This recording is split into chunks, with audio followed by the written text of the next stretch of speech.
Chapter 601. After the funeral procession concluded, I visited every newly made grave. Prince Ash. In front of one of the graves, a man, silently stroking his fine beard, turned to look at me. It was Valen, the leader of the Southern City-State Alliance. Lord Valen. As I approached and called his name, he glanced briefly at the new grave in front of him. I looked at the grave as well. It was the grave of the mercenary group, Insect Busters, who had joined us in the defense battle thanks to Valen's introduction. Experts in pest extermination, yet during the first battle at the forward base, 5 mercenaries were unfortunately captured by the King of Flies. Unable to retrieve their bodies, they were buried in empty coffins, and having no ties to the city, there were hardly any mourners. Only Valen stood in vigil, as if he were the chief mourner. After a moment of silence, Valen spoke up. The Insect Busters. Yes. Truth be told, I had no personal acquaintance with them. Yes. I had only heard of their reputation before I scouted them to come here. Valen let out a long sigh. It feels strange. How so? It feels like I've led them to their deaths, to a very lonely and isolated end. It's not just them. Of all the soldiers I've brought over time, not many have survived. A hot wind blew by. With my hair tousled by the late summer gust, I asked him, "Do you regret it?" As the leader of the Southern City-State Alliance, I shouldn't. But on a personal level, yes, I regret it. Valen murmured bitterly, looking at me. Even just recruiting soldiers brings me such pain. I can only imagine how much more distressing it must be for you. No matter how much my heart may burn, can it compare to the grief of the bereaved? Can it compare to the agony those who died felt in their final moments? How could it compare?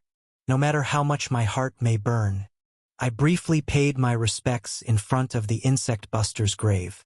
After finishing my moment of silence and raising my head, Valen asked me, "Your Highness, will there be many more deaths to come?" There will be. Honestly, it feels like my heart might break. The thought of that giant monster scares me, and the pain of losing the people I've brought is shameful.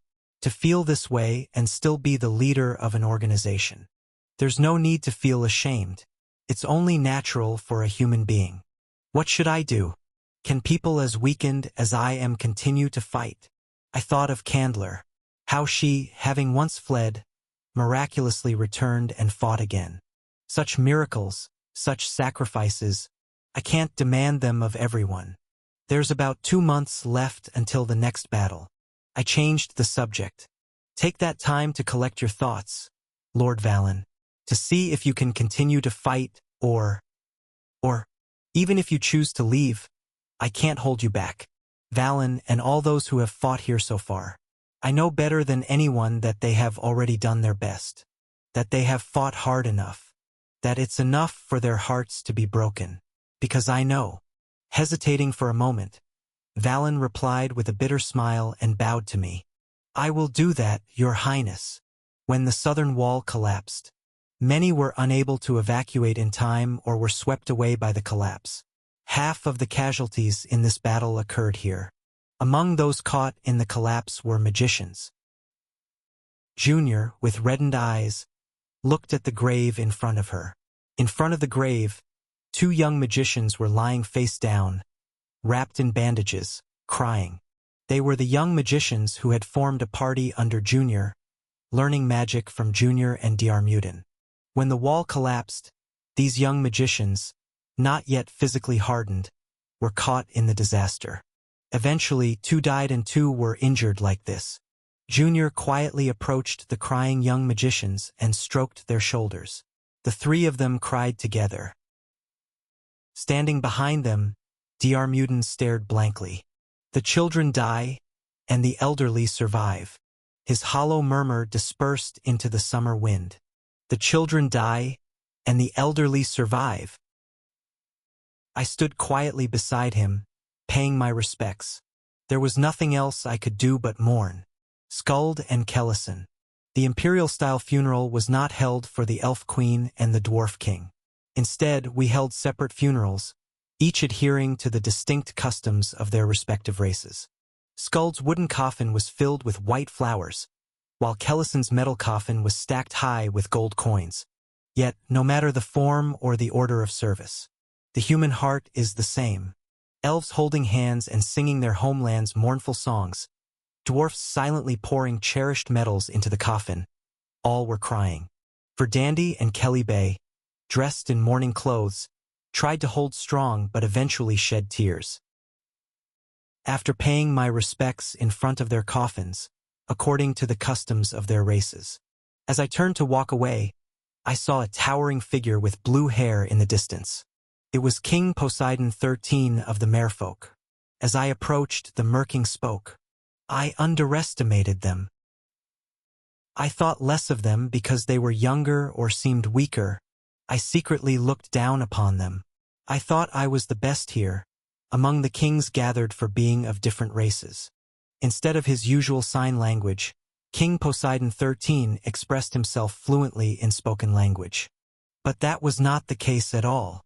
Those two were far greater kings than I. To sacrifice their lives to save their subjects, to save the world, even if I had such power, I wouldn't have been able to do the same. King Poseidon shook his head, openly admitting his feelings. I'm ashamed of myself for presuming too much. Their sacrifice is noble and grand. However, I stood beside King Poseidon, watching the coffins being lowered into the ground together. The two deceased kings had left wills. They requested to be buried here upon their death and to be reburied back in their homeland after the world had been saved. Just like that, watching the tombs being made in each one's style, I continued. That doesn't mean those of us who survive should feel guilty. We shouldn't regret not having died like them. That wouldn't be what they wished for. What they've left behind, what we need to carry forward, that's what's more important. King Poseidon exhaled deeply, his hand trembling slightly as he held his trident like a staff. What did they want to leave behind in this world by sacrificing their lives? After bowing deeply towards the completed tombs, King Poseidon, straightening his back, murmured heavily. Our merfolk need to reflect on this as well. After visiting the tombs of all the heroes and soldiers, I visited Burnout's grave again last. I had been concerned because Bodybag had been crying so sorrowfully when I was here earlier.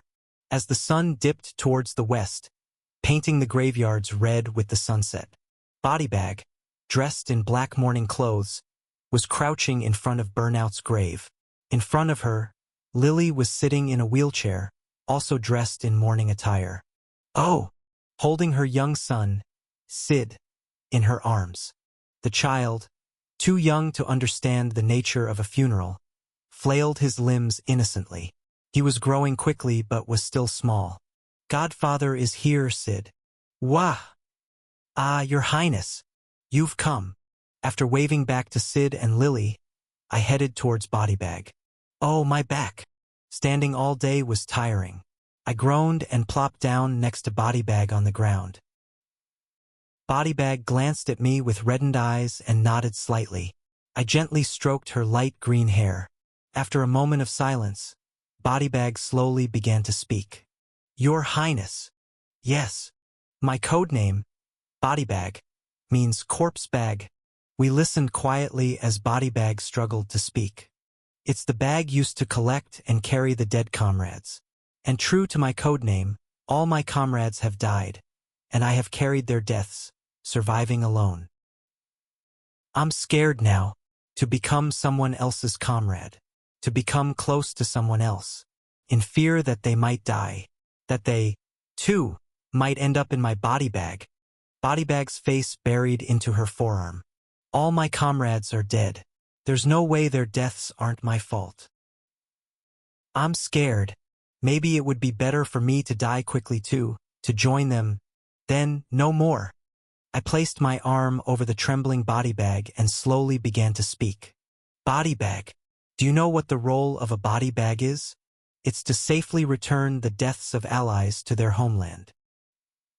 That's why you can't die. You must live long, to remember the deaths of your comrades, Their lives. Bodybag's trembling eyes met mine. I nodded slowly, just as Burnout wished Bodybag. Survive. Survive and prove it. That shadow squad existed here. That all 5 of you lived here. That we are fighting here. Exactly you. After a while, Bodybag asked in a faint voice, "Is that enough?" "I don't know." I smiled wryly. "But let's start from there. It's okay to stay hunched over for a bit longer. Let's slowly stand back up. On these ruins. Together."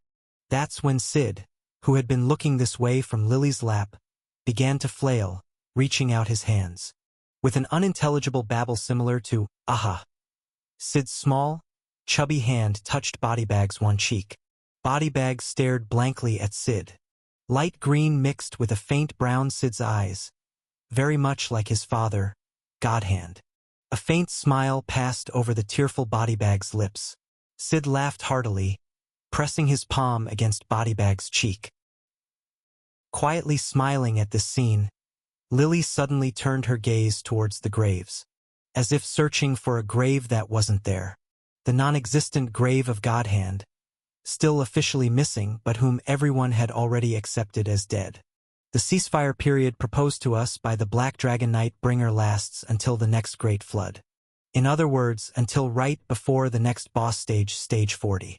Stages 36, 37, 38, 39. It meant skipping 4 defense battles without fighting. Of course, taking the monster's words at face value isn't safe, but it seems like he's the type to keep his word faithfully. So we've gained some respite to an extent. Roughly 2 months after the funeral, in the evening, I visited Serenade. The Silver Winter Merchant Guild's Crossroad branch was busy. They had been deployed at the forefront of the reconstruction efforts. Continuously incoming supplies were being carried out again by the workers. Passing through that busy scene. Serenade. "Your Highness, if you had sent word, I would have come out to meet you. How could I when you're so busy?" Entering Serenade's office, I immediately made a request. "I have a request. Send a proclamation to every country, every city, every village in the world." "A proclamation, you say? Call it a notice or even an advertisement. But there's something we need to announce to the whole world on a grand scale. Can you do it?" "Of course. It's not a difficult task. Leave it to me." Pulling out fresh paper from her desk, and clutching a quill in her hand stained with ink from the day's hard work, Serenade looked up at me, her silver eyes sparkling behind the lenses of her glasses she wore whenever she worked. "How should I write it, Your Highness?" "Heroes wanted." Behind Serenade, the window with wooden blinds half-drawn. Turning my gaze towards the window leaking in the sunset, I recited as I had thought. "Financial compensation, high. Honor and glory, exceedingly high." Serenade's quill, fluently catching my words with elegant strokes, paused at my next statement. "Survival probability, low. Success probability, exceedingly low." Rustle. Rustle. The momentarily halted writing resumed as if nothing had happened. I, without showing any sign, continued. "Yet, those who wish to save the world, those who have something they must protect, for everything they love, to stand against destruction, to fight the world's worst monsters," I concluded. "Without exception, all should come to the world's southern end, Crossroad. By the name of Ash-born Hater Everblack, commander of the World Guardian Front." My speech ended, and the writing by Serenade eventually stopped as well. Silence descended in the office. Serenade looking down at the sentence, and me watching the city through the window. The smell of ink on Serenade's hands. The smell of paper. The scent of the bandages wrapped around me. The dry smell of blood. The distant noise of construction.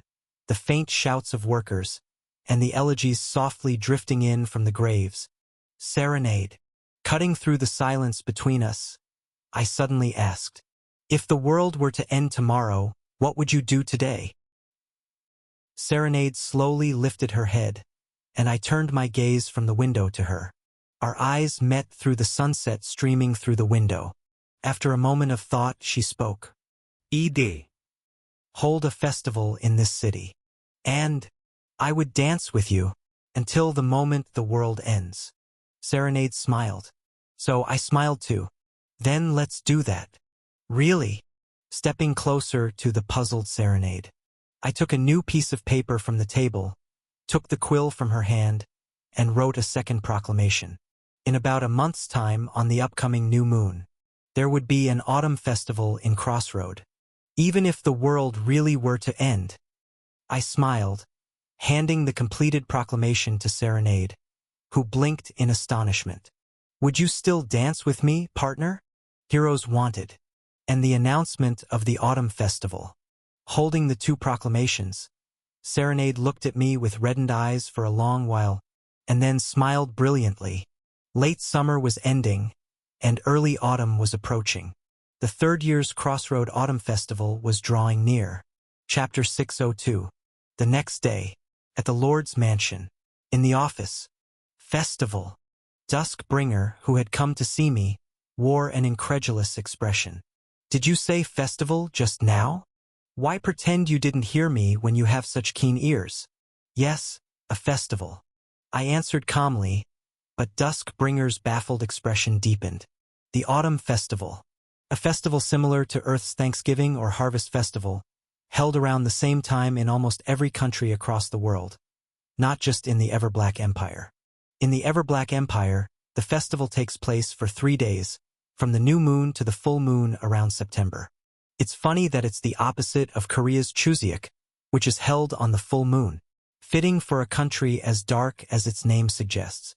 The first year's autumn festival had a martial arts tournament and a dance festival. I remember setting up stalls for Serenade and others to enjoy various amusements. Was it Duskbringer's first time in Crossroad then?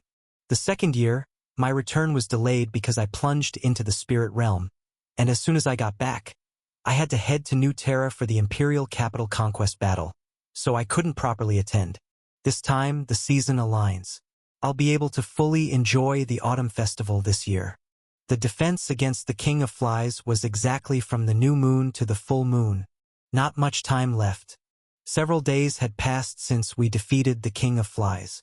Just over 3 weeks remain until the next new moon. As I was estimating the remaining days, Duskbringer slammed her small hands down on my desk with a bang. Ah, you startled me. Why do you do that? What on earth are you joking about now? A festival? With Nightbringer approaching? There's nothing we can do right now anyway. I leaned back with my hands clasped behind my head and crossed my legs on top of my desk. Everyone is exhausted from the continuous battles. It's better to rest easy while the monsters aren't attacking. But both the people and the city are in tatters. Let's fully recover while the enemy commander has declared a truce. It's rare to have a period set aside just for rest. I can hardly remember the last time we could lay down our weapons and rest easy.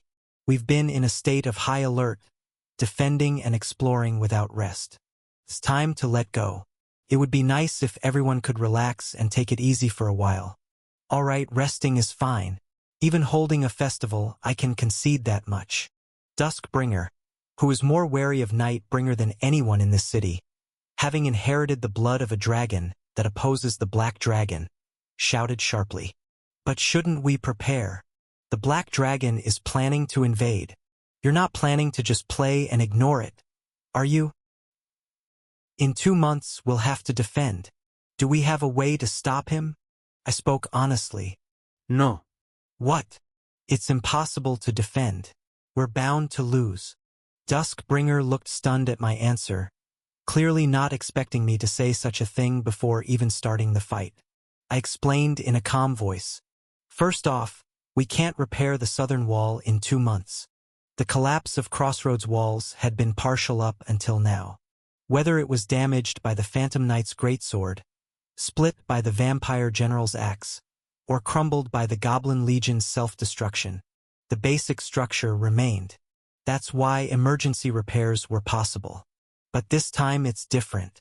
The southern wall was completely swept away. It collapsed due to the King of Flies' crash and turned to dust in the subsequent explosion. It's not even ruins anymore. has gone to nothing. We have to start from scratch. Even with magical construction technology from the Lake Kingdom, it's not something that can be done in 2 months. And even if the walls were intact, stopping the Black Dragon would be a far-fetched idea, even if we pour all our manpower and resources into rebuilding the walls. Most heroes and soldiers won't be able to properly resist in front of the Black Dragon's transcendental power. If they go into battle, they'll all burn to death against an opponent with a completely different level of power. This has been verified with game data. In a battle against the Black Dragon, the number on our side is meaningless. In such a situation, there's no need to keep our forces on high alert. It's better to give them some breathing room. In 2 months, if the Black Dragon marches on Crossroad, we can't stop him. Crossroad will burn, and the realm will fall. So, there's no reason to desperately rebuild the walls. The heroes and soldiers don't need to train to death either. If we're going to be swept away and die in the defense anyway, then what do you propose? Duskbringer gritted her teeth, looking incredulous as she stared at me. Just sit with our hands folded and quietly offer our necks when the monsters come? No. After a long sigh, I straightened my posture and sat up properly in the chair. You know I wouldn't do that, Duchess. I'll never give up until the last moment. Then, what exactly do you plan to do? I'll invade. Now, resting my elbows on the desk and covering my mouth with my clasped hands, I coldly stated, to kill the Black Dragon. Down to the Lake Kingdom. Duskbringer's shoulders trembled. Yes, this was the strategy one had formulated in the game to defeat the Black Dragon. Abandoning the hopeless defense for an offensive. Invading the dragon's lair to cut off its head. It was the only option from the beginning. The Black Dragon is an entity beyond standard. It exists far outside the norm. You would know since you've met it. Do you truly have a means to kill him? Of course I do. Right after saying this with full bravado, I corrected myself in front of Duskbringer's sharp gaze. Ahem. I don't have it now, but I know what can be used to inflict damage on him. He may be a transcendent being, but he is not invincible. There are several ways to harm him. Among them, the strategy one established involves attacking him directly with equipment that can be obtained through any route. Top-tier boss equipment, meaning the Nightmare Slayer can damage him. But there's a more effective weapon. I called out its name. Dragon Slayer. This word, meaning dragon killer, refers both to a weapon that kills dragons and to a weapon made from a dragon that has been killed. There is a definitive way to obtain this. There may only be one called a true Black Dragon among the Black Dragon Legion, and that's Nightbringer, but that doesn't mean there are no other members. If it's a Black Dragon Legion, why is only Nightbringer specifically called Black Dragon? That's because the rest of them are not as complete entities as their lord. They're like unfinished Black Dragons. The rest of them are damn strong too, but they haven't gone as far as Nightbringer himself. With some brainstorming and desperate effort, our squad as it is now could manage to take them down. I even killed the daughter of a Black Dragon when I first visited the Blazing Colosseum. Well, that one was, strictly speaking, of the lowest rank in the Black Dragon Legion, its bloodline diluted to the extreme. Anyway, after a long-winded explanation, to summarize the conclusion. So, Ash, your plan is? Yes, I explained calmly. We'll kill the members of the Black Dragon Legion, excluding Nightbringer, make armor from their bones and hides, and forge weapons with their magic cores. Then, we'll select the elite capable of killing Nightbringer, equip them with that gear, and launch an attack to kill him. This is the overarching strategy one will use against the Black Dragon Legion. A conventional tactic. Of course, this alone won't be enough. We need to secure as many means as possible, however small. And securing these means will take more time. It's a waiting game now. Now you know what strategy one have in mind? The ones who will fight according to this strategy are our elite, and they all need to recover. I glanced at the bandages wrapped around Duskbringer's body. Even this dragon lady had been injured. not to mention the state of the other heroes. We have fought too long, are too exhausted, and have lost terribly. We need time to rest, Duchess. 3 weeks and a bit more. Until the festival, I intended to give the heroes and soldiers a vacation. Most likely, this will be the last vacation the World Guardian Front can enjoy.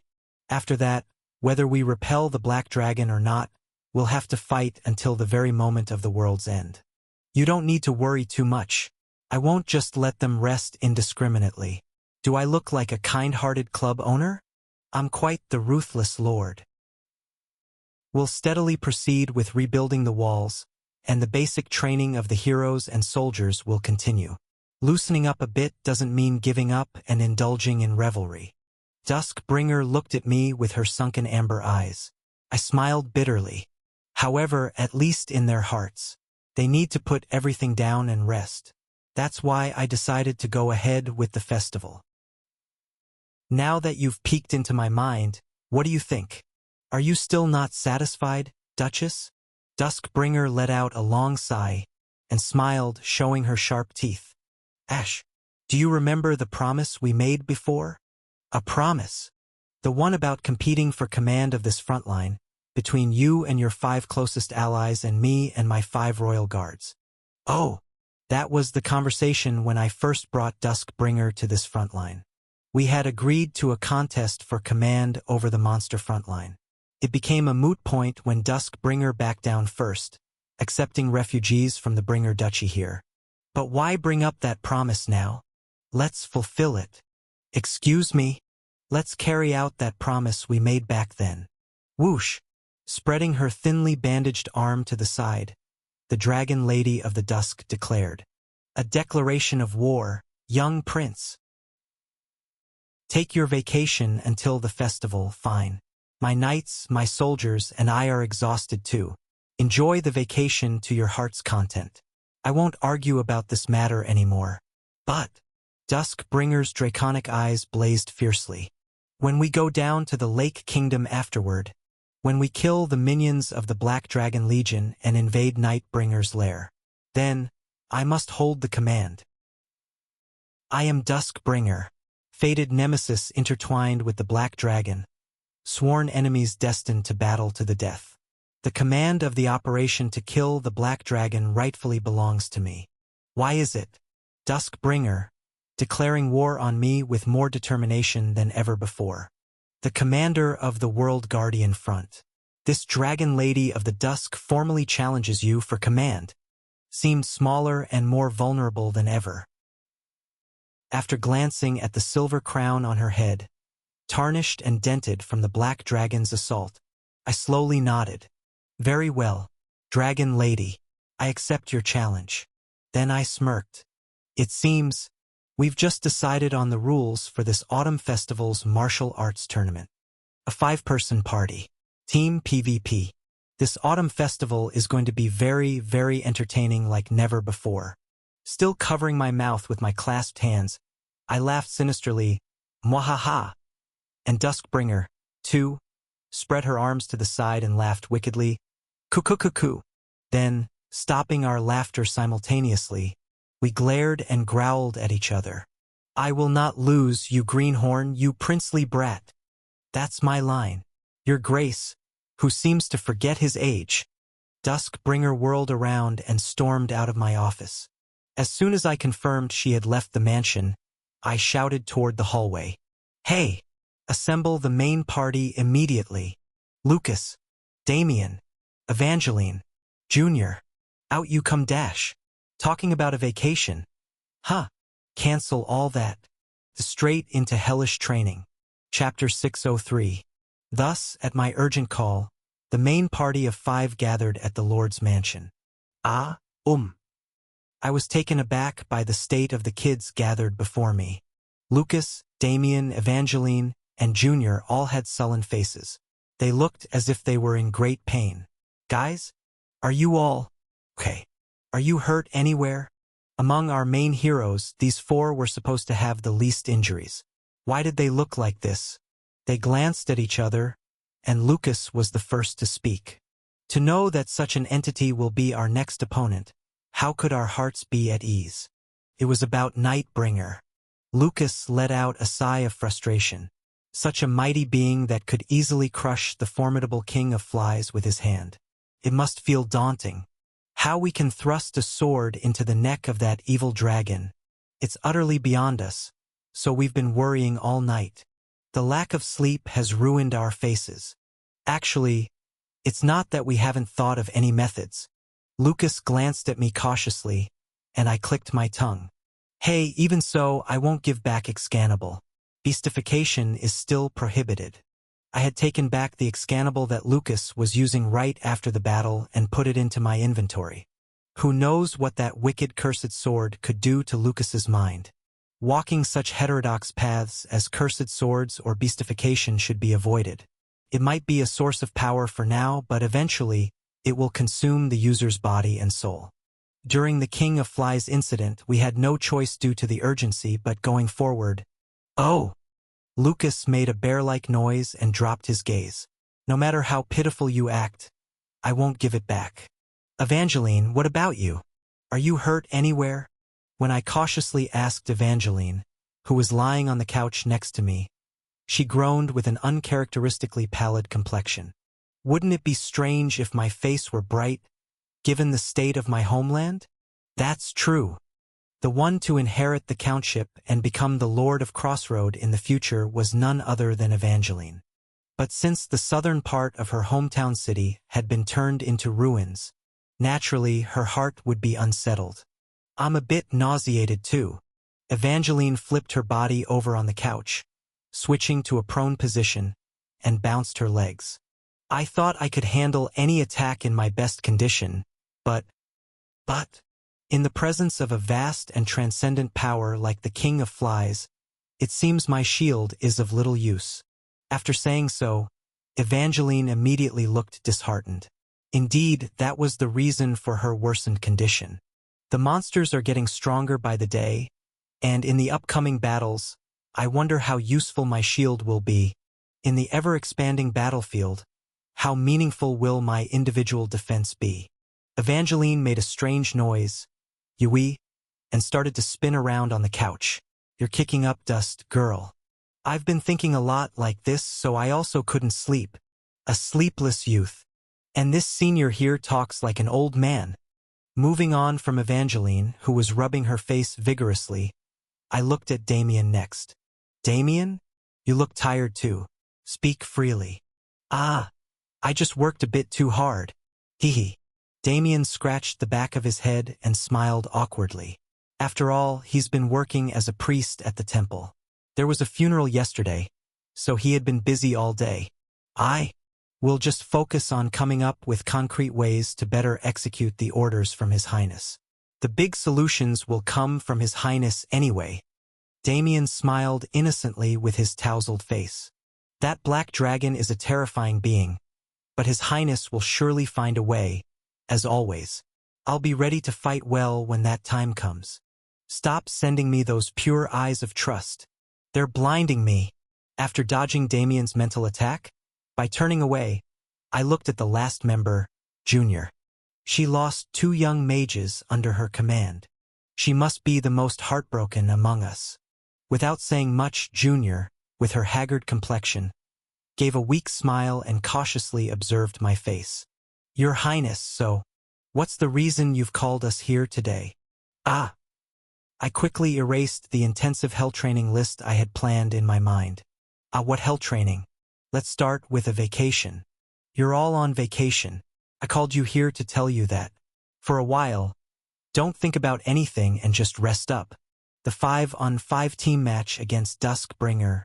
Of course, we will have to do it. But starting right away would be overdoing it. Let's take a good rest, recover physically and mentally, and then start. Oh, vacation. Evangeline's eyes widened. It feels like the first time I've heard this word since coming here. Vacation. Huh. You've all worked hard. Let's focus on resting and recuperating both body and mind for a while. Then, Evangeline tilted her head in confusion.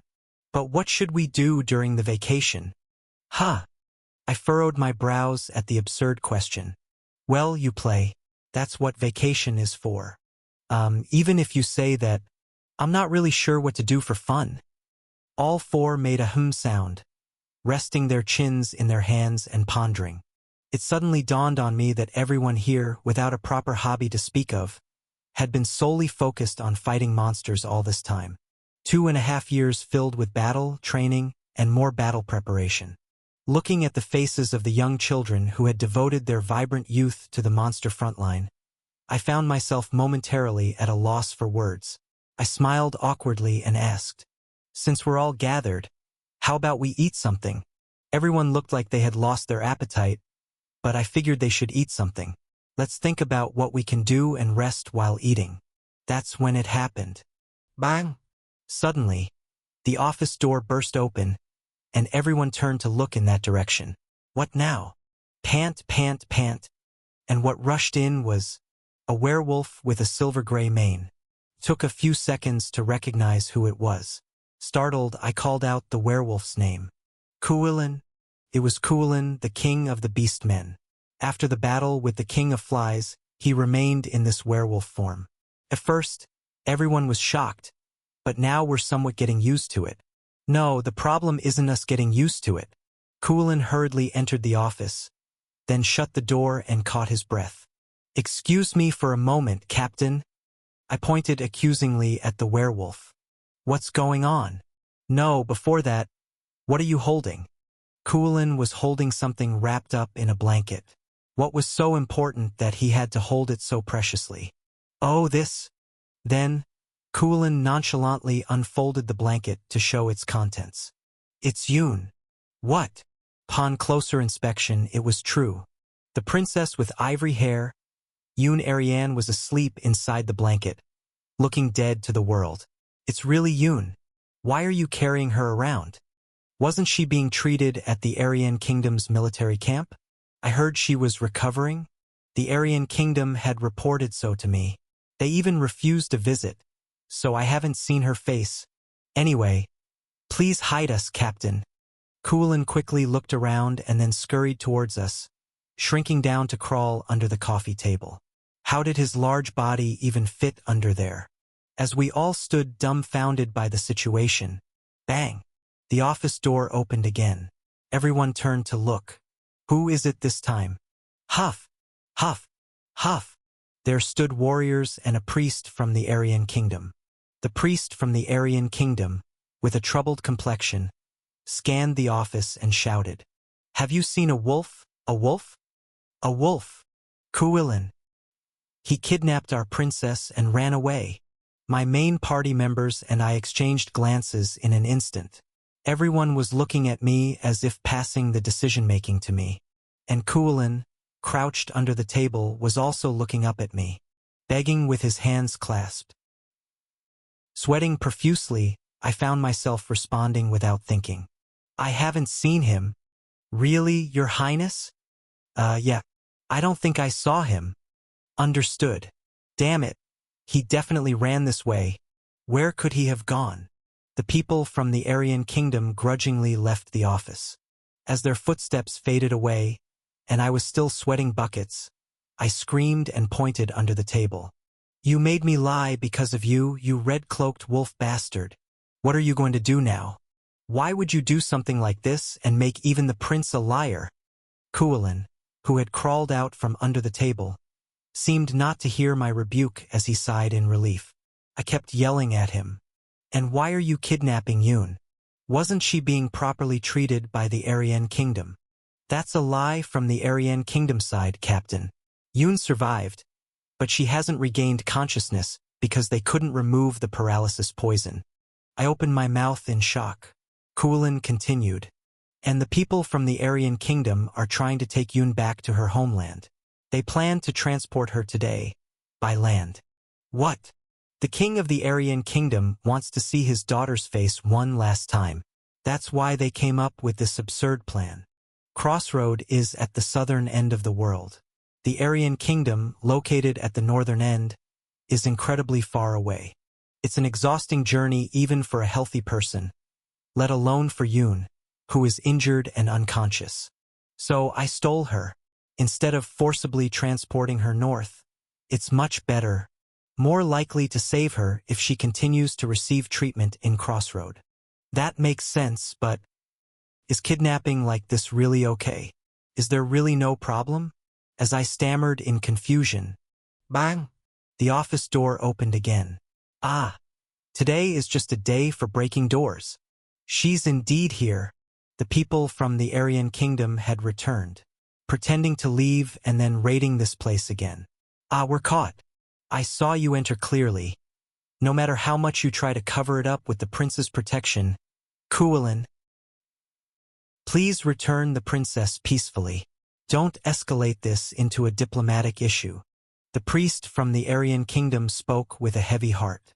We only wish for the princess's happiness, even if it means she must close her eyes in her homeland, in her family's embrace. So, wishing for Yun's happiness? Scoffing, Kualin stood up and covered Yun's face with his hand. If that's the case, people of the Aryan Kingdom, take a good look at this. Then, he placed his furry hand on Yun's cheek, and astonishingly, the corners of Yun's mouth, who had been unconscious and asleep, started to curl up into a smile. I exclaimed in shock. What the? She's smiling. I thought she was unconscious. No, she's unconscious. She must be. In front of the bewildered Aryan Kingdom priest, Kualin continued to demonstrate.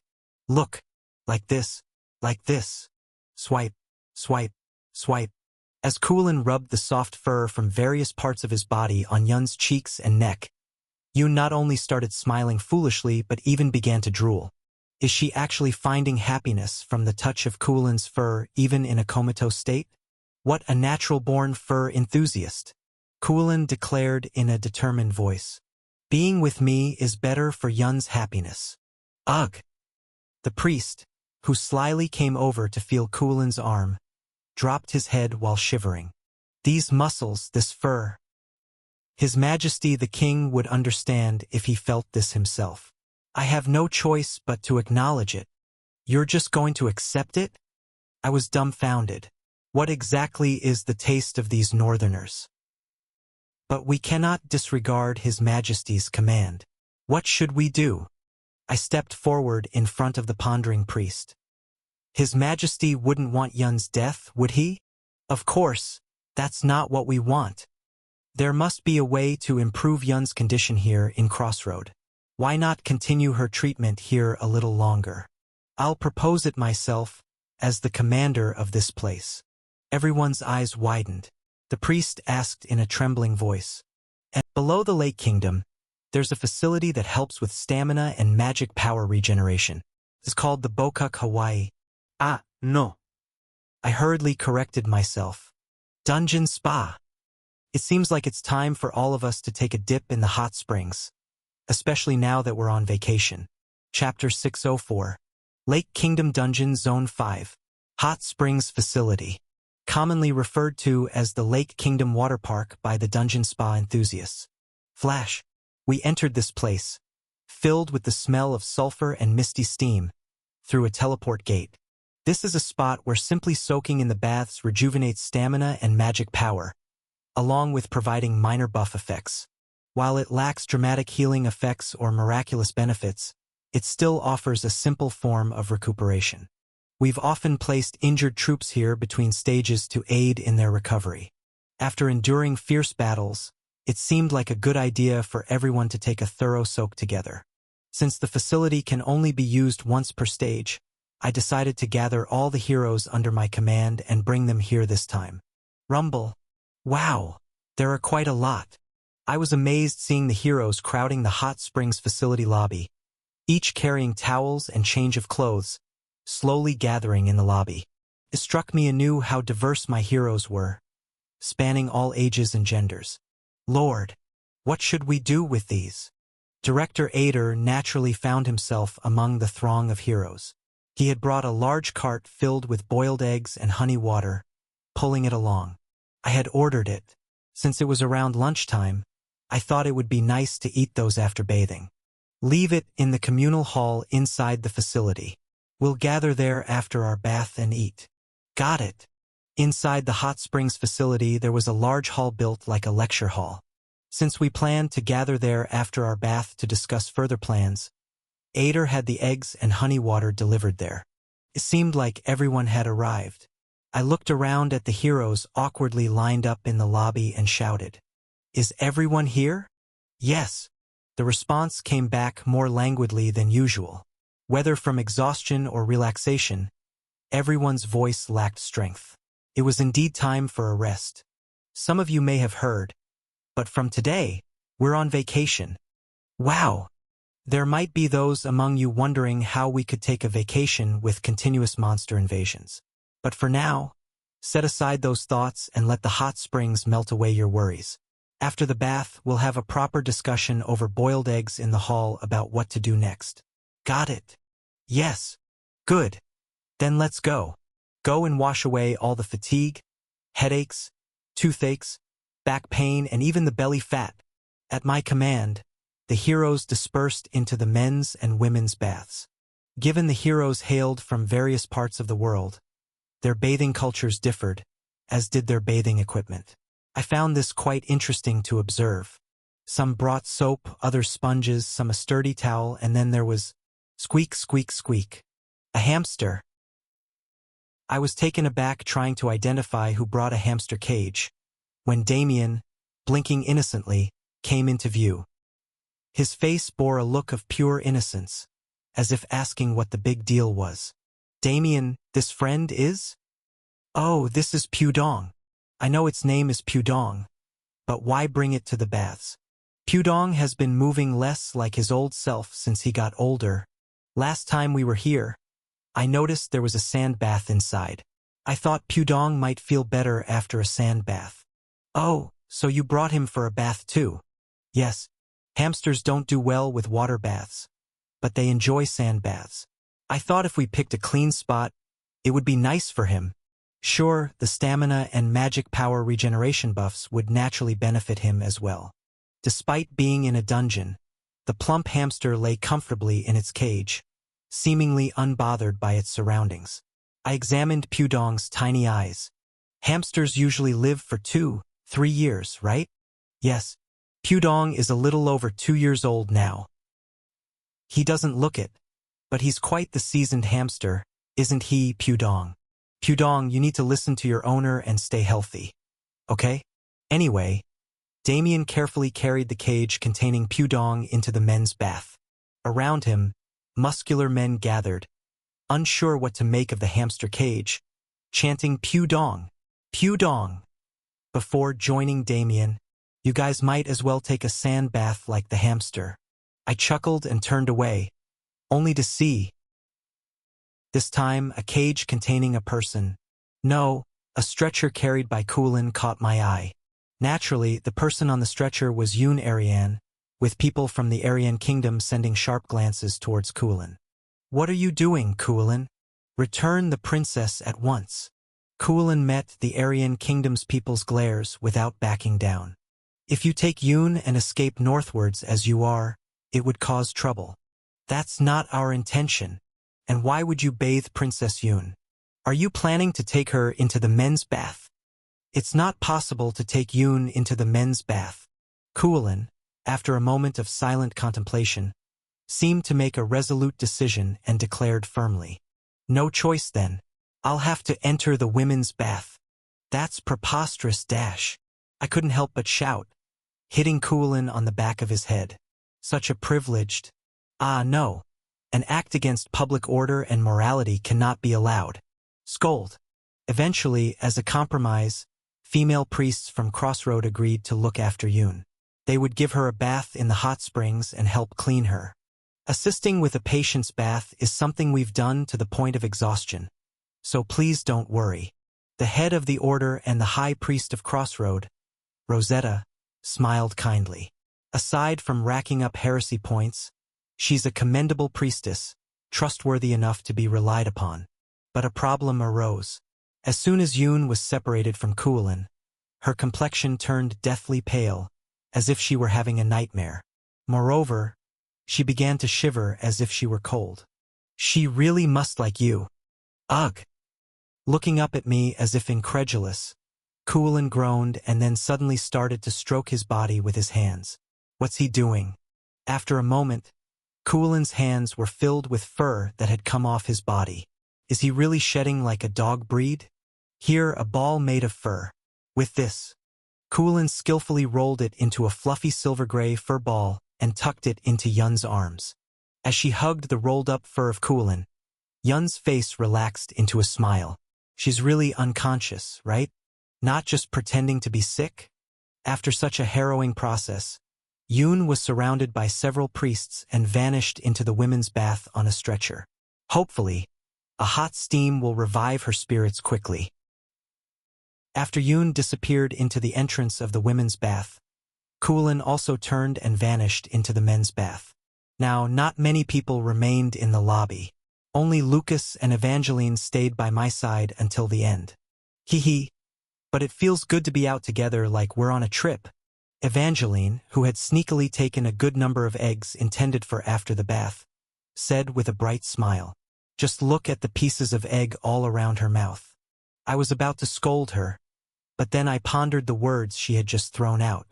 Are we really here for a trip? The primary reason for visiting this hot springs facility is its effect of regenerating stamina and magic power. There's no need to come all the way to the dungeon for a bath if it's just about cleaning oneself. In essence, the visit to this hot spring is still for a functional purpose, an extension of the routine we repeat between stages. Even calling it a vacation, we don't fully relax and enjoy ourselves. I remember Evangeline once talked about going to the sea together the first time we came to this hot spring. If we only decided we could go to the sea, the mountains, the valleys, we could pack lunches and go on picnics. But we don't have the peace of mind to do so right now. After saving the world from destruction, could I then go to the sea and play with these kids? As I tried to imagine a future as unclear as the steam filling my vision, I gripped my towel and stepped into the bath. Let's also clean ourselves. Yes, my lord. I'll just finish eating this. Yum. With that, Evangeline cracked open another egg and popped it into her mouth. Eat in moderation, you belly fat. Upon entering the men's bath, the first thing I saw was indeed muscular men rolling around the sand-steaming area with pudong, all smiles on their faces. I pretended not to see them and walked into the bathing area. The steam was so thick I couldn't see anything. Everyone must be really stressed, huh? If rolling around with a hamster helps them mentally recover, then it's probably for the best. Ha! At the entrance of the bath, Zennies and Hannibal stood awkwardly, looking embarrassed. Zennies' body bore the unique scars of an inquisitor, and around Hannibal, water spirits were laughing and spinning in circles. This awkward father and son duo seemed to be visiting the bath together for the first time. I approached them from behind and lightly slapped their backs. Ow! Prince! You too. Scrub each other's backs. Go. Scrub. Our backs. The culture of scrubbing each other's backs isn't here, huh? Anyway, it's hard to wash your back alone. Sit there and splash each other with water at least. Or rather, a memory from my childhood as retro addict. I don't have many happy memories with my father, but the memory of coming to the bathhouse together and scrubbing each other's backs remains precious. He was always difficult to approach, but his hands were gentle as he meticulously cleaned my back.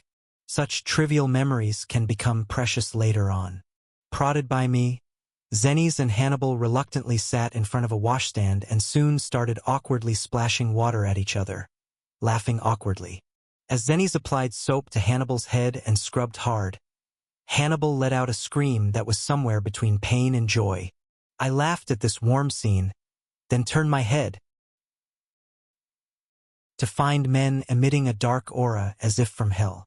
In the hot bath, Dr. Muden, with his long beard wrapped around his neck like a scarf, was soaking with a gloomy expression. Next to him squatted Nobody, with chains submerged up to his chin in the bath, staring blankly into space. And Kelly, whose skin had mostly healed thanks to his dwarf resilience, was still unable to enter the bath and sat crouched on the floor. These gloomy uncles were watching the scene of Zennies and Hannibal washing each other's backs with distant eyes. Now that I think about it, I've never gone to the bath with that guy Kellison. Kelly Bay murmured gloomily. I, too, have never spent time with those children outside of magic lessons. Diarmuiden also uttered a line full of regret. Nobody and Chain also sighed deeply in the hot bath, only bubbling sorrowfully. Those old guys. Even after forcibly dragging them to the hot springs to melt those stern faces, their expressions were frozen stiff like ingredients stored too long in a freezer. The atmosphere was so gloomy that Torkel, who was scouting for a private bath with his helmet under his arm, startled and shuddered at the sight of us. Sigh. Suddenly irritated, I strode up to these gloomy uncles in the hot bath and, whoosh, scooped up water from the bath with my hands and splashed it right in their faces. Kya? My eyes. I can't see anyway, but my eyes. Chain and Nobody collapsed, screaming, What is the meaning of this, Prince Ash? Ah, it's hot. Diarmuiden yelled out, his beard soaking wet. You're insane. I've got burns, I've got burns. Kelly Bay frantically rolled on the ground to avoid the hot water. After a moment of furious water splashing, I laughed menacingly and unclenched my fists. This won't do. Looks like we need to have some recreation time this afternoon. Recreation? What's that? To the uncles staring at me with eyes wide in terror, I laughed devilishly. I just planned to clean up in the hot springs and announce the schedule for what's coming next, but I've changed my mind. If you're all going to be this downcast even during our vacation, I'll forcibly lift your spirits. It's neither the sea, the mountains, nor the valleys. But who says we can't have fun right here at the local bathhouse? Clenching my fist, I made up my mind. All right, change of plans. Let's call it the Dungeon Retreat. I'll show them the taste of a hellish care retreat. From the very first day of vacation, let them all chant that they're dead. Everyone dash. Chapter 605. At the same time in the women's bath. Now then, as previously announced. Evangeline clapped her hands solemnly and declared with a solemn voice. The Crossroad Female Heroes and Mercenaries Rights Committee, abbreviated as CFHMRC, will now hold its... What number was it again? Anyway, we will have our meeting. Come on, everyone, let's give a round of applause. Clap, clap, clap, clap. Evangeline was the only one clapping. The rest of the members did not move a muscle. In the midst of silence, someone raised their hand through the steamy haze. It was Junior. Chairwoman Evangeline, I have a question. Please go ahead. Member Junior. Why is this CFHMRC meeting? Junior asked with trembling eyes.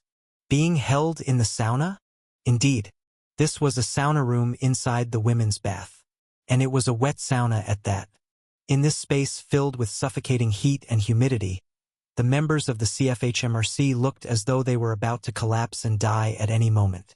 Only Evangeline, with a scoff, comfortably crossed her arms. It's boring to have the same meeting every time, isn't it?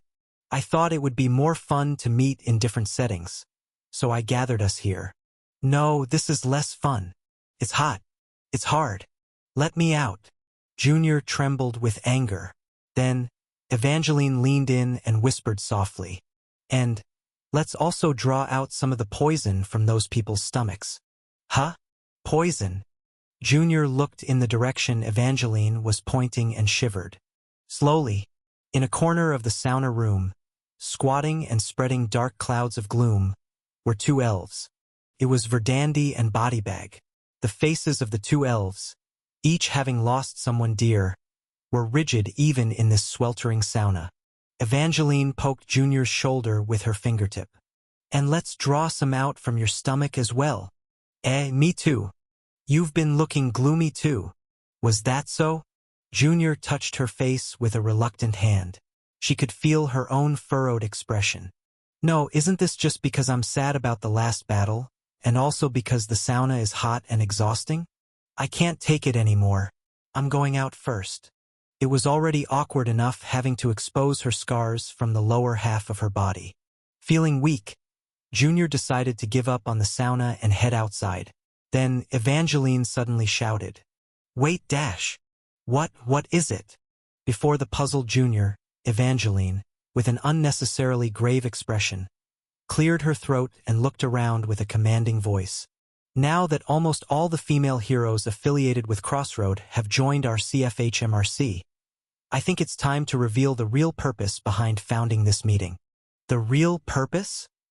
Wasn't it just for whimsically eating and drinking as much as we want? As everyone looked puzzled, Evangeline stated with a deadly serious face, "The real purpose behind founding the CFHMRC, after obtaining the sovereignty of Crossroad and becoming its lord, is to secure a support base for a certain welfare project I plan to push forward." Huh? A welfare project? Haha. Don't be surprised. The name of that welfare project is... Evangeline smirked arrogantly, then raised her index finger and declared, "A boyfriend for everyone." Everyone was silent out of sheer incredulity. Even Verdandi and Bodybag, tucked away in a corner, looked at Evangeline with wide eyes. For a moment everyone thought, is it so hot in the sauna that this lady is having a delusion? But it was not a delusion. Evangeline continued her speech with a voice full of earnestness. "After taking Crossroad into my hands, I will provide all heroes affiliated with our CFHMRC with an unlimited matchmaking right." Matchmaking right? And unlimited provision? What does that even mean? Who? Just as it sounds. Evangeline clenched her fist tightly. "Until you're matched with a suitable partner, unlimited one-on-one meetings will be arranged." Oh wow! A wave of agitation spread among the female heroes. At first, it sounded like a crazy idea, but as Evangeline continued, one by one, the heroes' eyes began to sparkle. "Yes, we're currently facing monsters and risking our lives in battle. But once this invasion stops and the world becomes peaceful, we can date too, right?" Just then, a woman with lavender hair, the gambler Violet, let out a fiercely suppressed sound. "Ooh!" Everyone looked at her. "Ooh? Ooh-hoo!" Ah! Did Violet break? Next to Violet, who was spewing out blood from her nose and breathing heavily, her fellow gamblers Orange and Scarlet hurriedly provided her with a towel. After wiping away the nosebleed, Violet gasped and murmured, I'm going to date too. Once this last job is over, I'll settle everything, wash my identity clean, and then pretend to be a proper noble lady and seduce men." Oh wow! As Evangeline's bombshell announcement had everyone stirred up and excited. "But, Miss Evangeline, what's in it for you?" A cold voice cut through. It was Rosetta, the guild leader. She had entered the sauna with her glasses on, and though her expression was obscured by the steam on her glasses, her voice was as calm and cool as ever. "I presume you have some ulterior motive for implementing such a policy." Haha, yes. "In exchange for implementing this policy, I will." Evangeline shyly confessed her ambition. "Take just 3 husbands." Thud dash. Evangeline's bombshell left everyone pale-faced. The startled female heroes stood up and pointed their fingers at Evangeline. What kind of outrageous, disastrous thing are you saying? Do you think such cheating would be allowed? Unforgivable. Even if the heavens forgive, we will not. Imperial family insult. Imperial family insult. In the Everblack Empire, having multiple spouses was officially allowed only for the emperor. It was exceptionally permitted only for the purpose of producing heirs, and even then, typically only one empress was taken. The country fundamentally practiced monogamy. Evangeline was declaring rebellion against this system. Haha, here in the south of the border, the Margrave is practically a king. And above all, once we save the world, His Majesty will surely turn a blind eye to such a minor law amendment, right? Evangeline laughed heartily with a mischievous expression. As the old saying goes, heroes love adventure. Maybe it's okay for me to reveal a bit about myself too. though it was funny since the one saying this was a green kid who had never even been in a proper relationship. Now, besides, food for everyone, houses for everyone, pensions for everyone, and so on, I have various welfare plans in store. Everyone got the hint. Hold on until I take the seat of the Lord. Got it? I promise to treat all comrades of Crossroad fairly. Evangeline was trying, in her own way, to give everyone strength. Beyond this hard battle, beyond the impending doom, there would be happy days. So let's laugh together. That must be why she threw such an outrageous curveball, to uplift everyone's spirits.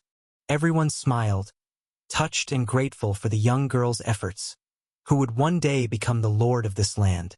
To obtain a handsome harem, I will certainly seize absolute power. Junior broke out in a cold sweat. No, she can't be serious, right? This was just throwing a curveball, yeah? Ha ha. Following that, Junior laughed out loud. Whatever. Whether Evangeline's words were merely to comfort everyone, or if they harbored some cunning ambition, either way. I like muscular men. I like the chubby bear type. I want to cuddle softly. Pretty boys. Pretty boys. Pretty boys. The type with a cool beard. The type who looks good in a suit. Kind, diligent, and a man who cooks well. As long as they love me, anyone is fine. If everyone can laugh happily, isn't that enough? Everyone excitedly laughed and shared their preferences, taking turns shouting out their types. Even Verdandi and Bodybag, swept up in the atmosphere, hesitantly shared their preferences in men. Everyone's gaze turned to Junior. Evangeline smirked wickedly. Junior? I think it's your turn. I am. Overwhelmed with confusion, Junior's eyes darted left and right. Then she exclaimed, I give up, and dashed out of the sauna. Tisk tsk, with Junior like that, I wonder if she'll be able to seize the opportunity even if it comes. Evangeline, herself a novice, muttered as if she were a seasoned love warrior and clapped her hands. All right, the secret sauna meeting is hereby concluded. I trust that today's events will remain a secret among us. Evangeline ran her hands through her sweat-soaked platinum hair to shake it off. Let's go take a bath. Phew, it's so hot. The female heroes streamed out of the sauna. Excited and shouting in the heat and humidity, they all felt like they were dying.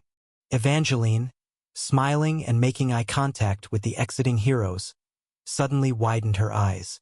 There was one person who remained in the sauna till the last. Your Grace. HM?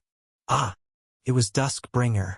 Sitting cross-legged and quietly observing the noisy gathering of the CFHMRC members, the Dragonblood Duchess suddenly came to her senses. Today was noisy and fun as well. Haha.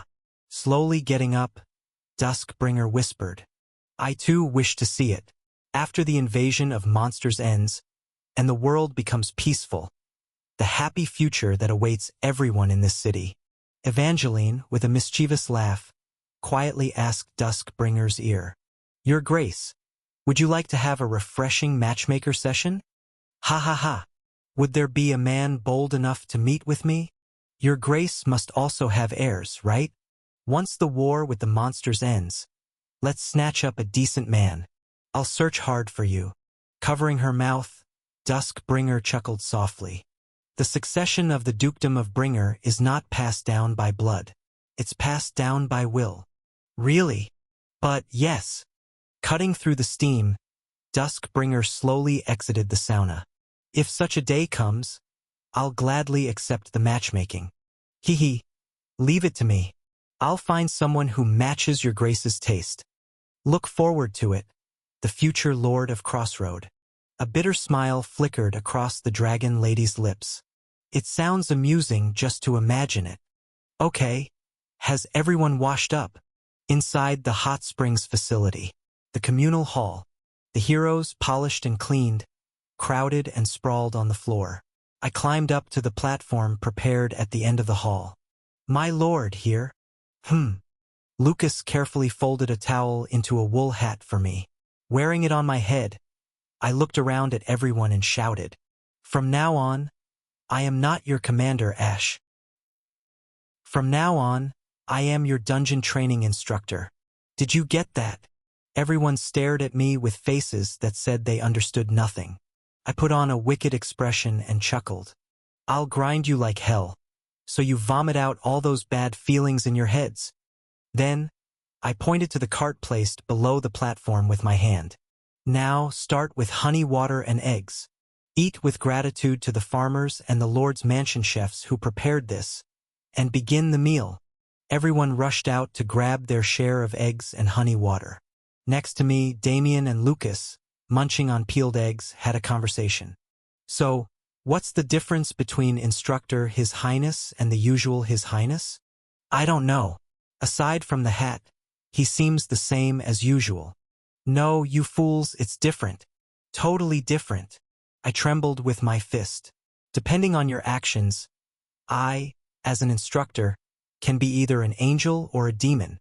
Once you've finished eating, gather by party, I said with a slightly more serious tone, looking around at everyone.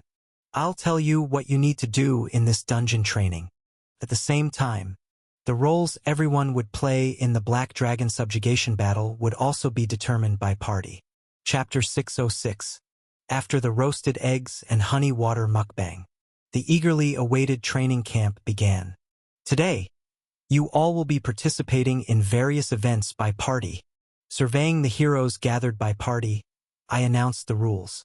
Each event will be scored, and after performing in several events, the scores will be tallied. The party with the highest score will receive a very special prize. Look forward to it. Oh! Of course, the prizes given at training camps are usually nothing special, but it's always best to inflate expectations. Unaware of this, the naive heroes let out exclamations of excitement.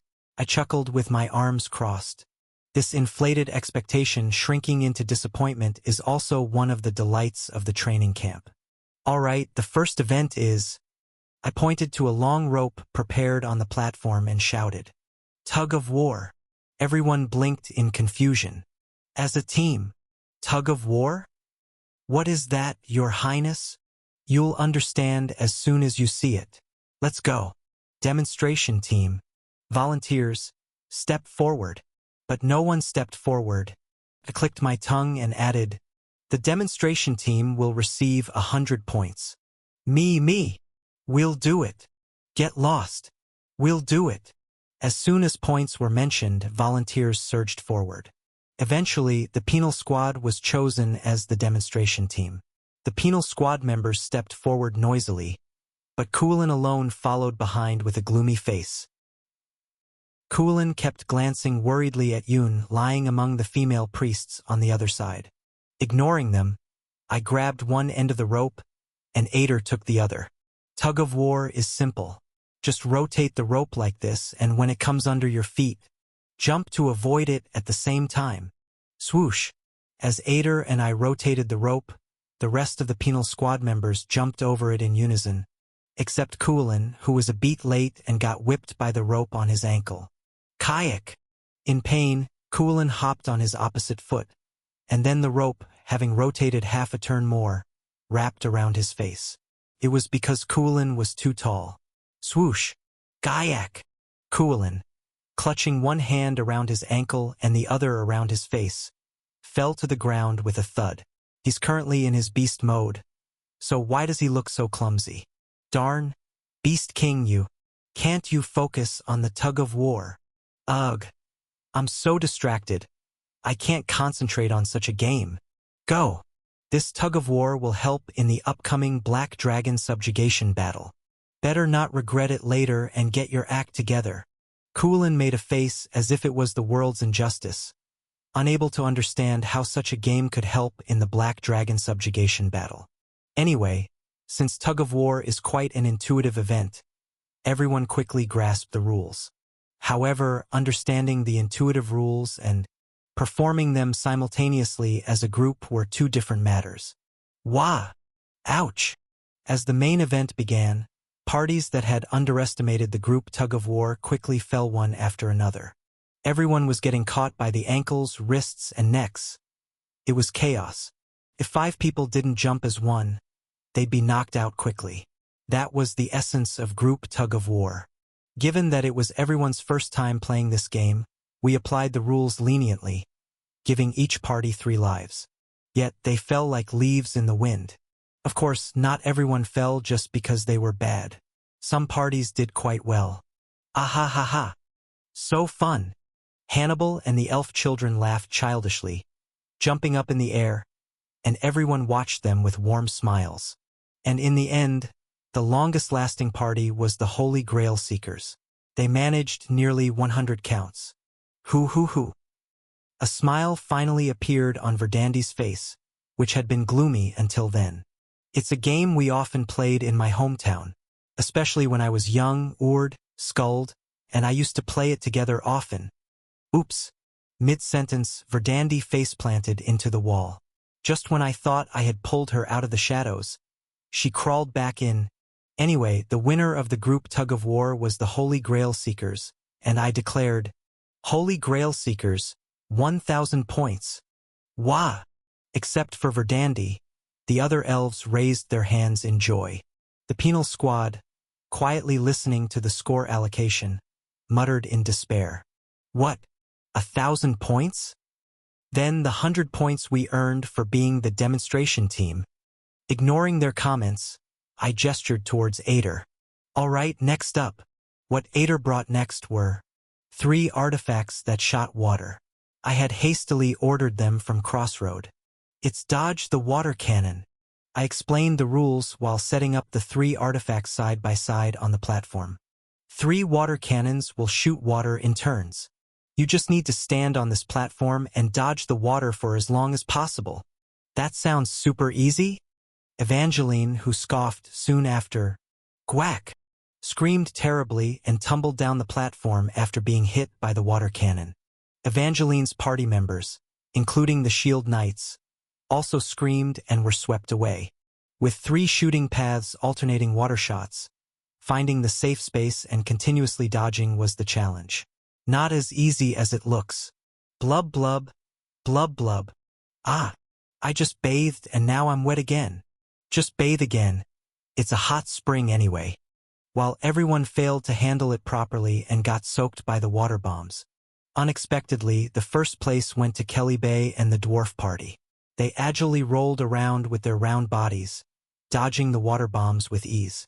After winning, Kelly Bay muttered gloomily, Now that I think about it, I never got to play in the water with Kellison.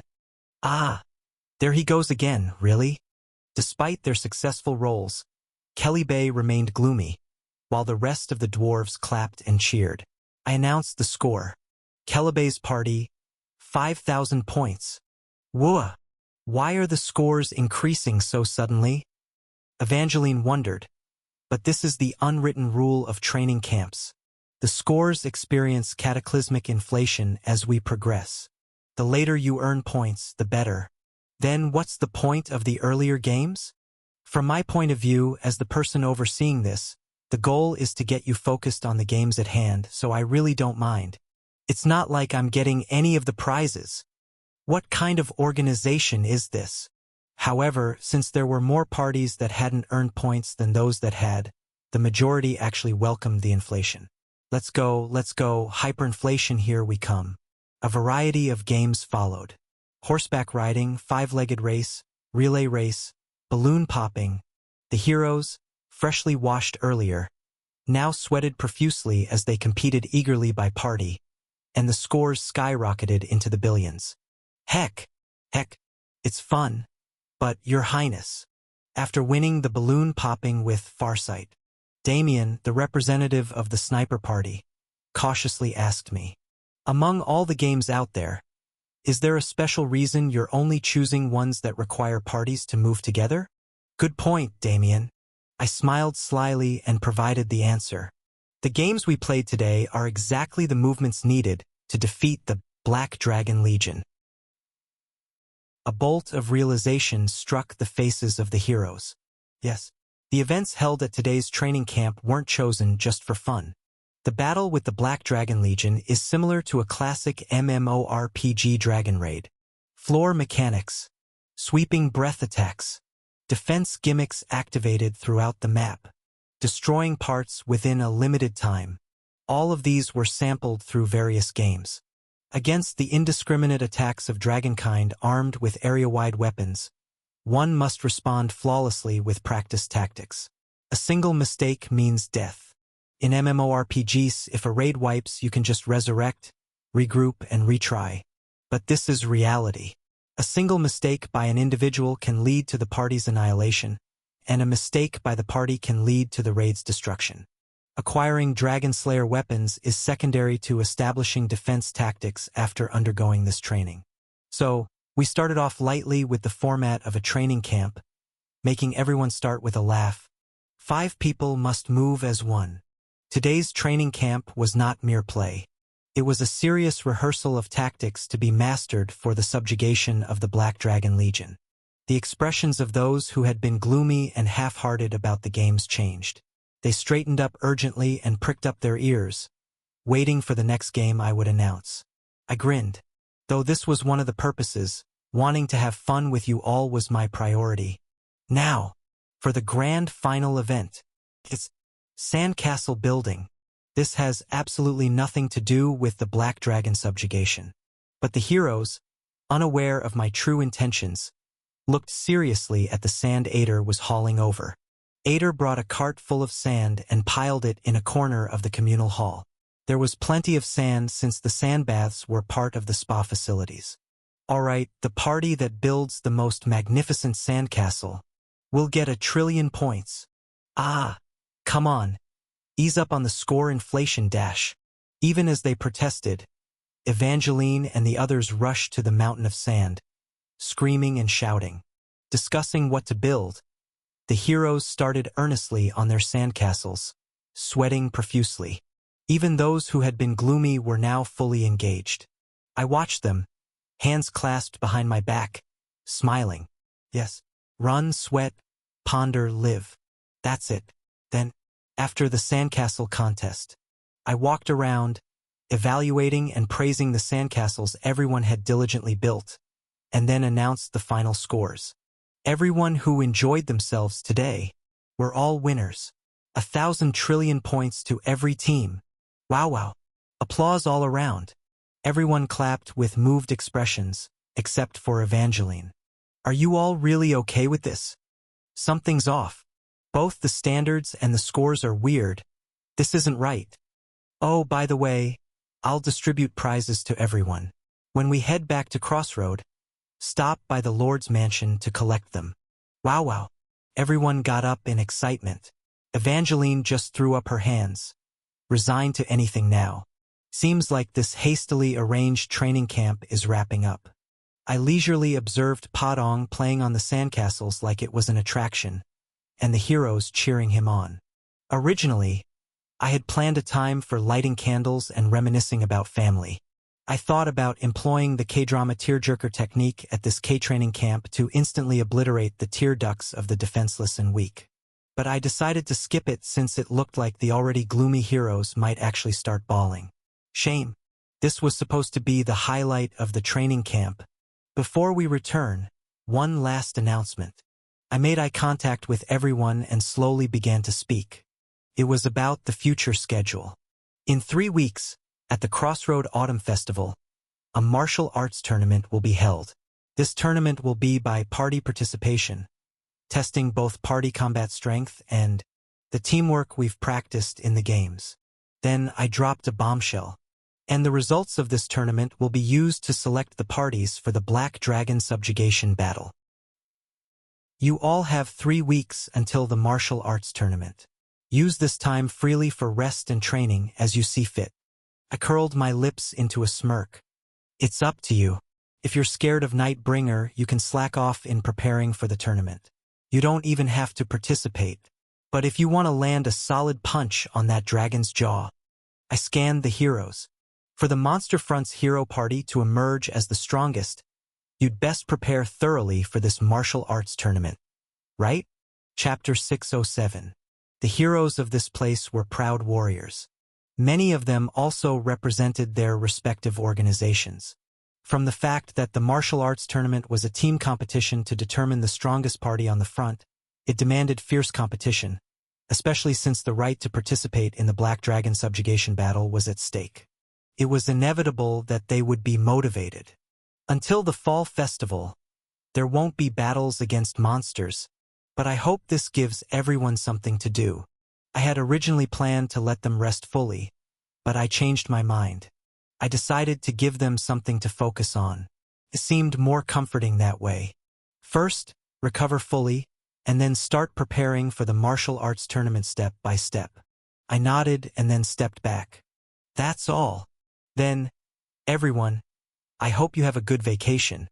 After declaring a training season disguised as a vacation, I left the hall.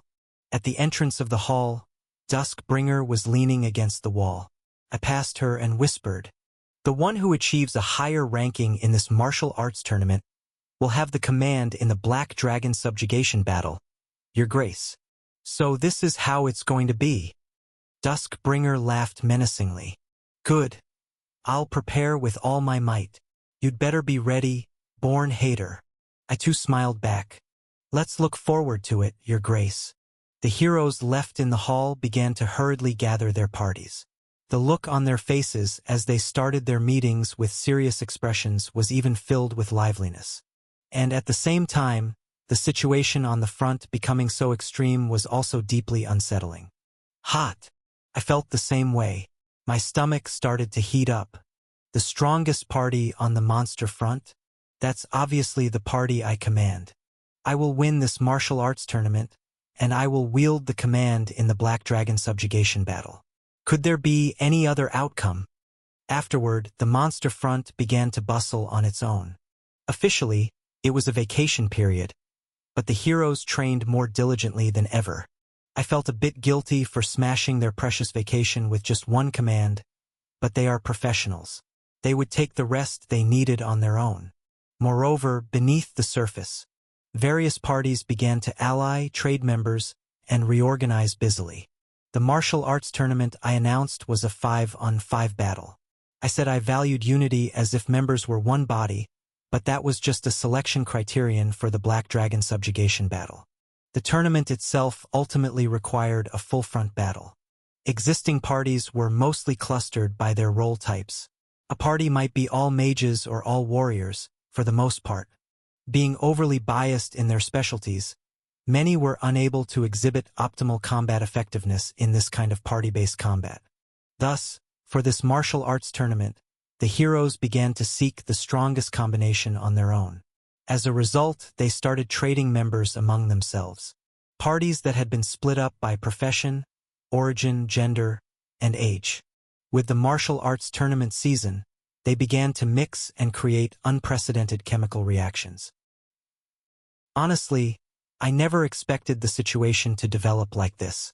In the evenings, in the squares, in the dining areas, in bars and cafes, people who previously barely greeted each other were now naturally mingling and discussing tactics for the martial arts tournament. I found these scenes surprising and, it might sound strange but, oddly touching. People who were divided by race, country, religion, and values. As if they never cared about such things, mixing and dining together, drinking tea. It was so nice that I kept watching for days. Well, it's good and all. But as someone aiming to win the martial arts tournament, I couldn't just play around. I had to go through a lot of trouble to withdraw my main party members and re-register them in my party. From the uncles I took Lucas, from the Shield Knight party I took Evangeline, from the Sniper party Damien, from the Mage party Junior. It took a considerable amount of money and benefits, along with trading suitable heroes to barely manage the trades. Phew, that was tough. But the chaotic mixing of members, the under-the-table negotiations, bluffing, persuasion, and coaxing, all of it, can be said to be the fun of the Stove League. Ha ha ha. In the Lord's mansion. In the office. As I laughed sinisterly, uttering the terms of Earth's professional sports, Evangeline, who was sitting on the sofa in front of me munching on fruit, narrowed her eyes. "What are you talking about again? What's a Stove League?" Stove League. It refers to the off-season in professional sports, the period between seasons. During this time, Teams and players negotiate contracts, draft new players, or make trades to reorganize the team. But explaining all that seemed a bit much, so I brushed it off. It's something. Don't worry about it. For Cavs. Eh? For Cavs. Evangeline's eyes widened in confusion. What does that mean? That's the transfer fee I paid to the Shield Night party to bring you over. To bring over this calf-like Lady Knight, I had to give the Shield Night party, where Evangeline originally belonged, for Cavs. Of course, the cost came out of my personal vault. Sigh. My money. Finally understanding my words, Evangeline suddenly puffed up with pride, lifting her chin and laughing. Indeed, to bring in a superstar of that caliber. Each of the knights ought to get a calf for themselves. Ha ha ha. And how much was I, my lord? Beside her, Lucas, who had been slicing fruit with a bestowed sword downsized to a kitchen knife, casually asked. There was no reason to hide it, so I answered immediately. A bag of gold coins. What did you say, Dash? Evangeline, who jumped in shock, was the one to react. I grumbled and covered my ears. Originally Lucas's party. The uncles, right? Torkel and Zennies didn't ask for anything, but Chain and Nobody, those two scoundrels, opposed until the end. It was only after I generously handed over enough for casino expenses that they finally allowed the transfer. That, a bag of gold coins, Evangeline muttered with a grimace. While calves weren't cheap, there were several cities nearby with large-scale livestock farming. A bag of gold coins is far more expensive than 4 calves. Ha! Lucas silently offered a victorious smile and elegantly placed the sliced fruit on a plate before me. Evangeline, trembling beside him, snatched the plate of fruit meant for me and shoved it into her mouth, then urgently exclaimed, "Then how much did you pay for Sister Junior?" How much? Junior was, when I said I was taking her, Dr. Mutant, who's currently in charge of the overall management of the mage workforce, opposed. It was tough, but we managed to negotiate. Junior awkwardly scratched the top of her hat at the follow-up, while Evangeline's mouth fell open in shock. I ended up promising some land for the construction of the Ivory Tower Crossroad branch. I parted with some land in the northern deserted village. Land? Land? You transferred land rights? Well, yes. The value of such land in this wilderness wouldn't have much real estate value. But even so, it's far more expensive than 4 calves, a bag of gold coins. Evangeline trembled with clenched fists, and Lucas, shoulders drooping, moaned, "Woong Dash, what are you doing, you two?" Then lastly, what about Brother Damien? Evangeline pointed towards the door as she shouted, and Damien, who was just entering the office, jumped in surprise and shivered. After quickly signaling Damien to come in and eat some fruit, I picked up the teacup in front of me and confessed. I agreed to make a magic gun for each member of the sniper party. Magic guns. And at an SR grade, no less. 4 pieces of SR grade equipment are worth a fortune. Essentially, among these 4, the most expensive cost was incurred. Hee. Our sniper party members also work hard.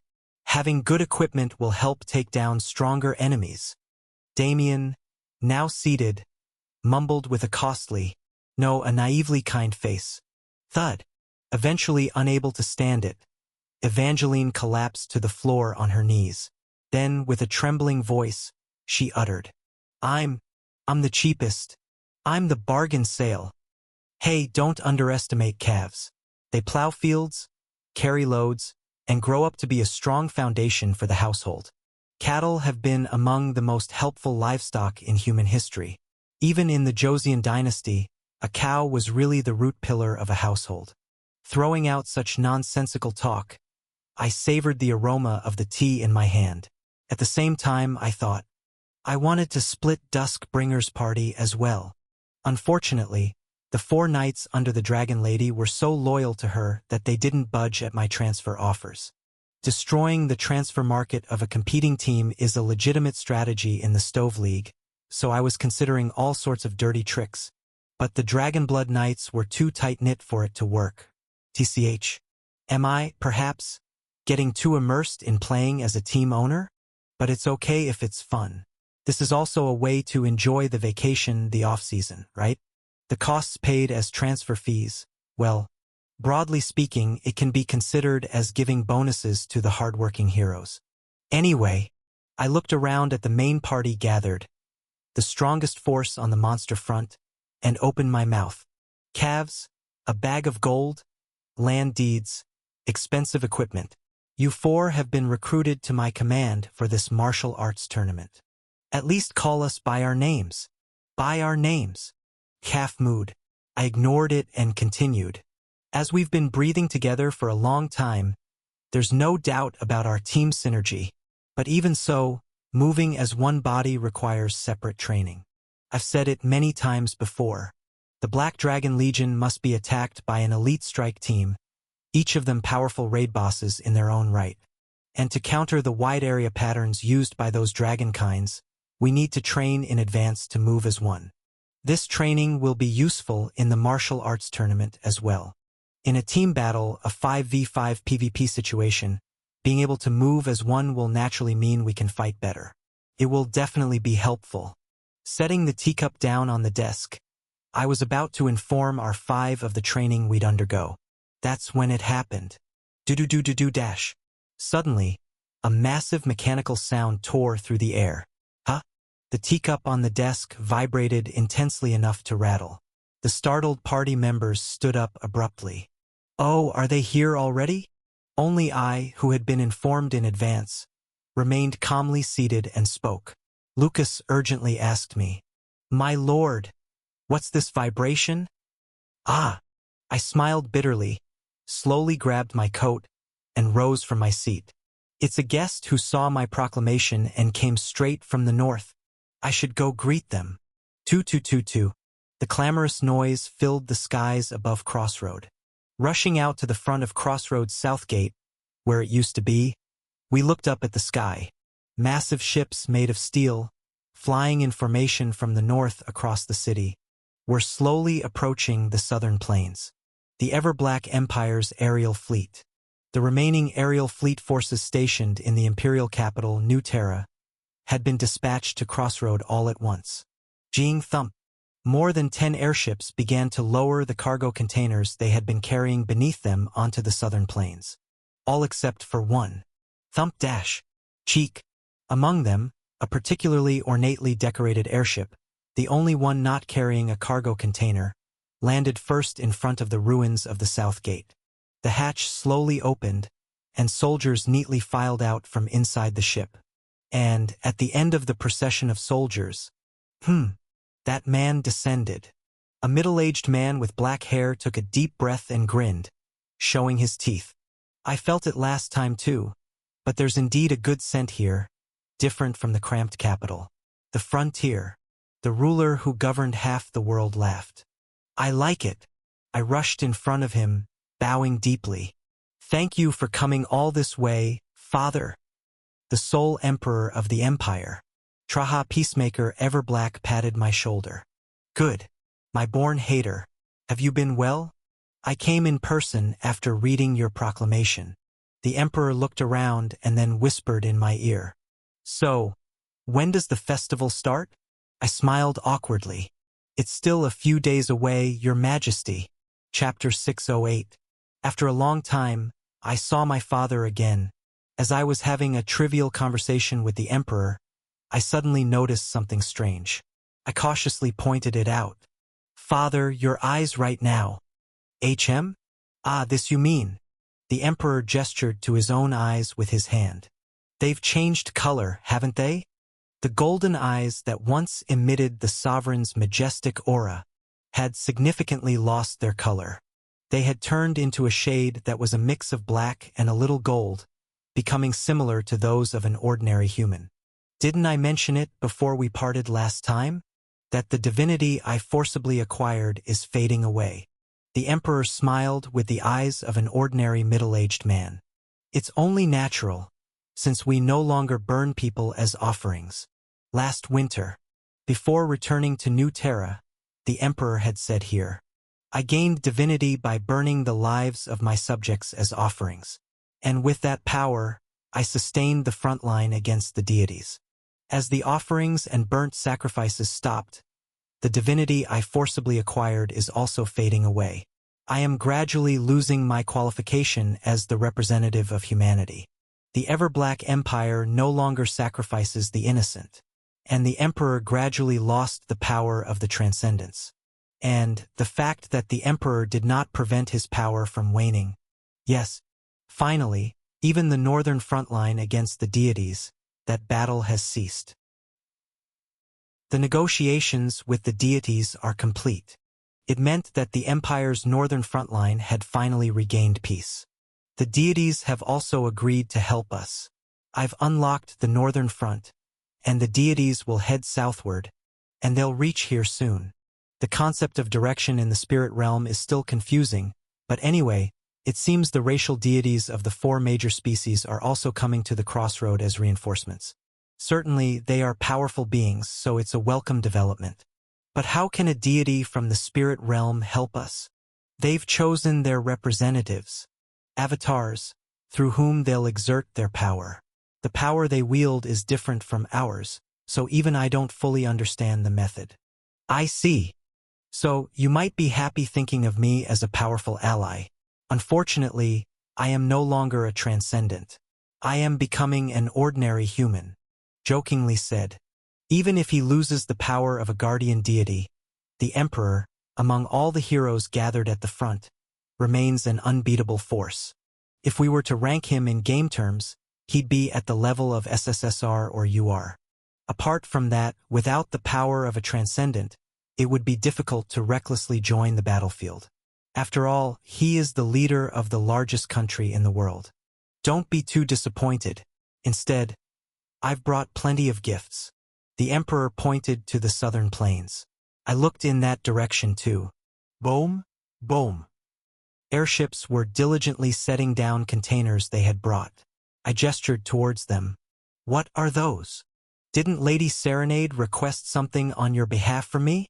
With a flick of his fingers, the emperor had the soldiers in front of the containers unlock the magical locks and open the container doors. And what was revealed inside was fortifications. They were dismantled parts of a fortress wall. Excuse me. As I let out a dumbfounded response, the emperor burst into laughter. Didn't you request it? Since the fortress walls had crumbled, to send the best technicians and materials. But, after my calculation, it seemed impossible to finish a new wall before the next monster invasion. I simply brought over the southern wall of New Terra. There's no immediate need for it over there. It was the very southern wall of the imperial capital, New Terra, that our World Guardian Front had directly confronted during the imperial capital conquest moved in its entirety. New Terra is a city that's constantly expanding and swelling. The concept of the existing fortifications couldn't keep up with the city's expansion. Thus, after the victory in the racial wars 100 years ago, it was built with new technology that allowed for assembly, disassembly, and relocation. As I stood with my mouth agape at the beyond conventional solution, the emperor calmly added, "Well, actually, the cost of dismantling and relocating was higher, so this is the first time it's really been moved. I've never even thought of such a thing. Moving fortifications. There's still more parts left in New Terra to bring over, and assembling them here will also be a major project. But even so, it'll be faster than building anew." The emperor grinned like a father who's brought a hidden toy gift, then winked at me mischievously. "How about it? Will it help?" "Absolutely, father. One of our biggest problems has been solved." The site for the southern walls was just finishing up clearing the ground. Assembling New Terra's walls here would undoubtedly be far easier than starting construction from zero base. Moreover, being the walls of the imperial capital, they would naturally have high defensive power, and various defensive magics would also be in place. It would be impossible to have better fortification repairs during the remaining defensive battles. As I genuinely rejoiced, the emperor laughed heartily and stroked his beard, then gestured behind him. "And there's one more gift. You'll probably be very happy and glad about it." "Excuse me?" I tilted my head in confusion. A gift that would make me glad? Following the emperor's gesture, 5 people walked forward from among the imperial soldiers standing behind. Step, step, for massive knights in flawless ever-black empire ceremonial armor. And in their midst, walking lightly with steps, a young woman in a fluttering white dress and red shoes, with lush beige hair. She was holding a white parasol, and rather boldly, she didn't close it even in front of the emperor. And the emperor didn't bother to point out this impoliteness. The emperor gestured towards them and introduced, "These are my personal guard, the Glory Knights.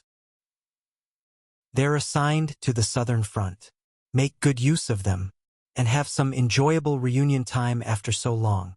After bowing to the emperor and passing by, she narrowed her red eyes and greeted me. "It's been a while, Prince Ash. Is this our first meeting since graduation?" Were we acquainted? This my first time seeing her? Blinking awkwardly, I eventually had to ask awkwardly, "I'm sorry, but my memory of the past isn't complete." I was about to ask who she was. Shiver, shiver, shiver. Lucas, standing next to me, was trembling like a leaf. I looked at Lucas's face in wonder. "Lucas? What's wrong?" My lord. This woman is—" "Oh my, Lucas." The woman covered her mouth with her hand, wearing white gloves, and laughed, then winked at Lucas. "It really has been a long time. It seems like the first time since graduation. Have you been well?" Cold sweat was streaming down Lucas's body. Seeing Lucas so mentally cornered was unusual for me, and I was puzzled. Why is he like this? Lucas remembers me so well, but your highness doesn't remember me at all. That's disappointing. We spent 6 years together. She stopped in front of me, elegantly flipped her lush hair back, and introduced herself. "It's me, Hecate." "Hecate?" A name I've never heard in the game. "A classmate of your highness at the academy, and also—" She lowered her voice and whispered softly in my ear. "The third of the inseparable trio throughout our school days. That Hecate." Her self-introduction went as follows. "Valedictorian of the 369th class of the Imperial Academy. Commander of the Emperor's personal guard, the Glory Knights. Hecate Whiteblossom. Something incredibly lavish." Everything about her was stunning. Her specs, her name, her appearance. She was breathtakingly opulent. At a glance, she looked more like a noblewoman than a knight, dressed in a gown, shoes, and carrying a parasol without armor or weapons. Yet, she was the top student of the academy, which trains knight cadets, and now she's the commander of the Glory Knights. The Glory Knights, a knightly order that has been around since the founding of the Ever-Black Empire, symbolizing one of the Empire's many knightly orders, and understandably so, as they directly protect the Emperor. I've never seen them in the game. Makes sense, though. There was no reason for the Emperor's personal guard, the Glory Knights, to show up at Crossroad in the game. Although their existence was known, there was no way to identify who was part of their ranks. Their commander is me and Lucas's schoolmate. Anyway, after the introductions, the Emperor went to supervise the unloading of cargo brought by the airships. The 4 Glory Knights in black armor followed him. Only Hecate was left to converse with our main party as we headed to the Lord's mansion. "So you really have lost your memories?" Hecate shook her head in pity. I awkwardly scratched the back of my head. "So sorry, but I really don't remember anything from our 6 years in school. Hehe. It's a pity I can't share those memories we had together with His Highness, but refreshing your memory little by little will also be a pleasure. Please do. Take your time." Then I turned my head to the side. But why is Lucas acting like this? Lucas was walking far away from us. Whether he was scared of Hecate or not, he was trembling and even hiding behind Evangeline. Evangeline also seemed visibly taken aback, having never seen Lucas like this before. "Why are you like this, mister? Can't you act properly?"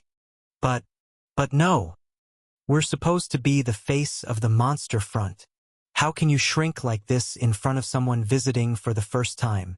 Come on, straighten up. The senior is also looking at you. Only then, feeling my gaze, Lucas stammered out an excuse. My lord. The thing is, back then, there were some incidents. Some incidents? What kind of incidents were they that made him like this? Spill the beans. Hee. Oh, Lucas. Still hung up on something from years ago. Hecate, covering her mouth and laughing, gave a slight nod, and Lucas cowered behind Evangeline with a woo sound. Man, you're ruining your character. Snap out of it. Anyway, I miss those days, the three of us sticking together during our school days.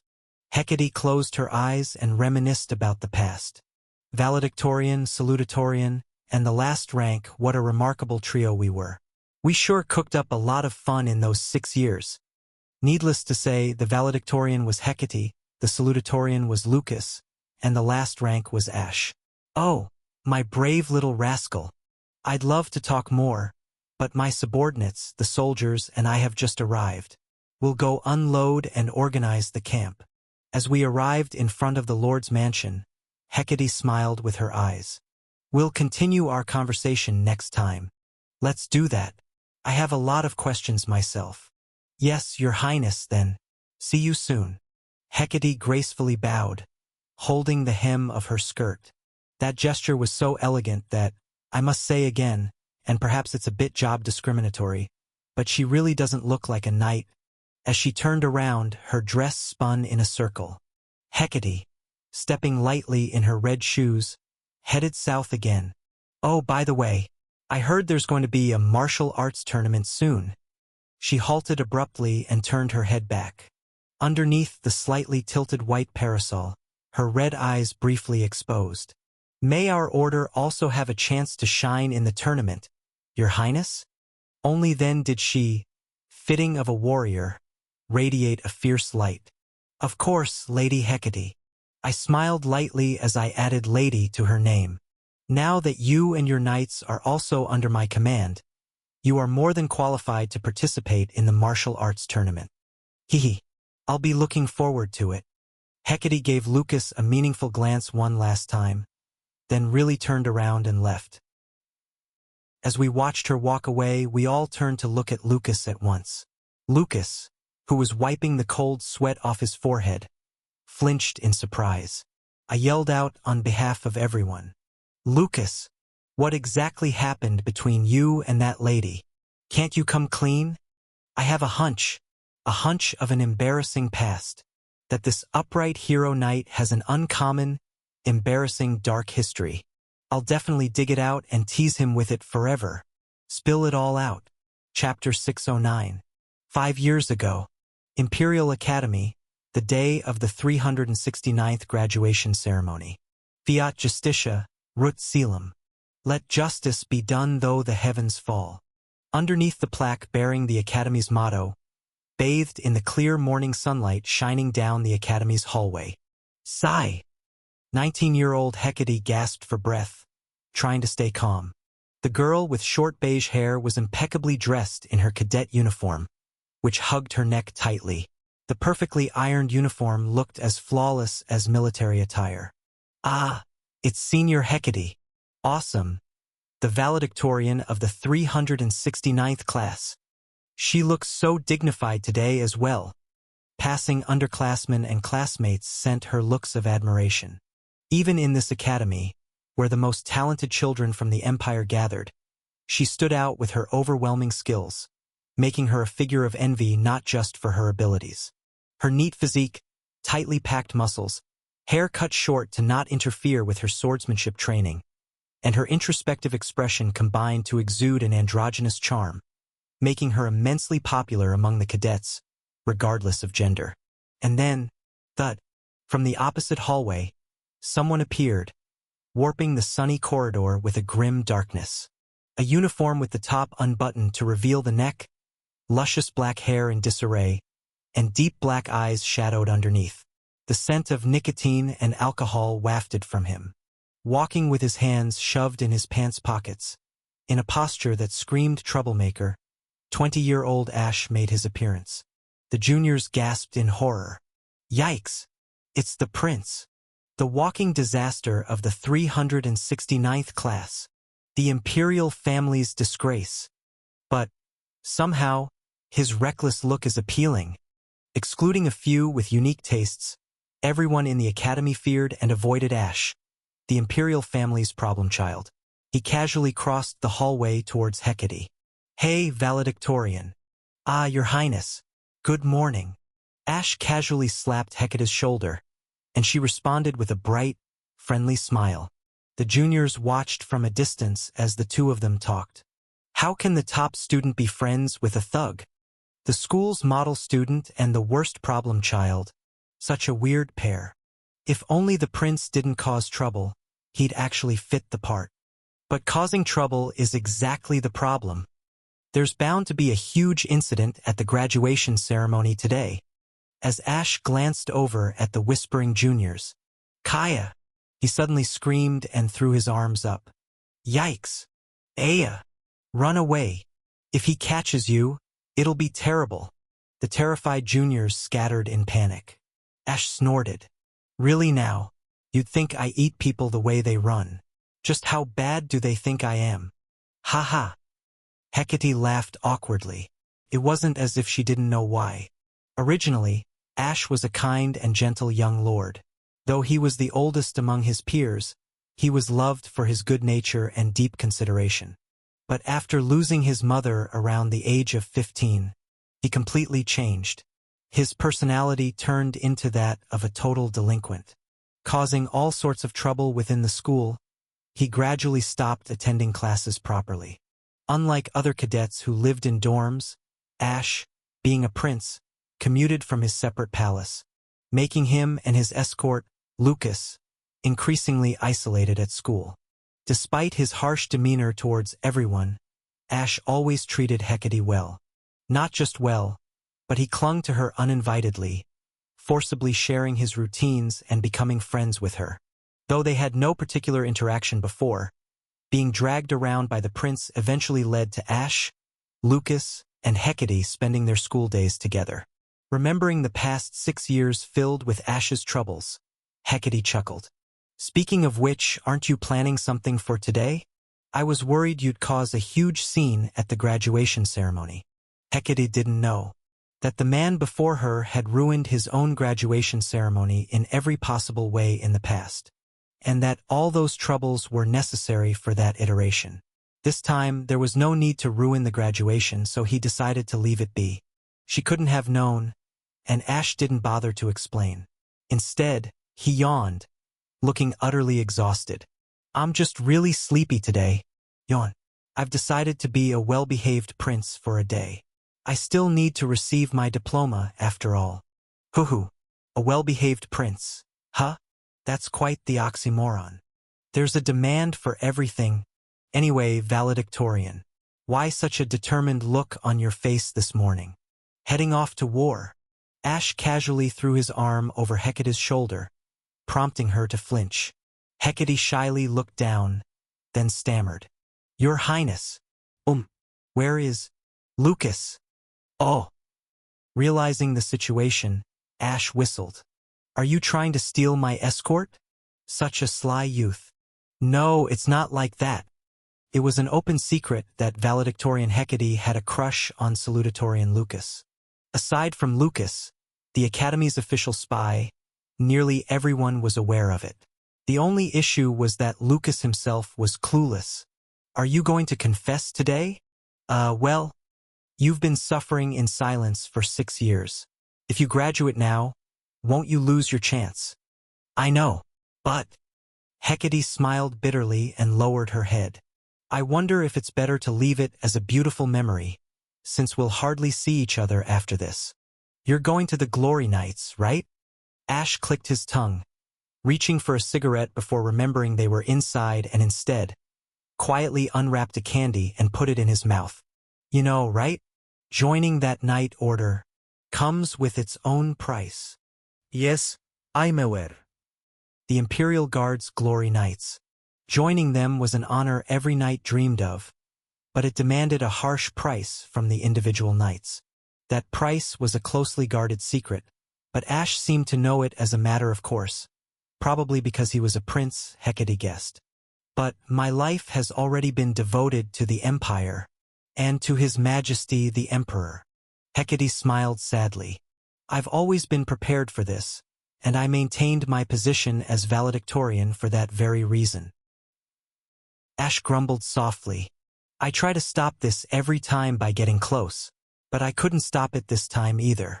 Knights are so damn stubborn. What? Nothing. The candy's just tasteless. Ash often muttered to himself, so Hecate didn't think much of it.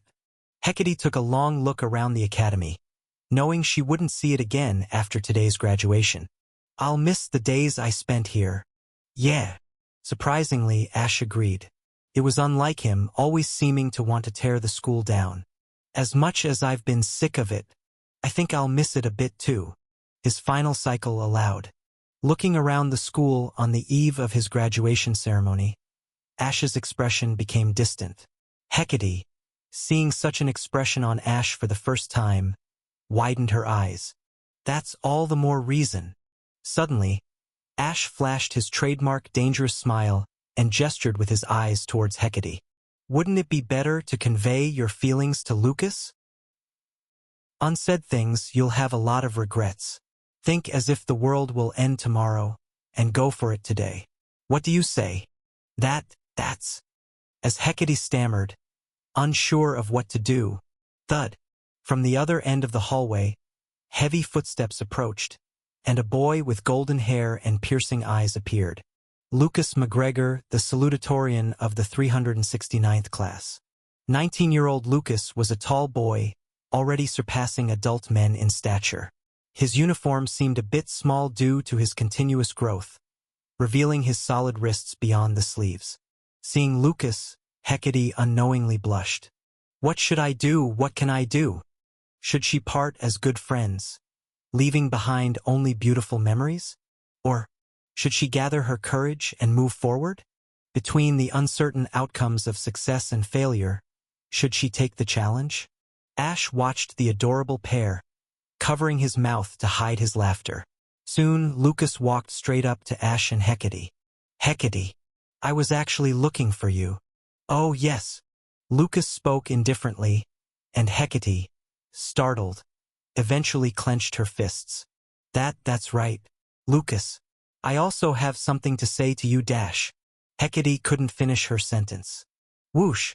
Lucas suddenly threw something he was holding at Hecate. Startled, Hecate caught it and examined it.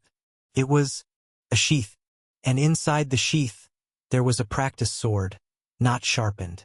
Before graduation, I want to challenge you one last time. Lucas growled as he drew his practice sword. Draw your sword, Hecate. I've never beaten you in 6 years, but today, I will surpass you. Hecate stared blankly at Lucas, and Ash couldn't help but burst into laughter. PFF. Fahaha. Seriously. Hey, escort.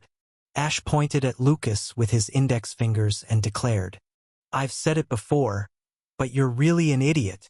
Used to Ash's inexplicable outbursts, Lucas simply bowed deeply to him before turning back to face Hecate. Hecate unwittingly held her breath. Ah yes, those earnest blue eyes, pursuing only martial arts and loyalty to his master, that unwavering gaze. She had been captivated by that straightforward, unswerving look. So, she wouldn't avoid this moment when that straightforwardness was directed at her. Hecate slowly drew the sword from the sheath. The morning sunlight shattered around the practice sword's blade. The gathered cadets around them couldn't help but let out exclamations of awe. After completing her draw, Hecate looked straight into Lucas's eyes and spoke. I'll accept that challenge. Lucas. Thank you, Hecate. But, if I win this duel... Hecate took a deep breath and smiled faintly. Then don't avoid my feelings. Face them squarely. Oh! Not only the surrounding cadets but even Ash, who had sneakily joined them, cheered softly at that remark. Only Lucas, the academy's officially oblivious, tilted his head in confusion. Are you asking me to listen to your story? Fine. I accept the condition. Good, salutatorian. Gripping the handle of her sword with both hands, Hecate slowly raised it above her head. Let's have a match. Lucas lowered the tip of his sword and crouched slightly. Hecate aiming high and Lucas aiming low. The two knights adopted completely opposite stances, staring fiercely at each other. And then, the duel was decided in an instant. Swoosh dash. Lucas, kicking off the ground, charged at Hecate with a terrifying momentum, unleashing a strike. And then, dodging the charge as smoothly as a bullfighter, Hecate gently brought her sword down. Tszk dash. Hecate's practice sword, sparking brilliant flames, sliced through Lucas's practice sword as easily as if cutting through paper. Although it was a practice sword, it was without a doubt a high-quality steel sword refined by a master craftsman, just not sharpened. When the two swords collided, not a single scratch appeared on Hecate's, while Lucas's was cut cleanly in two. The severed tip of Lucas's sword twirled in the air before plunging into the ground. Standing still after the strike, Lucas slowly straightened up and stared at the broken longsword in his hand. "I've lost." Lucas succinctly admitted defeat and sighed, slotting the severed longsword back into its sheath. "After all this time, I couldn't win even once, Hecate. You truly are remarkable. It's thanks to your relentless challenges. Without you, I wouldn't have been honed to this extent." Having sheathed her sword, Hecate took a deep breath. "So, Lucas, now it's my turn." She felt more nervous now than during the sword fight. Hecate swallowed hard and chose her words, while Lucas looked at her, puzzled. And then Hecate, just as in their sword duel without dodging, launched straight into it. "I like you. I've liked you for the past 6 years. Even though it'll be hard to see each other after graduation, I still wanted to convey these feelings." Lucas, surprised, widened his eyes and stood frozen, simply facing Hecate. With her face flushed as if about to burst, Hecate took a step towards Lucas. "Lucas, what do you think of me? Please be honest. It's okay." All the surrounding cadets held their breath. Meanwhile, Ash kept pulling candies from his pocket and munching on them. Crunch, crunch. After a long silence, Lucas finally slowly opened his mouth. His response would be one for the history books of his life and the Imperial Academy's 369th class. That response was, Chapter 610. "But Hecate, you are..." Lucas answered hesitantly, "A man." Silence followed. Not only Hecate but also all the cadets watching the conversation blinked blankly, having lost the flow of the conversation. Ash's jaw dropped as he chewed on his candy. After a moment of being lost in thought, Hecate stuttered in response. What did you say?" "So." Lucas, feeling awkward, scratched the back of his head. "I think of you as a good friend and an excellent swordsman, but no matter what, I can't accept a man's confession." No. Wait, just wait." Hecate, trembling, pointed to herself. "Who said I'm a man? You? How do I look like a man, you crazy bastard dash?" Swear words finally burst from Hecate's elegant lips. Lucas tilted his head in confusion. "Not a man. Of course, I'm a woman. You crazy bastard. Are you saying your identity is female? Of course, I'll respect that as a friend, but..." "No, biologically a woman, you lunatic." Hecate, with her sturdy build, tightly packed muscles, and the short hair cut for the convenience of swordsmanship training, radiated a neutral charm, which had even fooled Lucas, who had been with her for 6 years, into thinking she was a man. "No, it's just that Lucas, that bastard, seems to be legendary for being clueless." Ash muttered hesitantly. Before long, the candies he held in his hand were being taken one by the cadets around him and put into their mouths. They couldn't stop because it was too fascinating. "Hecate, you being a woman..." Impossible. Lucas, stuttering as if he couldn't believe it, gasped as he reminisced about the past. "Then the separate bathroom visits every time? Didn't you find it strange? When the 3 of us went to the river or the sea, the fact that you never took off your top alone? Try to notice, for once. You should have noticed by then." And being sick once a month? Could it be? Do I really have to say it out loud, you? Hecate, trembling with anger and tears welling up in her eyes, stared back at Lucas.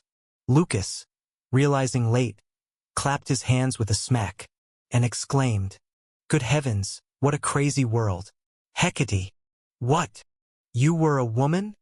With that one sentence from Lucas, who had never even considered her as a potential romantic interest, let alone a woman. "I'm gonna kill you, dash." Hecate finally lost it. She started to beat Lucas mercilessly with her sword sheath.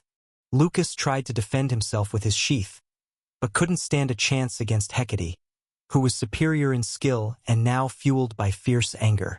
Eventually, the day that would later be named the 369th graduation confession catastrophe ended with Lucas being carried to the infirmary after being beaten up all over.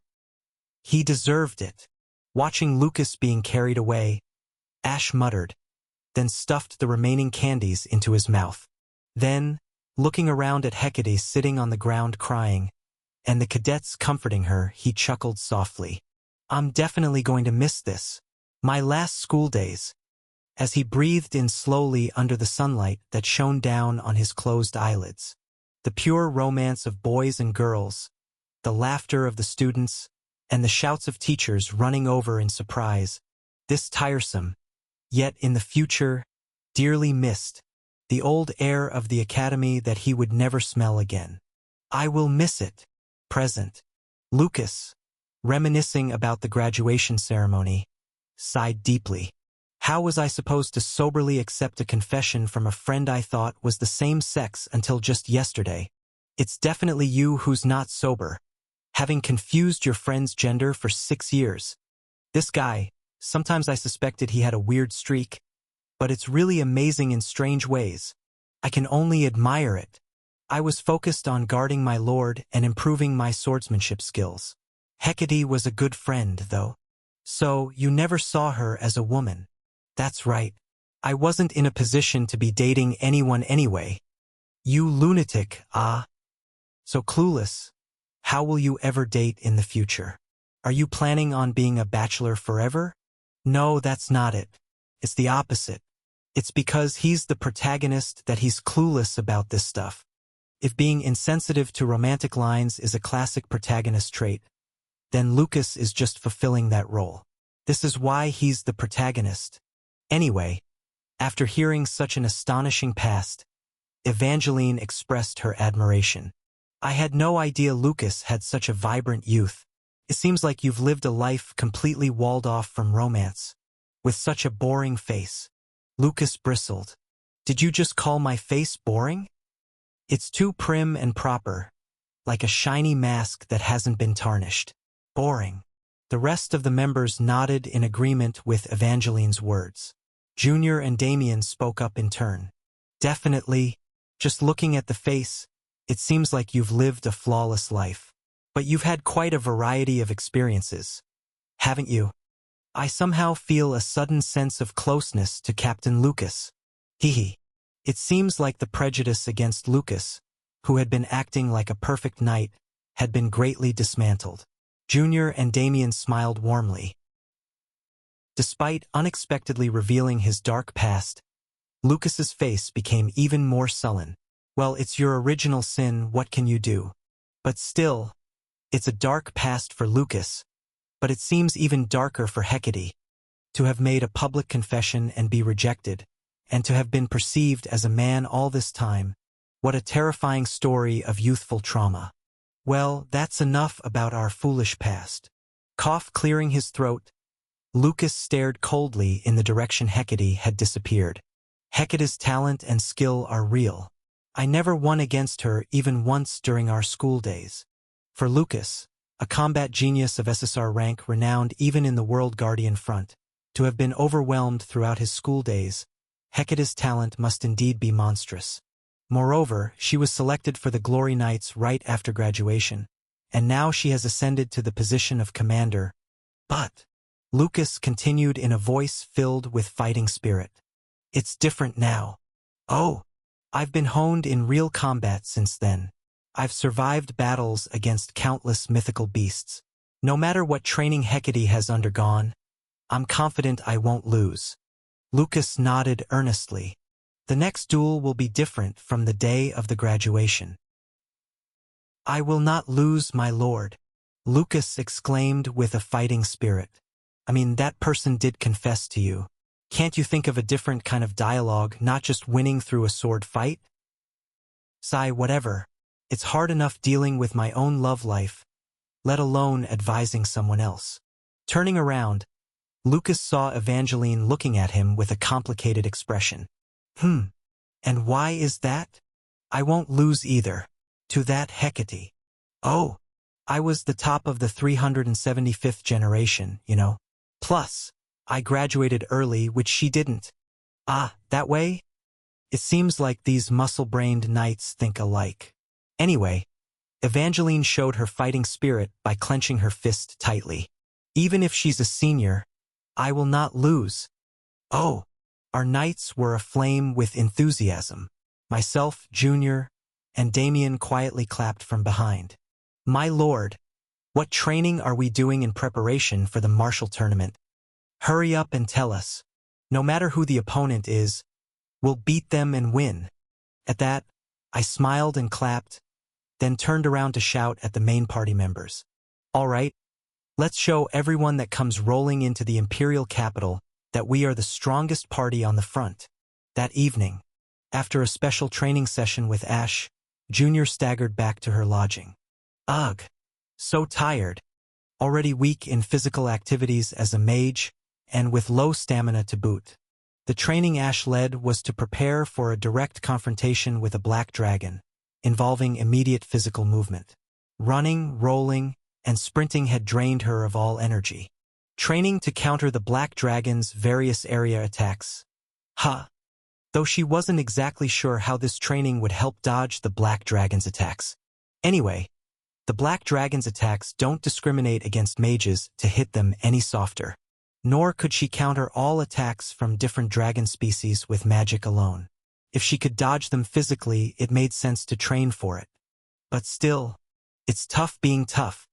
Among the main party of 5, Junior had the lowest stamina, followed by Ash. Damien, who had been diligently training his stamina, despite his frail appearance, managed just fine, and the 2 knights, well, talking about them is just a waste of breath. Both Junior and Ash were very tired today. Ash was probably so exhausted he'd collapse as soon as he returned to his manor. Junior's lodging was still at the inn Eddie's Honey. The entire staff of the inn had moved to Hotel Crossroad, and Ash had offered to move Junior's lodging there, but she declined. The mere sight of anything too shiny made her dizzy, and such a flashy place made it hard to rest. Eddie's Honey remained open for guests like Junior, who found hotels overwhelming. Junior climbed the stairs with tired steps, eager to wash up with hot water and collapse into bed. Arriving at her room, Junior belatedly noticed. Someone was unpacking in the room opposite hers, which had been empty. She didn't intend to peek, but the door was half open. Junior, unlocking her room door, unintentionally looked in that direction and their eyes met through the partially open door. Oh my! A woman in loose, comfortable clothes and beige hair. The woman's attire was different from earlier, causing confusion, but Junior managed to recognize her and awkwardly greeted first. Hello. Hecate. Glory Knight's commander, Hecate, seemed a bit startled but soon smiled. Yes, hello. I saw you earlier with the prince, but your name was Jupiter Jr. Just call me Junior. Hello, Junior. An awkward silence followed. Junior hesitantly asked, So, why are you here? Well, the barracks are full, and the state-run hotel has no vacancies. So, the Glory Knights are temporarily staying here. Heavy footsteps sounded from downstairs. Apparently, the other knights were unpacking in the rooms on the first floor. The 2 women made awkward noises. Their relationship was, how to put it, a friend of a friend of a friend, maybe. Not strangers, but not close enough to be considered friends. a subtly awkward relationship.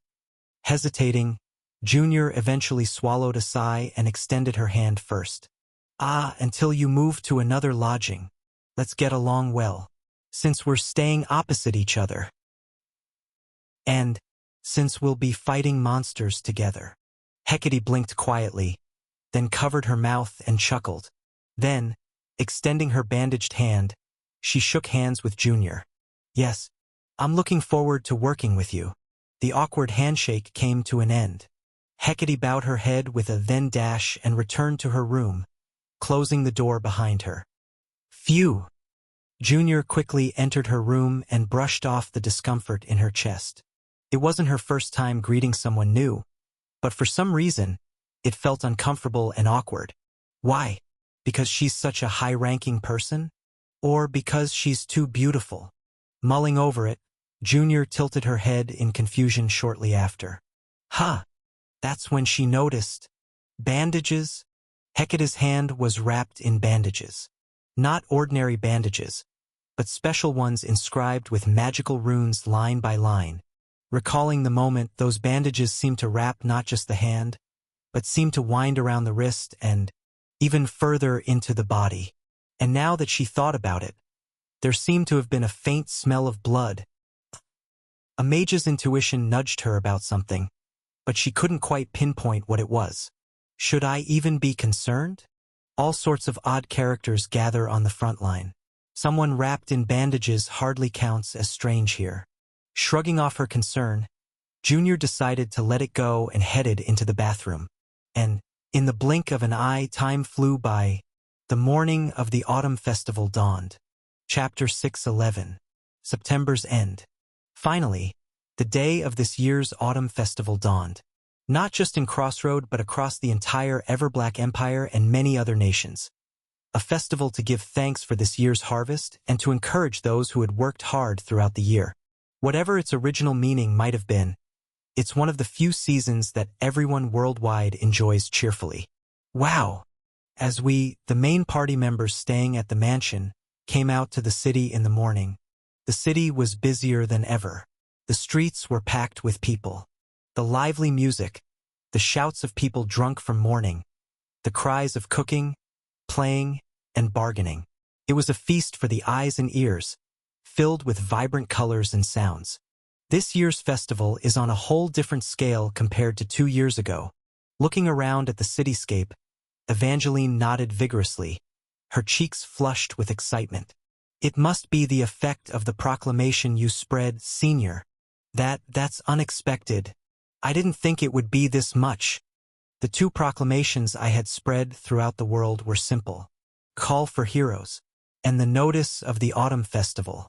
The intention behind spreading these 2 proclamations together was clear. We are preparing for a decisive battle, and if there are any brave fools willing to join, we promise to feed them well and entertain them. But why did so many come? It's the autumn festival. Yeah, but did they all just swarm here without thinking? It's really dangerous here.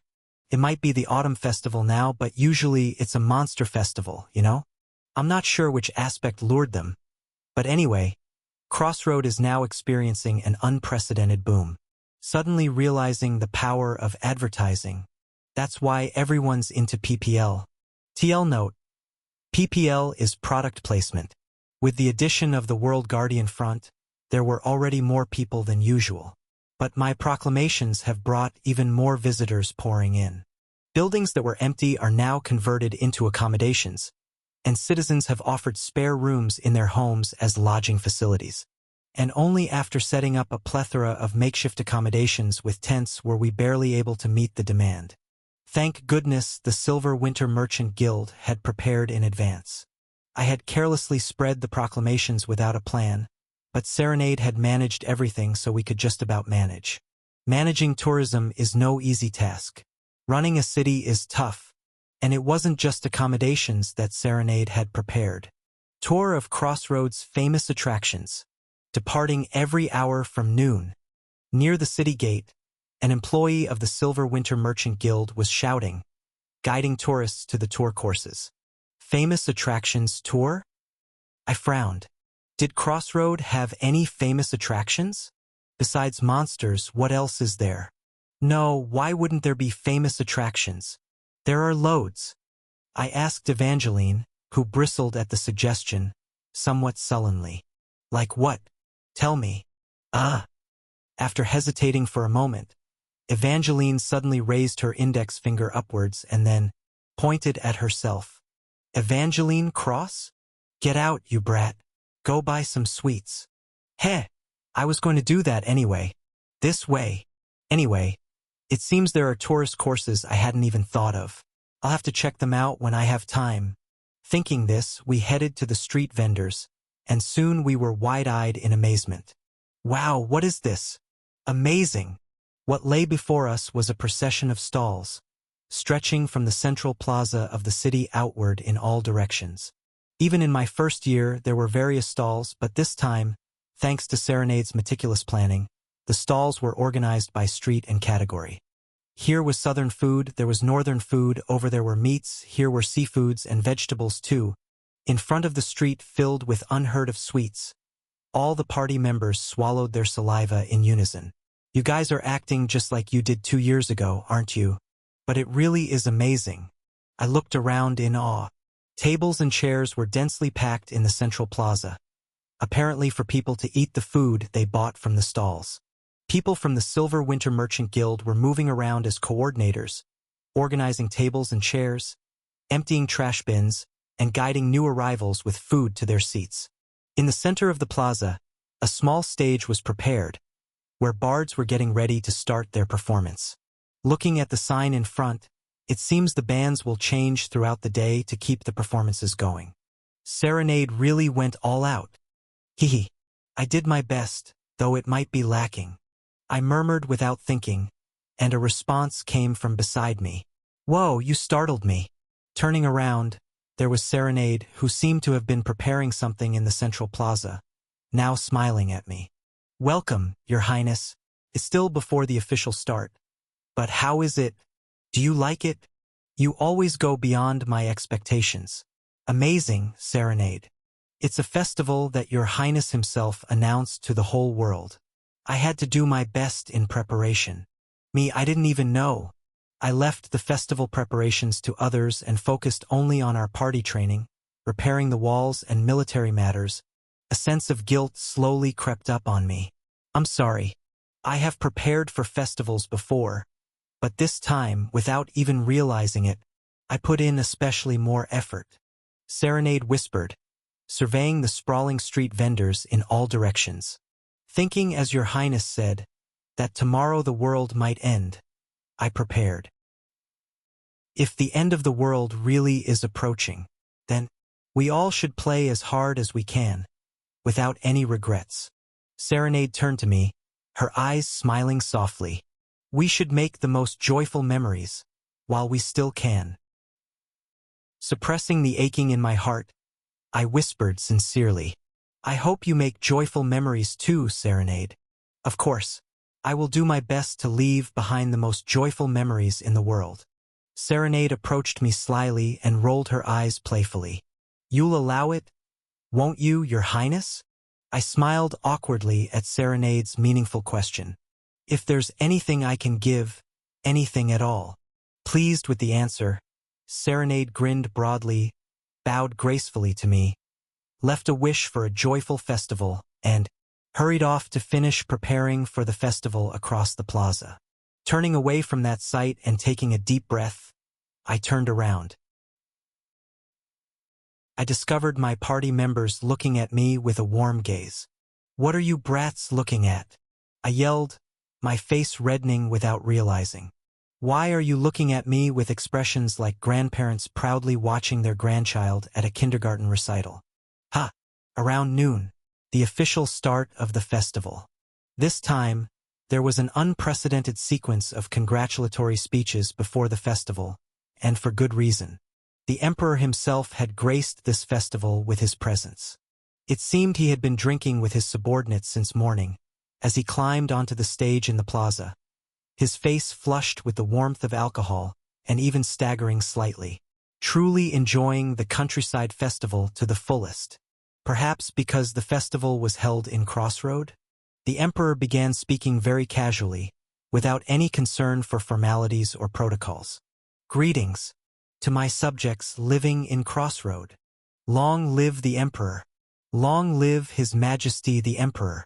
The empire's citizens shouted, all taking a knee to pay their respects to the emperor. But this place is the World Guardian Front. Although it's a limited period, it's a separate route operated independently from the empire's territory. There are many here who are not subjects of the empire. Even kings of foreign lands, who could be considered equals to the emperor, are present in abundance. Among them, there are not a few who still harbor resentment towards the empire.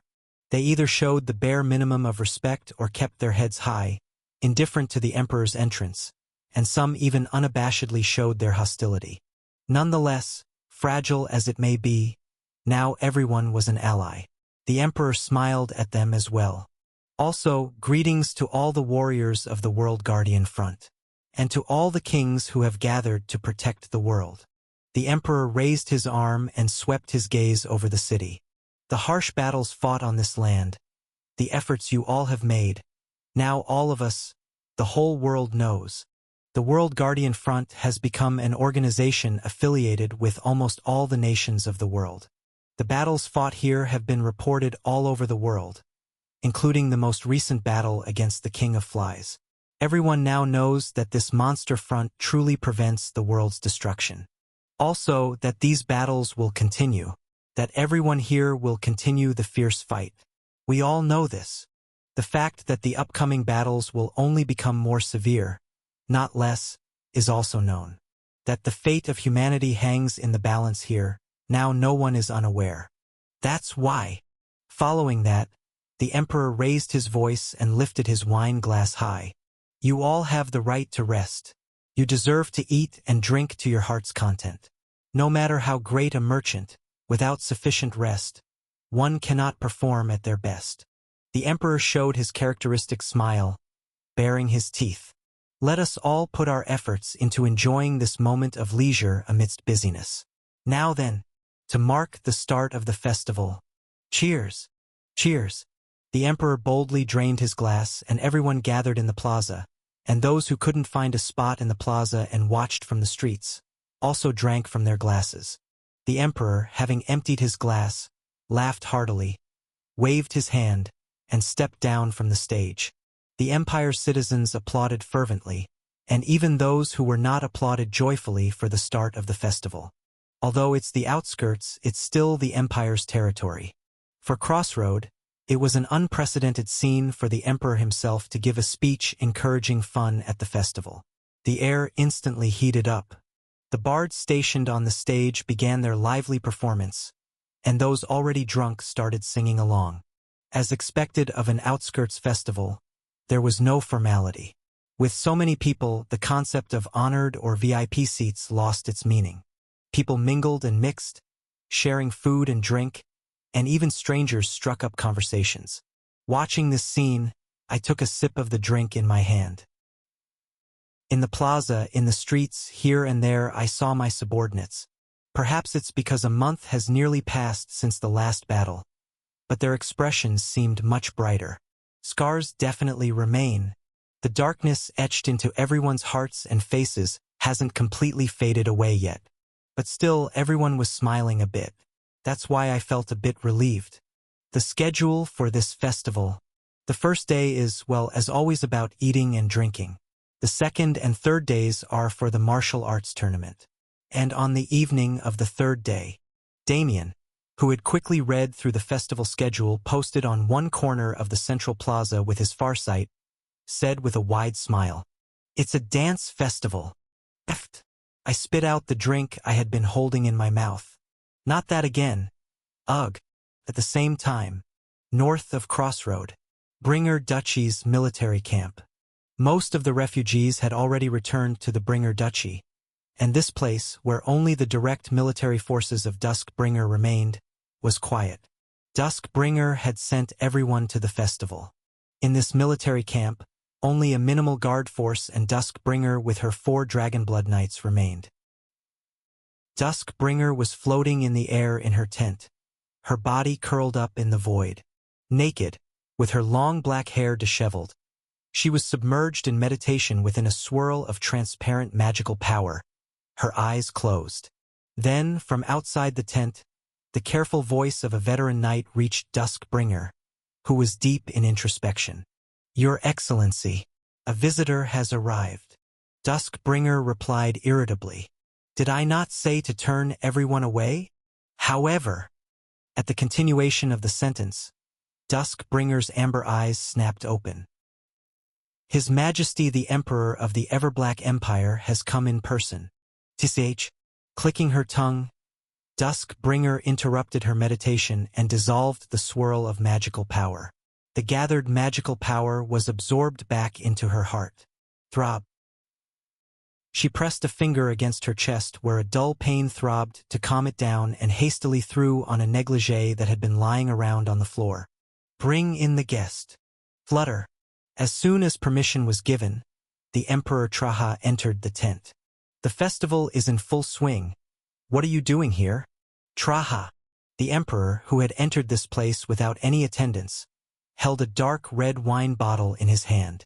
"Would you care for a drink?"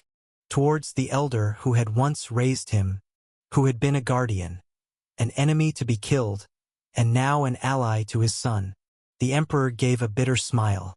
"It seems there won't be another chance like this." Chapter 6:12. The wine filled 2 glasses on the table. The Emperor and the Duchess. The 2 rulers shared the glasses and smelled the fragrance. Duskbringer spoke first. "This brings back memories. It's the Everblack Western Mountain wine you used to enjoy. No need for formalities. It's that wine made in the borderlands between the Duchy and the Empire." "That's right. It's a bottle from this summer's production." Duskbringer lifted the glass, observing the red wine against the sunlight. The borderlands were all burnt to the ground. Impressive that wine was still produced. The war between our nations has stopped, and more than a year has passed. They managed to restore the farms quickly. Humph! Fruit grown from soil soaked with blood and ashes. Duskbringer took a small sip of the wine with her crimson lips, then swallowed it down her slender throat. "I thought it might taste of blood, but it's merely sweet. Oh well. Do you like it?"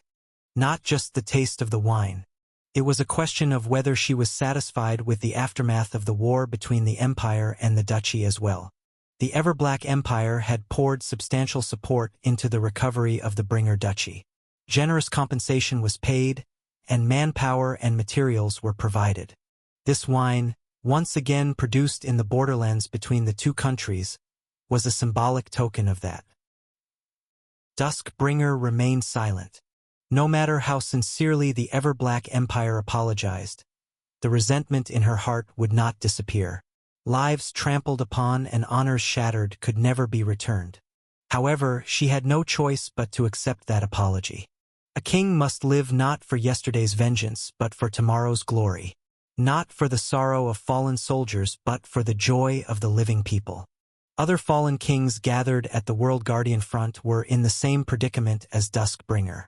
Emperor Traha and the Everblack Empire had quietly approached them, forcibly washing away past grievances and offering an undeniable peace. There was a reason the Emperor visited a few days early before the festival. Negotiations with the fallen kings gathered here at the front had mostly concluded.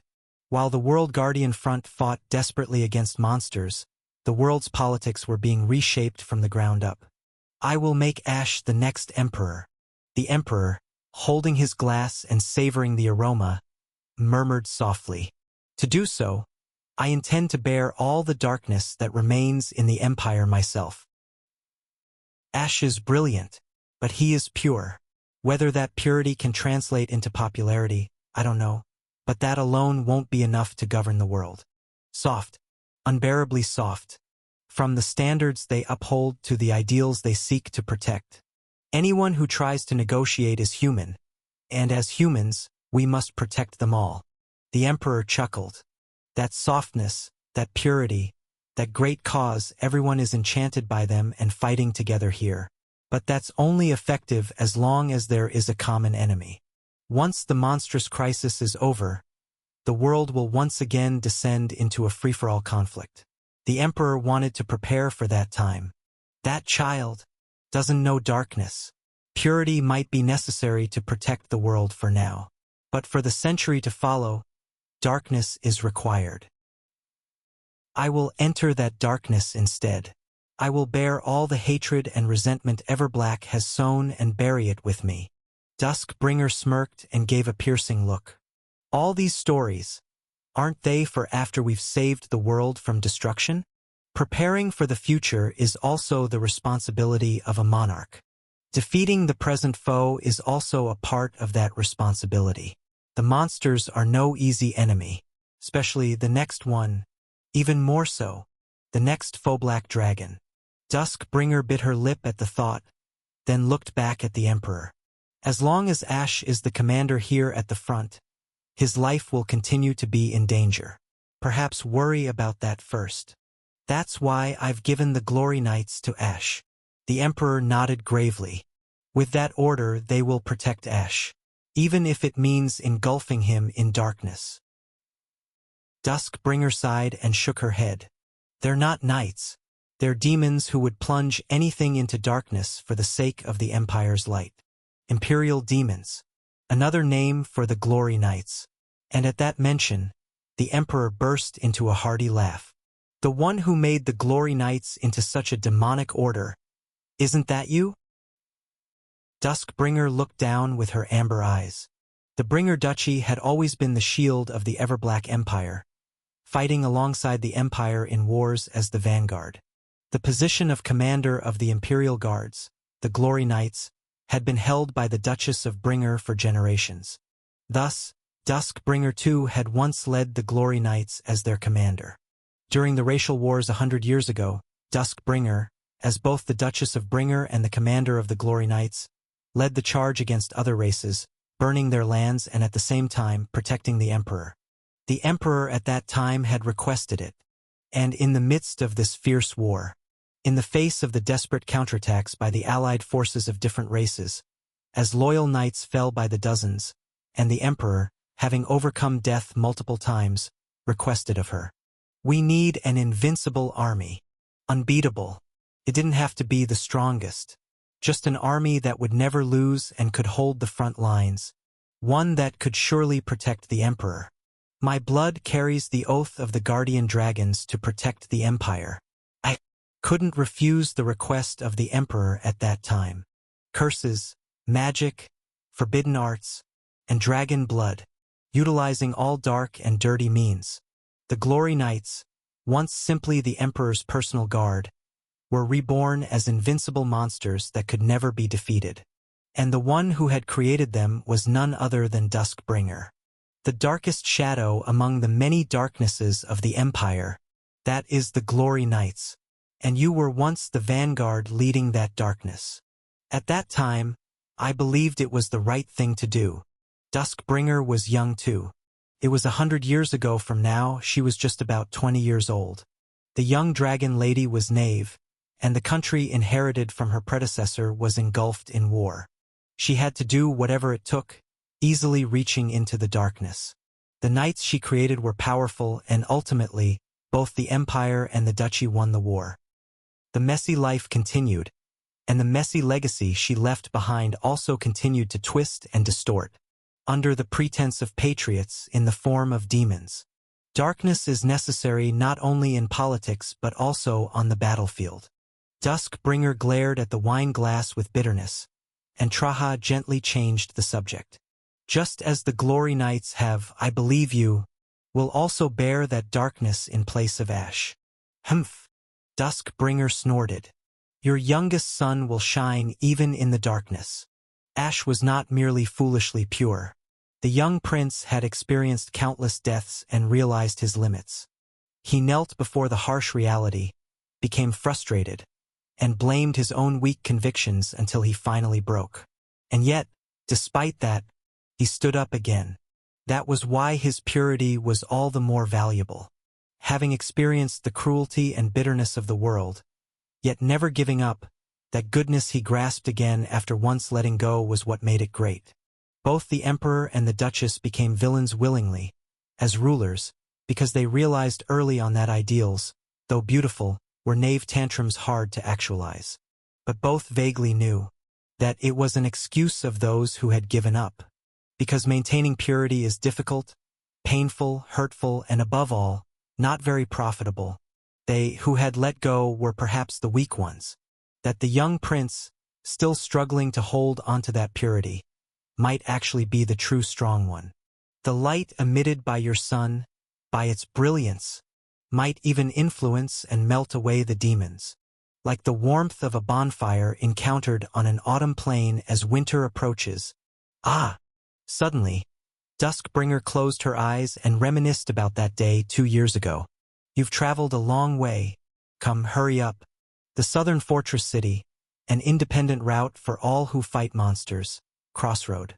The warmth emitted by the boy that day was truly warm, so much so that she melted away, unable to maintain her dignity. As Duskbringer gulped down the remaining wine, Traha cautiously asked, "Will you also melt away like that? Like the previous Duchess, will you dissipate into bubbles?" Thud. Duskbringer placed the empty glass on the table and grinned with a wise smile. "I have lived too long, Traha. Live a long life. Live long and bear the darkness of the empire in place of ash. As you said, bear as much as you can." Traha sensed it, that here now was a turning point of fate. For the world, and for the dragon-blooded Duchess before him, who bore the guise of a girl. Instead, I will, as you said, stand by his side, guarding that bonfire. The world is dark. Once this autumn passes, winter will be upon us. The rain will be cold, the wind chilly, and the frost will bite into the flesh. Winter night is coming. The Lord of the Night, Nightbringer, will personally draw its curtain, like setting a controlled fire to stop a blaze. If darkness is needed to stop darkness, then yes, she will willingly become that spearhead. Her past mistakes, the imperial demons if necessary, she would use them all to protect this small bonfire. Duskbringer resolved, and without having to say it aloud, Traha could read her intent. From then on, the two rulers silently exchanged glasses. I'm reminded of the day I first met Daybringer, the previous Duchess. Inhaling the scent of the last glass, Duskbringer whispered low. That day was also an autumn festival. What was the scene like at the festival a century ago? How would it be any different from now? Drinking, dancing, singing, and, hesitating for a moment before adding more, Duskbringer chuckled. So this is how my last festival goes. What do you mean? It's just the beginning. The Emperor stood up, extending an arm. Let's go. The festival goes on day and night for the next 3 days. Go laugh and enjoy. No, you must. Duskbringer, looking up at the Emperor with sharp eyes, sighed deeply. I'd much prefer your son to you. Ha ha ha. I hope you find your conscience before we head out. Fine. A case of making do with what you have, I suppose. After lightly draping a travel cloak over her negligee and slipping her feet into comfortable sandals, the dragon lady walked out with the Emperor's escort, and they slowly started walking towards Crossroad, where the festival was in full swing in the afternoon. Everyone seems happy. At the roof of Eddie's Honey, dressed in a gown, Hecate, wearing a large-brimmed hat pushed down, and with a white parasol slung over her shoulder, had spread a mat and sat on the rooftop. She gazed at the cityscape with a distant look. People laughing, chatting, drinking, being happy. Yes, I chose this form to protect such a scene. Hecate's lips, which had been faintly smiling, slowly lost their mirth. But still, in the square not far off, Lucas, amidst a group of heroes, was seen engaging in a drinking contest. His opponent, a silver-furred werewolf, jovially gulped down several beers in succession before finally reaching his limit and tumbling backwards. Cheers erupted all around, and Lucas stood up, raising his empty glass to the sky before tumbling down sideways himself. People burst into laughter, and a brown-haired priest rushed to Lucas, casting a healing spell on him. A platinum blonde knight quickly began doodling on Lucas's face with a pen, while a pointy-hatted mage prepared a hangover cure beside them. Watching this scene, the dark-haired Lord Ash, clutching his stomach with laughter, flinched as other heroes approached with evil grins. Being dragged away as the next participant in the drinking contest, Ash screamed. Everyone chanted Ash's name, mixing all sorts of alcohol in his glass. Watching such joyful and happy moments of her old classmates, Hecate buried her face in her arms. Between her dress's long sleeves and white gloves, bandages inscribed with magic runes were briefly visible. Smelling the odious scent of blood emanating from her body, Hecate murmured softly, "I kind of want to be a little spiteful." Chapter 6:13. After the wild festivity of the first night passed, the morning of the second day dawned. The 5 members of the main party stepped out of the Lord's mansion and began walking down the main road. Ugh! My head hurts. Everyone looked miserable, having overdone it the night before. Their eyes were puffy, their cheeks sallow, and their hair a complete mess. Ha ha ha! Lucas, what's with your hair? Laughing at the sight of the knight, whose usually neat blonde hair was now tangled in all directions, Junior beside me started sweating coldly. Your Highness isn't looking too great either. What did you say? Ah! I was shocked when I felt my hair, and indeed, it was sticking out in all directions. Did I get hit by a bomb in my sleep or what? More importantly, I don't remember anything after the drinking contest. Nothing bad happened, right? Nothing much, except for Senior saying, "Is this a drinking show? Then I should strip," and trying to take off your top. Did Ash pull that stunt again? Or is this a problem with being retro-addict? Evangeline started braiding Lucas's tangled side hair on her own whim, while Lucas, looking as if he had attained enlightenment, smiled benignly at the morning sun. This guy still seems drunk, doesn't he? Damien pressed down my wild hair as if saying, lie down, lie down. You're the last conscience of Crossroad, Damien. Your Highness, shall we get some hangover soup? There's a place selling soup over there. I'll go buy some. Oh, that sounds good. I'm counting on you. Conscience number 2, Junior. Junior, puzzled by the term conscience, hurried off towards the soup vendor that was open early in the morning. It's good that at least one member is looking out for their health. Holding a cup of hangover soup each, we sipped on our soups as we lazily walked towards the southern plains. This was in preparation for the main event of the festival, the martial arts tournament. The tournament was set up in the southern plains. Since this tournament was fundamentally a 5 versus 5 party battle, the usual arena was too small to accommodate the scale, so they had to set it up outside. It's the southern plains, so it won't matter much if it gets a bit destroyed. The tournament area was spacious. It was nothing more than a large square marked on the ground, surrounded by seating and standing areas for the audience to comfortably watch. And at the center of the arena was something very large, covered with a white cloth, displaying its majesty. Evangeline, who was stuffing soup in her mouth, tilted her head in curiosity. What's that? You'll find out soon enough. We'll unveil it once all the participants arrive. Before long, the hero party started showing up one by one, shuffling in. Simultaneously, the audience began to trickle in, gradually filling the stands.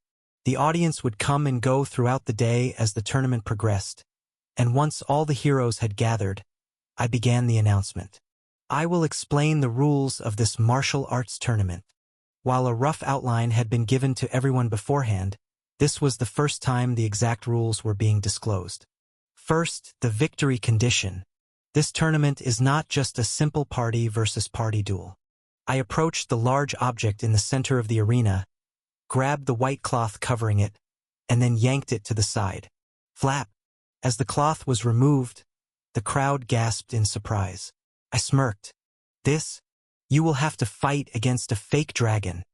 Boom! That sound wasn't made by me but actually came from an internal sound system inside the artifact-laden wooden dragon.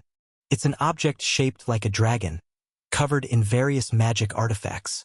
Not only does it resemble a dragon in appearance, but its neck, legs, and tail can move, and it's also gigantic. It was commissioned by me from the production guild to simulate battles against the Great Black Dragon Legion. Really? Making that thing was a hell of a lot of work for a month. Lily pretended to wipe away tears, followed by the Alchemist Guild Master and the Carpenter Guild Master, who also wiped away their tears. The conditions I had set for making this fake dragon were bizarre, and these people from the workshops had worked themselves to death over the past month or so to create it. You've done well. The victory condition for this martial arts tournament is simple. Hit the set targets across the dragon's body to accumulate a total of 10,000 points, and you can win. As the heroes looked bewildered at the somewhat comically shaped dragon's face, they refocused their attention on me. I continued the explanation. The points are determined based on where you hit. As you can see, non-vulnerable areas score poorly, while hitting closer to vulnerable areas scores higher. The dragon's legs, touching the ground, would not score much. In reality, a dragon's legs are strong and robust, areas to be avoided during raids. Wings, neck, heart area, eyes, etc. score relatively high, and there's a key point. A reverse scale point will appear randomly. If you hit it by any means, you instantly gain 10,000 points and win. The Achilles heel of dragonkind, a born vulnerability. Reverse scales exist. Since every member of the Black Dragon Legion has different vulnerable spots, the fake dragon was designed to randomly display one such spot on its body. The rule that hitting the reverse scale wins the match immediately caused an uproar among the heroes. Are we bringing training camp meta here? What's the point of hitting anything else if one hit on the reverse scale scores way higher? Doesn't that make Damien's party the strongest then? That's just trying to win for free. Boo. Outrage. Boo. I waved my hands to calm the vehemently protesting heroes. Everyone, remember, this is a martial arts tournament. Yes, you can interfere with the opposing party as much as you like. Only then did the heroes fully understand the rules of the game, and they all let out a sigh of realization before immediately starting to laugh wickedly. Those are some scary guys. If it were just a straightforward 5-on-5 brawl, someone would definitely get seriously hurt. So, I presented another object, another score target. Fundamentally, to win, one must hit the dragon to accumulate points. However, at the same time, it's necessary to interfere with the competing party. Balancing attacks on the dragon, interfering with the opposing party, and defending against interference will dictate the strategy. Each party has different stats and compositions. Naturally, the tactics they adopt will differ, and so will their countermeasures. It was quite a decent training opportunity before facing the Black Dragon Legion. Every match filled with variables. As you've been informed, it's a team competition with 5-member parties. However, all weapons must be wooden equipment crafted by the Crossroad Forge, and the output of magicians is restricted to 1/10. The heroes, excited, shrugged their shoulders as I clapped my hands. The points for hitting the fake dragon will be accurately tallied by sensor artifacts. And since the fake dragon itself is wrapped in barrier artifacts, don't worry about breaking it and hit as hard as you can. Oh! Basically, just by participating, you'll receive a participation award. For parties reaching the top 16, luxurious prizes prepared with care by the Silver Winter Merchant Guild will be provided. Serenade really put in some effort here. The prizes, far more splendid than those of the first year's Autumn Festival, were sparkling behind the fake dragon, making it look like a dragon's treasure hoard. And the prize for the first place party is the appointment as a Knight of Crossroad, a tradition and honor. Boos flew from the crowd, as expected. Having experienced this during the first year, I responded calmly. In addition to the knighthood, the winning party will receive all the prizes from the finals to the top 16 as a bonus. So, give it your all. Cheers erupted, the reaction of all heroes flipping 180 degrees. I like how straightforward and honest you guys are about this. As previously announced, the performance in this martial arts tournament will be reflected in the selection of parties for the Black Dragon subjugation. The heroes immediately calmed down at my words. Yes, this martial arts tournament is certainly a part of this festival, and an extension of a fun, laughing, and enjoyable training session, but let me be clear. It's also a stage for tactical evaluation in preparation for the Black Dragon subjugation. I smiled broadly and stretched out my hand. Now, heroes, let's see who can prove themselves to be the strongest party on this front line. Cheers. The cheering came not from the heroes but from the audience, which had filled the stands without us noticing. Thus, the main event of Crossroads' third-year autumn festival, the martial arts tournament, began. Our main party was set to fight from the opening match. The bracket was drawn randomly, and it was my fault for drawing the short straw. Sigh. Let's quickly finish this and rest until the next match. All the members nodded at Evangeline's words, but Lucas still looked pale. Seeing he hadn't even undone the braid Evangeline made for him, it seems his hangover hadn't fully cleared yet. That's when it happened. Hey, young and fresh, just looking at you is refreshing. I'd love to stick a straw in that youth and suck it dry. Kiki. Approaching us with bizarrely creepy remarks were the Uncle's Party. Originating from the Leprosy Extermination Squad, our frontline supertanker Torkel. From the Inquisitor SSR grade healer and damage dealer Zennies. From the Blacklist, the Blind Swordsman Nobody, the Dark Mage Chain, and Dr. Mutin. Our opening match opponent was this formidable contender for the championship, replacing Lucas with the mighty Elder of the Ivory Tower. This is tough from the get-go. Even the comments are harsh. Hey Lucas, dear. Looks like you've run off to a younger and brighter party, huh? Nobody in Chain, among the teasing uncles, crunched up their faces and leaned into Lucas. Lucas rolled his eyes left and right, his face slick with cold sweat. It seems he's feeling a bit guilty, having been traded to our side. I didn't betray you. This was entirely the will of my lord. Before Lucas could finish his excuse, the two uncles gripped his shoulders tightly. Hee. Running away won't do any good.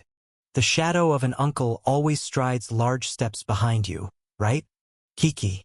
Eek. Run all you want, but when you look back, you'll find that the 30s are right upon you. The 40s come even quicker. And then from the 50s, it's just a blink of an eye.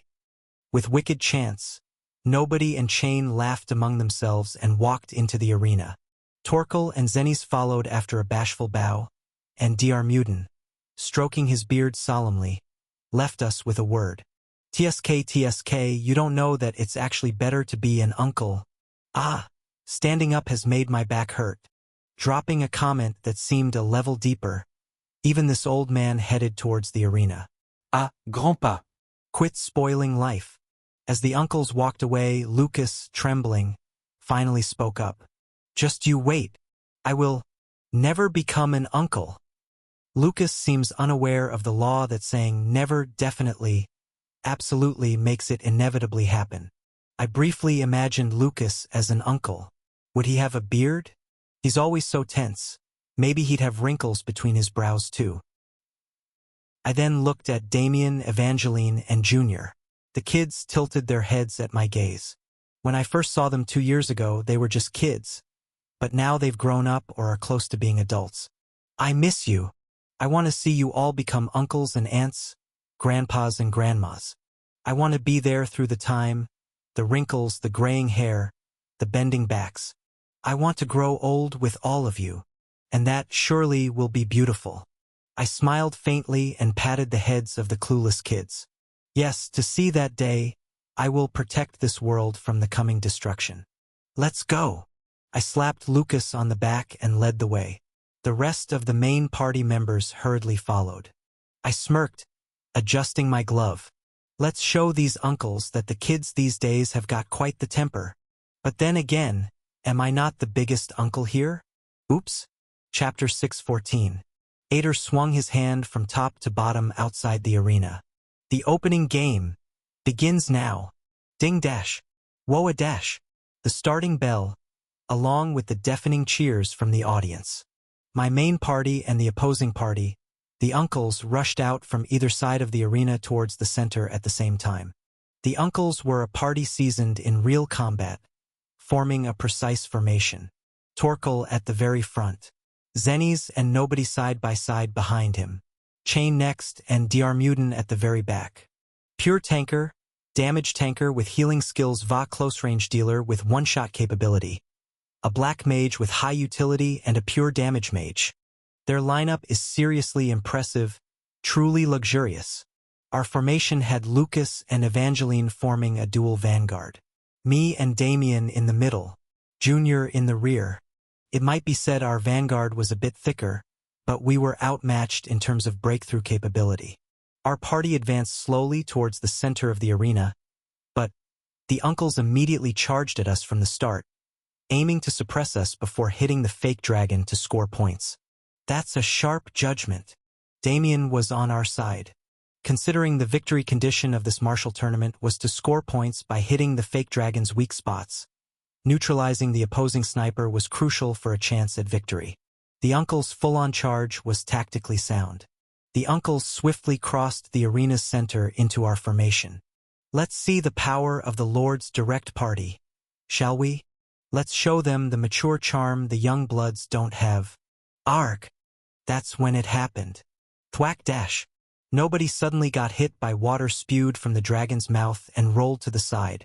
The rest of the uncles gasped in surprise. Water cannon? Why is there a water cannon here? I smirked. Don't you remember from the training camp? You should dodge it on your own. The fake dragon was wrapped all over with artifacts. Not just for scoring sensors or its own defense barrier, but also equipped with various attack methods reproducing the dragon species area attacks.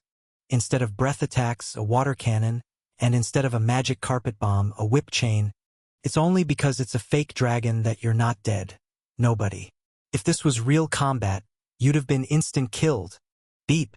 At the same time, points were etched onto the uncle's side magic panel. Dash 100 points. What's with the deduction? If you get hit by the water cannon, it's a 100-point deduction. Your Majesty, you didn't mention anything about this?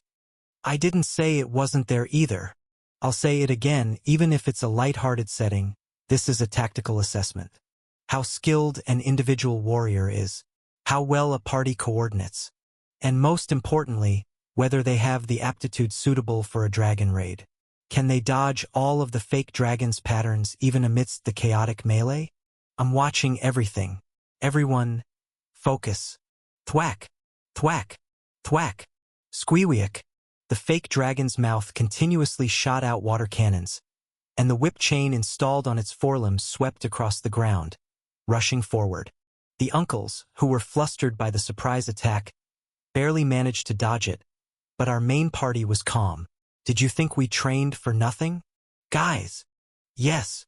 At my signal, those of us approaching the dragon simultaneously jumped up, swoosh dash, and easily dodged the whip chain. There was a peculiar pleasure in performing the same movement simultaneously through training. I burst into laughter. Ha ha ha! How about that? This is the result of training, the power of friendship. Ugh! Just as I was exclaiming joyfully, a water cannon blasted in my face.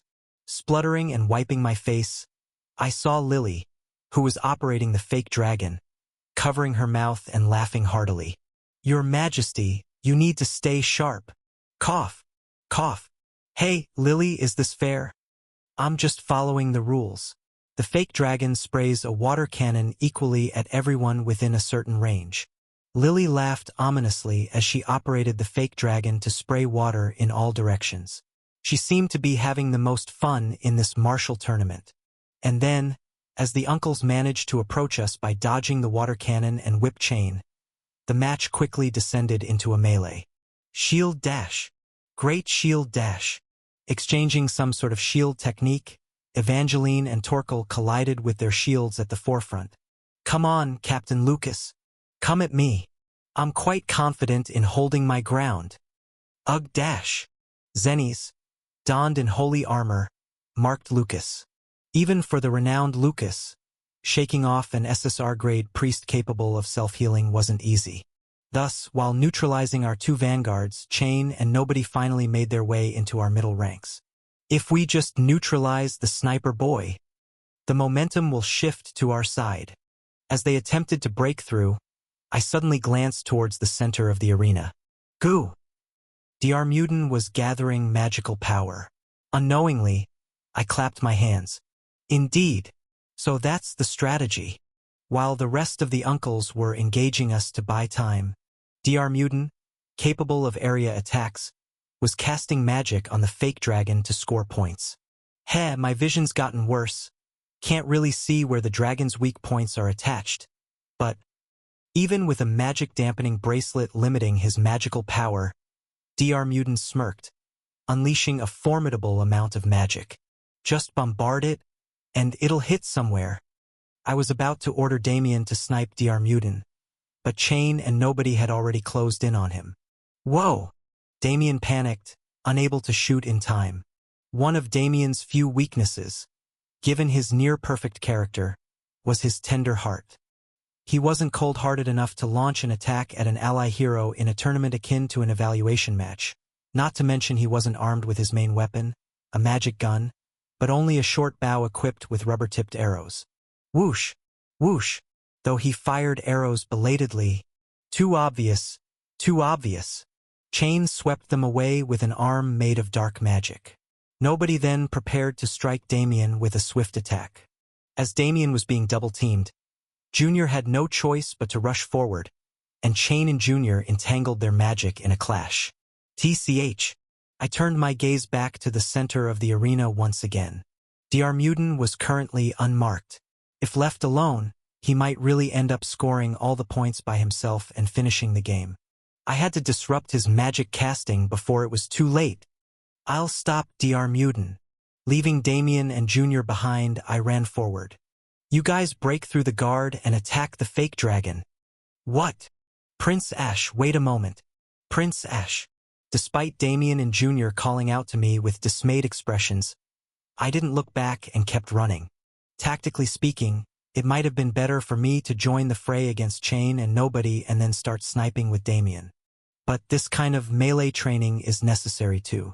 You have to know how to shake off an enemy's vanguard sticking to you like a leech on your own. After all, these are the very situations we'll actually face in the Black Dragon subjugation. I believe you guys can overcome this. No, we must overcome it. For the battles ahead. Thud. I planted the flag into the ground. Then, gray castle walls sprouted from the ground like petals, and I slid across the floor towards Diarmuiden as if riding a sled. And right as Diarmuiden was about to complete his spell, I gave him a full swing with the flag right into his side. EY dash. Whoa! Are you trying to kill me? Prince Ash. Startled, Diarmuiden had no choice but to stop casting, and he blocked my flag with his magic-wrapped staff. I didn't stop and kept swinging the flag. Stop casting. Yeah. Ah. Wait. My back's going to give out. Hold on. While the mage and a so-called mage who's terrible at close combat were bickering, swoosh, a water cannon poured out from the fake dragon's mouth towards us. Arg. Yeah. Diarmuiden and I both tumbled across the ground. The direction of the match was spiraling into a labyrinth. Now, sniper boy, everyone on our front fears and reveres your eye, but I'm different. While all the other heroes were locked in an evenly matched battle, the balance here was completely shattered. From the start, I don't care about such things dash. Blind swordsman nobody yelled fiercely, swinging his sword. Swoosh, swoosh. The rubber-tipped arrows Damien desperately shot were futilely shattered in midair. Grinding his teeth, Damien desperately tried to increase the distance, but nobody, using his footwork, closed in much faster. The lifeline of a ranged attacker is distance. Maintaining distance or failing to, that's where battles are won or lost, and life and death are decided. If you can't take out the enemy before they close in, if you allow them to approach, defeat is inevitable. Similarly, the lifeline of a melee attacker is also distance. Within a short reach where their attack can hit, they exhibit overwhelming power, but if they can't close into that distance, they die instead. They must burrow into their advantageous distance for the path to victory to open. Thus, the battle between attackers is a fight for who can control their favorable distance. And in this duel, nobody had an overwhelming advantage. The swordsman had broken through to the archer. How could he possibly lose? Click dash. Nobody's sword cut through the air with ferocity. Damien, with his naturally overwhelming eyesight, read its trajectory and twisted his body to dodge. Or so he thought he had. Squeak! The path of the blade strangely curved, flying towards Damien's held short bow. Startled, Damien managed to contort his body awkwardly to dodge the attack. Nobody bared his chilling teeth, grinning wickedly. Being blind, the direction of his gaze meant nothing. His movements were different from those of typical swordsmen. Having been blind from birth, without the concept of seeing, the preparatory motions for striking, swinging, and retrieving his weapon lacked the preliminary action of looking. This slight difference created a bizarre dissonance, and Damien, who had less experience in close combat and had understood movements based on other swordsmen he had seen, was further cornered. His excessively good eyesight ironically put him at a greater disadvantage. Got you dash! It was the moment nobody shouted, swinging down his sword. The one caught is on your side. Thwack! Suddenly, Damien shot an arrow in a completely different direction. Until now, he had always aimed precisely at nobody's vulnerabilities to neutralize him, but this arrow was off in a totally different direction. Did he miss because he was flustered? As nobody laughed, intending to overpower Damien, he felt a chill on his shoulder. The direction Damien suddenly shot towards was where the fake dragon was. If that's the case, could it be? Did he spot the dragon's weak point? In a flash, nobody's mind whirled. If that arrow truly found and hit the weak point, then this match could end right there. No, it's a fake. He's trying to deceive me. But an arrow shot at the cost of one's own life, in a situation where the swordsman had closed in, about to overpower him. It couldn't be anything but a finishing blow. Damn, I need to block that arrow. Nobody, straining his senses to find the off-course arrow, contorted his body unnaturally to swing his sword, and knocked it away. Thwack! The arrow exploded in mid-air, and the next moment nobody realized. Sorry, the boy in front wasn't just good with his eyes. It's a fake. He was also bold.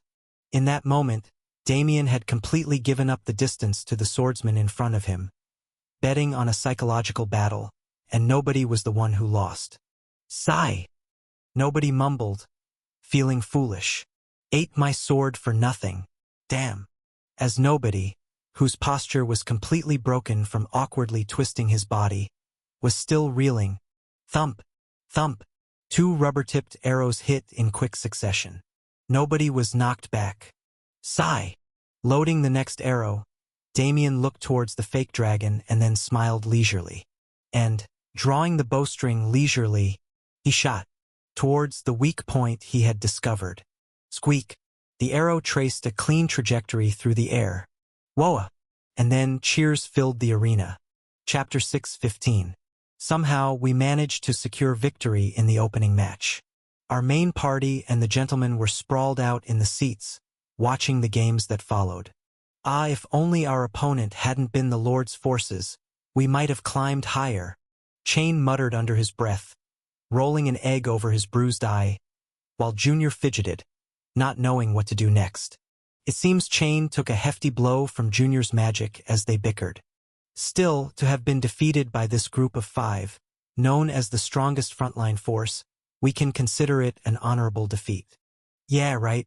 Just 1 round and I'm sore all over. Better to be knocked out in the first round and watch the games in peace. Though Torkel and Zenny spoke lightly, Dr. and nobody wore sullen expressions. It felt like a match worth attempting. The talent of the youth is terrifying. The audacity of the youth is just as frightening. Did you see Prince Ash swinging that flagpole trying to beat me to death? Seems like he had quite a bit of pent-up resentment against me.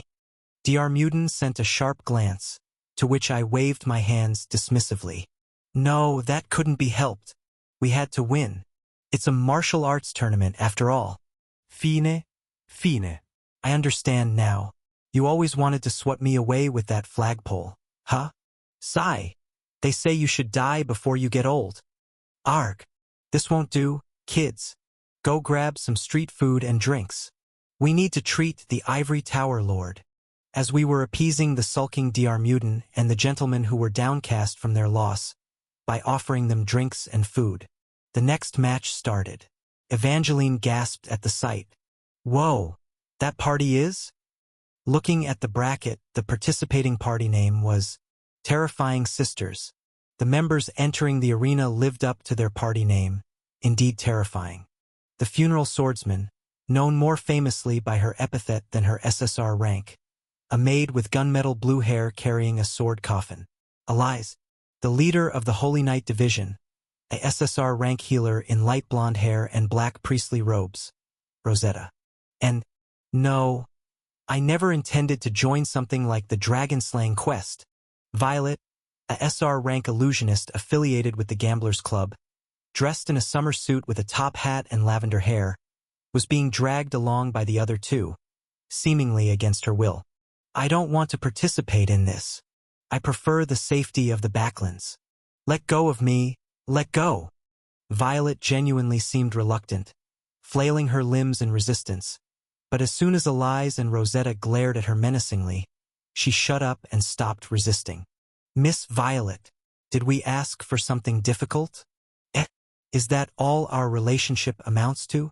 Elise uttered menacingly, followed by Rosetta with a deceivingly kind smile. There's no need for you to be at the forefront. Just timely deploy your illusionary domain from the back. We kindly asked you, yet you persist.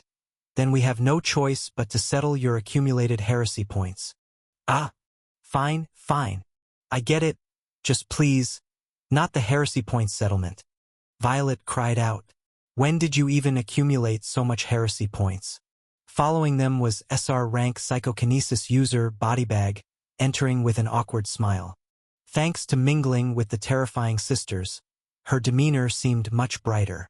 And then, at the back of this party, step by step, a woman with long white hair tied back into a ponytail followed with light footsteps, Nameless, was seen. Huh? My mouth hung open, and a beat later the other heroes did the same. Why are you here again? Nameless had been forced into a rest period at Crossroad after the battle against the King of Flies. She, who claimed to not sleep well in the Lake Kingdom, strangely found peace in Crossroad, perhaps due to Ader's presence and some trickery on his part. Anyway, I had desperately pleaded with her to stay until the festival, concocting some reason about needing help with reconstruction efforts. So I knew she had been mingling here and there around Crossroad, but to actually participate in a martial arts tournament? You're a character that breaks the balance. Hey, take it easy. Nameless faced the stirring heroes with an innocent and somewhat shy demeanor, unlike her usual scruffy robe, now clad in ordinary light leather armor, looking not like the last watcher of a cursed kingdom, but just another adventurer. Anyway, as the terrifying sisters made their entrance to the arena and spotted us, they dangerously leaned towards the stands. We instinctively gasped and recoiled. Oh, you're here, President.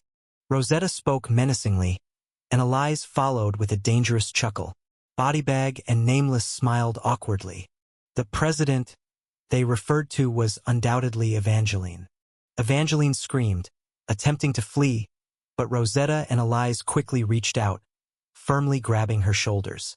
When you called the party together for this martial arts tournament, you said, you sneakily slipped away and joined Prince Ash's party, huh? Kiki. Evangeline avoided their gazes with her trembling emerald eyes, sweating profusely. I too broke out in a cold sweat. So there was this backstory? Ah, no. For the sake of our group's future. As the president, I aimed for victory here while the group could aim for victory separately. If one of the two teams wins, it increases our chances of winning. Elise suddenly leaned in and blew a gust of air into Evangeline's ear, interrupting her rambling. Eek! Evangeline shivered as Rosetta whispered ominously. Since you've moved to a different party, make sure you win, President. If you don't win, what if I don't? Well, who knows what the future holds. Just know that there are many members eyeing the president title like hungry tigers. Hee. After leaving those meaningful words behind, the terrifying sisters headed towards the arena, Evangeline, her complexion pallid and trembling, cried out in desperation. "Don't joke around. Do you have any idea how hard I worked for this position as president? How bitter the struggle has been? You think I'd just hand it over?" Evangeline's fighting spirit flared noticeably at the thought of the presidency she was so earnestly devoted to. "Well, motivation is good, I suppose. Anyway, it seems we suddenly have championship-level strength on our side. Elize, Rosetta, and Bodybag alone constitute a formidable elite force. Not to mention Violet, a non-combatant always prone to complaints yet undeniably talented as an illusionist, and even nameless. As expected, these five swiftly dominated their first match, leaving the arena with triumphant expressions. The terrifying sisters, indeed a terrifying combination. Following that, a series of interesting parties with unique compositions emerged. Heroes executed matches with unprecedented combinations, tactics, and strategies, displaying their creativity and competitive spirit. From the start, some teams didn't even glance at their opponents, rushing straight for the fake dragon, or coordinating in advance to join forces with another team to seek out its weak point, or digging into the arena's dirt to hastily construct fortifications, or even offering bribes to Lily, who was controlling the fake dragon. Such inventive matches unfolded, showcasing our heroes' creativity. It's unsettling how they all seem to be taking after my knack for finding loopholes. As someone tasked with tactical assessment, I watched every match closely, noting the participating heroes' skill levels, potential, and performance. Among them, one particularly striking party stood out. The Outsiders, newly formed. King Poseidon of the Merfolk introduced themselves. Originally, the Outsiders was a meeting group for the four major non-human races to discuss their affairs. The party members participating in the martial arts tournament included King Poseidon, Coolin, Kelly and Verdandi. Kellison and Queen Skuld were replaced by Kelly and Verdandi. And the last member was, why am I here? Hannibal, an N-rank spirit magician and enchanter, shuffled nervously, his presence all the more conspicuous among the imposing figures representing the four major non-human races. He wriggled and hid behind Kelly. Then King Poseidon laughed heartily, stroking his blue beard. "You're an outsider too, aren't you?" Hannibal, representing the half-blood community of hybrids, certainly qualified. A representative of the four major non-human races and the hybrid community. They truly fit the name Outsiders. "Woo! Go, my son Hannibal! Fight on!" Xennies, who had been trembling just moments before Rosetta approached, now boisterously cheered for Hannibal as he entered the arena, even waving cheerleaders' pom-poms. Hannibal blushed deeply and curled up even more. I know that feeling. Embarrassed by your dad making a scene at the sports day, but also kinda not hating it. In any case, the Outsiders, fittingly a party of 5 kings, quickly dominated their first match and won, flaunting their championship-level strength and receiving overwhelming support from various races as they proudly exited. Why are there so many strong teams? And then, the next championship-contending team to enter was, ha ha ha, has my turn finally come? Duskbringer, and her command, the Dragonblood Knights. Duskbringer entered the arena in full armor.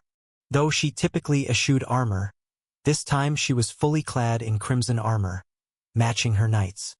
Her usually disheveled long black hair was neatly braided and wrapped around her neck, presenting a more splendid and valiant appearance than ever. The champion of last autumn's festival martial arts tournament, Duskbringer herself, has arrived to claim victory once again. Since there was no festival last autumn, she is indeed the champion from 2 years ago. The audience erupted in cheers at the champion's entrance. Closing her eyes, Duskbringer savored the cheers and then shot me a sly smile. I smiled back wryly. Duskbringer, more serious and ready for battle than ever. I noticed the crown on her head. The silver crown, a symbol of sovereignty over the Bringer Duchy, had been dented by a dragon's assault, but had since been skillfully restored by Kelly. Though restored, upon closer inspection, the cracks, fissures, and deformed shape remained, scars of the past. Precarious Dragon Lady. I quietly observed as the Dragonblood Knights swiftly won their first match and Duskbringer laughed brightly amidst the applause and cheers. Yet my mind was not truly in the arena. Unbeknownst to me, I was envisioning the dragon-slaying quest. Sigh, and I made a new resolve. In this martial arts tournament, no matter what, our main party must defeat the Dragonblood Knights. Only then can I maintain command over the dragon-slaying quest, and only then can I ensure Duskbringer is excluded from the dragon-slaying quest. The martial arts tournament continued, reaching early afternoon past lunchtime. Finally, the last championship contending team entered the arena. The sunlight is quite intense. A woman in a white dress, holding a white parasol and with beige hair flowing down her back. SSR rank swordsman Hecate. Following her, for knights clad in pitch-black armor. The Imperial Guards, the Glory Knights, made their first appearance on the battlefield. Adjusting her wide-brimmed hat, Hecate murmured in a voice as if about to extinguish. Too bright a time for specters to dance. Chapter 6:16. Not a bad festival. Suddenly, a voice came from behind, and when I turned around, it was Father. The spectators around us, startled, stood up from their seats. The Emperor waved his hand, signaling them to relax. Don't worry and enjoy yourselves. I've just come to have a chat with my son. But I wondered if saying that would really make it okay. Even if the Emperor moved around casually and seemed approachable, there were always elite guards deployed around him, not to mention that he himself was a naturally born powerhouse. It wasn't just a matter of social status. In this front line, crowded with strong individuals from all over the world, his undeniable aura alone was enough to tense up the atmosphere. Heroes around us instinctively moved away, leaving the seats around me in a wide circle. And the Emperor, being who he was, didn't care whether others felt uncomfortable or not and leaned close to me. Truly, he lived at his own pace. Is it the Glory Knight's turn next? Yes, it is. Have you exchanged greetings with Hecate? Weren't you schoolmates? Well, as you know, my memory isn't exactly intact. As I awkwardly gestured towards my head, the Emperor let out a relaxed chuckle and then said, "The Glory Knights, those poor children." He suddenly uttered such words towards the entering Glory Knights' 5 members. I narrowed my eyebrows, puzzled. Calling his own royal guards poor? They probably won't last long. Won't last long. I thought he was talking about the tournament, but he wasn't. Exactly what I said. Those knights, who were like my limbs, will soon die. No. The Emperor continued with words that were hard to comprehend. They will soon freeze. Freeze. As if like a machine breaking down and stopping. Why would he say that? It was Hecate who first requested to be sent to this front line. And her knights agreed. If it's going to end soon anyway, they wanted to freeze here. So, I brought them, granting that wish. The Emperor smiled bitterly. They were loyal warriors who dedicated their lives to the burden and the Empire. How could I not grant them that final request? Since I had never encountered the Glory Knights in the game, I knew nothing about them. So I urgently added, "Freeze? What does that mean?" Whoa! Just then, a roar of cheers spilled from the audience, cutting off my conversation with the Emperor. Looking at the arena, the match had already ended. The Glory Knights' opponents were 5 young mercenaries.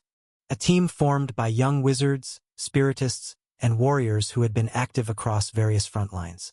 Despite their youth, these mercenaries were veterans of monster battles. They were not to be underestimated. But as soon as the match started, Hecate instantly dashed forward, her wooden sword splitting all of the young mercenaries' wooden weapons in 2. The rest of the Glory Knights didn't even move. Hecate had won all by herself. "We surrender." The young party leader, catching up to the situation a beat too late, said reluctantly, raising both hands, and Hecate smiled sweetly. "Glory Knights, victory." With Ader's declaration of victory, applause and cheers filled the stadium. "Now they are no longer my knights. They are under your command." Hecate smiled modestly, held the hem of her skirt in a curtsy, and then walked lightly out of the arena. Her movement, like a single blossom, seemed far removed from words like death or freezing. So, make sure you send them off well. But the emperor said this while sadly watching her back. Those poor patriots who dedicated their entire destiny to the empire. After the match ended, a few hours of break were announced before the next match would begin. The arena and the fake dragon needed maintenance after all. I left the arena to talk to Hecate. Where could she be? Ah, I found her quickly. Hecate was standing near the reconstruction site of the southern wall. She was with the young mercenaries she had just faced. You were amazing, knight. We couldn't even see your swordsmanship. How much training do you need to become that strong? Could you please teach us a little? Yes. The young mercenaries, not at all daunted by the fact that Hecate was the commander of the Glory Knights, naturally clung to her, bombarding her with questions. Hecate, looking a bit troubled but still smiling gently, kindly answered each of their questions one by one. As I was about to wait a bit further away, watching this scene, I noticed something odd. Creak, creak, from the construction site right next to us. They were assembling walls brought from New Terra, when suddenly, a chain of ominous cracking sounds erupted. Sensing something was wrong, I yelled out in panic, "Wait, danger dash!" But it was too late. Crash. Boom. Safety harnesses snapped one after another, and the steel framework, twisting altogether, caused the wall being assembled to collapse. Amidst screams, the giant steel wall fell, right towards the young mercenaries. Damn! I tried to summon a magic barrier to block it, but my casting speed was too slow to reach in time. While the warrior mercenaries managed to roll away quickly, the wizard and the spiritist were too slow to avoid it in time. The two mercenaries hugged each other and shut their eyes tight, and then, whoosh, they were pushed out. It was Hecate who grabbed and threw them to safety. She could have easily avoided it herself, but she ran under the falling wall to save the young mercenaries. Hecate, seeing the mercenaries were safe, gave a relieved smile, and then, crash, she was crushed by the falling wall. Blood sprayed in all directions. Covered in Hecate's blood, the young mercenaries screamed. Ah! Ah! Ah! Hecate! Hecate is... Rushing forward, I assembled a flag and plunged it into the ground. Swoosh! The magic barrier I summoned rose from the ground, lifting the fallen steel wall. Under such circumstances, there was no way someone could have survived. Though I knew it, thinking I still had to recover the body, I exerted all my strength to move the wall, and then I was faced with a scene I couldn't understand. There, Hecate was being reassembled. Blood that had sprayed in all directions gathered back to one place, and flesh and bone fragments swirled together to form a shape. And then, as if mixing clay figures indifferently, they blended together, whisk-thud, and over it bandages wrapped around. Old, blood-stained magical bandages engraved with runes wrapped around her body like a mummy. Her hat, white dress, and red shoes, all torn to shreds without a trace left. Yet, despite that, the reassembled her stood there, dazed, for a moment. And we, witnessing this spectacle, couldn't regain our senses and just stared at her, stunned. Ah! Hecate, regaining her senses a beat late, asked with a pale face, "Is everyone okay?" Ah! The young mercenaries, pale with shock, staggered back. Dash! I'm sorry. I'm sorry. I'm sorry. A monster! It's a monster! And ran away screaming. Hecate watched the young mercenaries fleeing with a vacant look and then grimaced, shaking her head. "I'm sorry for showing you such a gruesome sight, Your Highness." She bowed slightly to me, her body stiff. Sizzle. As the sunlight touched her skin, now fully exposed without her hat, it made a burning sound. Hecate picked up a parasol lying nearby and opened it, stopping her cheeks from scorching. I stuttered for a while before I could finally ask, "Are you okay?" That was the only question I could manage to ask. Then Hecate smiled faintly. "I'm fine, and no one was hurt. Isn't that what matters?" "I'll explain everything later," Hecate, brushing off the ash from her cheek, grimaced and bowed to me again. I wouldn't want Lucas to see me like this. I couldn't respond, and Hecate trudged off towards the city. Frozen in place, I muttered bitterly, "What have they done?" The emperor slowly approached from behind me. I asked, not hiding my anger, "What have you done to them?" "These are the Glory Knights," the emperor calmly, yet with a hint of compassion, whispered, "The darkness of the empire, the shadow of the empire, the evil spirits of the empire. The knights who never lose, the knights who cannot die." Yes. At the emperor's next words, I clenched my eyes shut. The greatest monsters created by our empire. The heads of the production guilds knelt before me. I had originally ordered them to halt construction on the walls during the festival and take a rest. However, the guild refused. The reason was not only that there was only a month left until the next defense battle, but also that they couldn't leave the walls brought from New Terra unassembled for over 3 days. They were in the midst of crucial assembly work and couldn't afford to delay the construction. Therefore, the construction continued during the festival, leading to this incident. Using the magic construction technology of the Lake Kingdom to bind the walls, but the walls from New Terra were enchanted with magic that repelled other magics, making the work unusually difficult due to this resistance.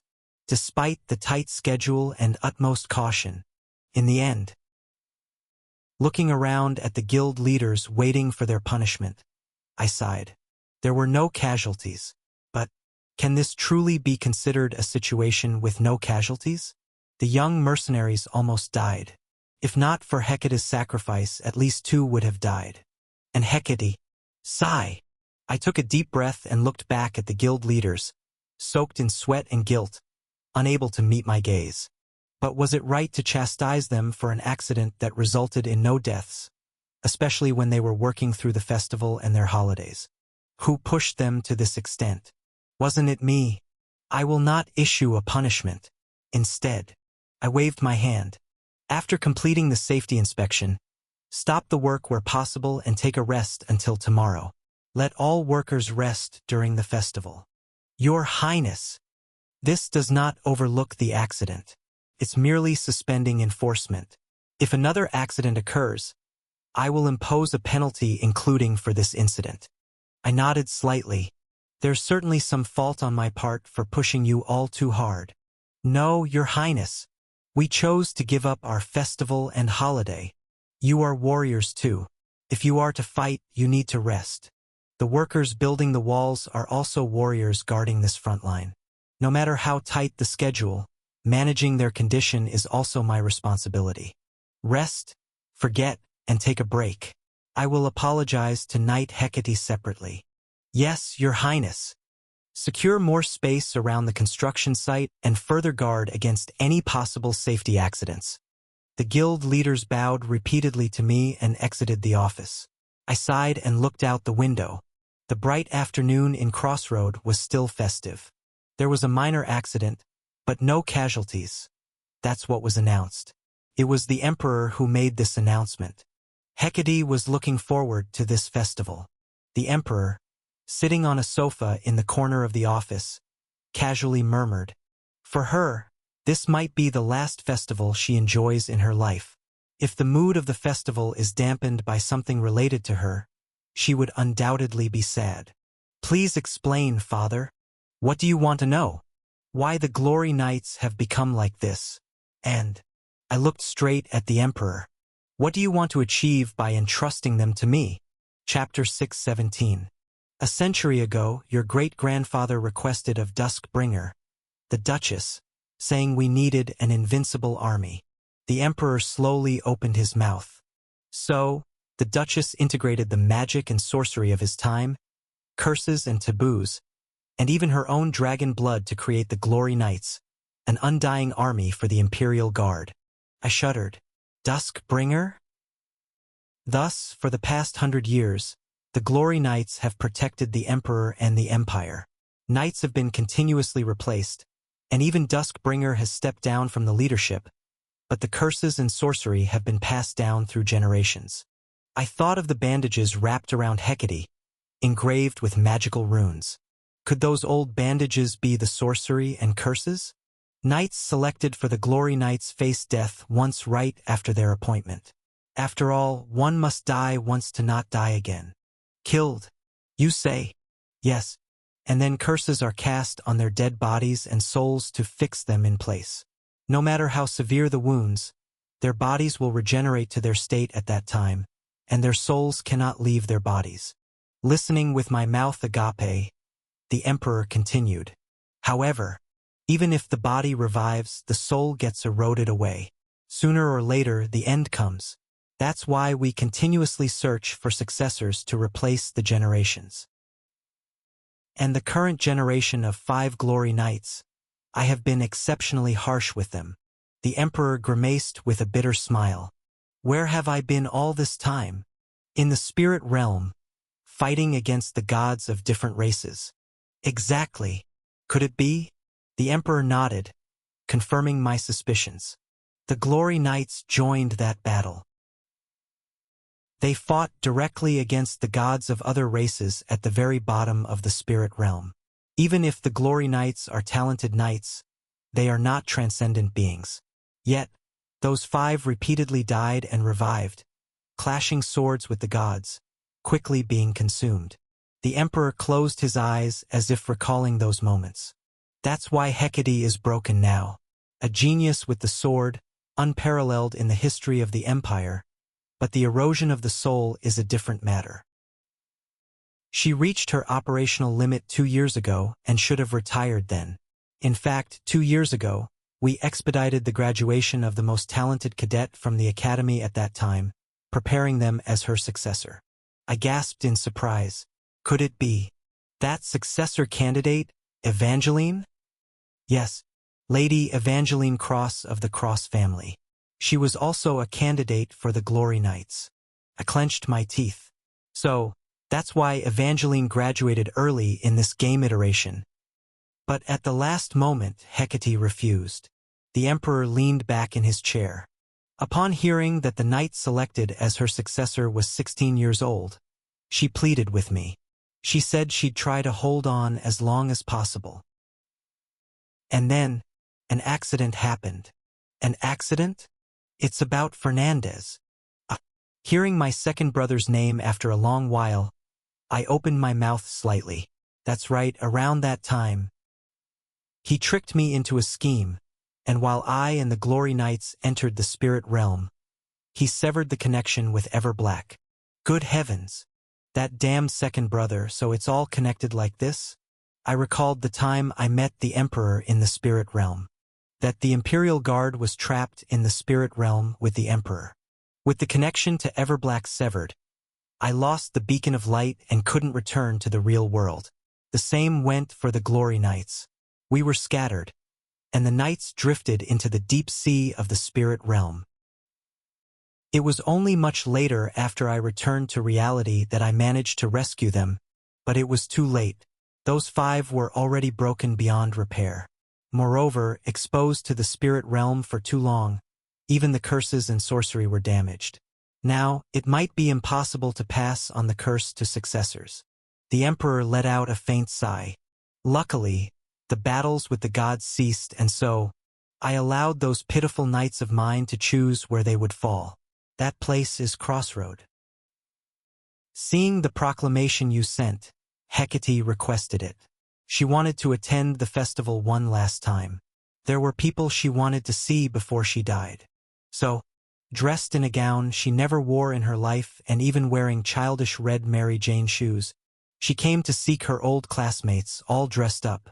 They are the shadows of the Empire, cursed to never again receive the sunlight, unable to love and be loved like ordinary people.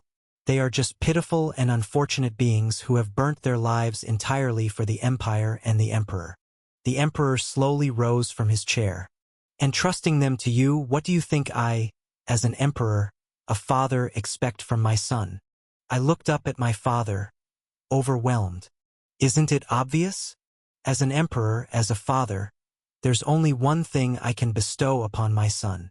With the afternoon sun of the festival-laden city behind him, his face buried in dark shadows. The emperor growled like a beast. Nothing but trials. My son, you once said you would kill monsters and save people. And I asked you, what is the definition of the people you wish to protect? The question and answer session we had in the palace of New Terra came to my mind.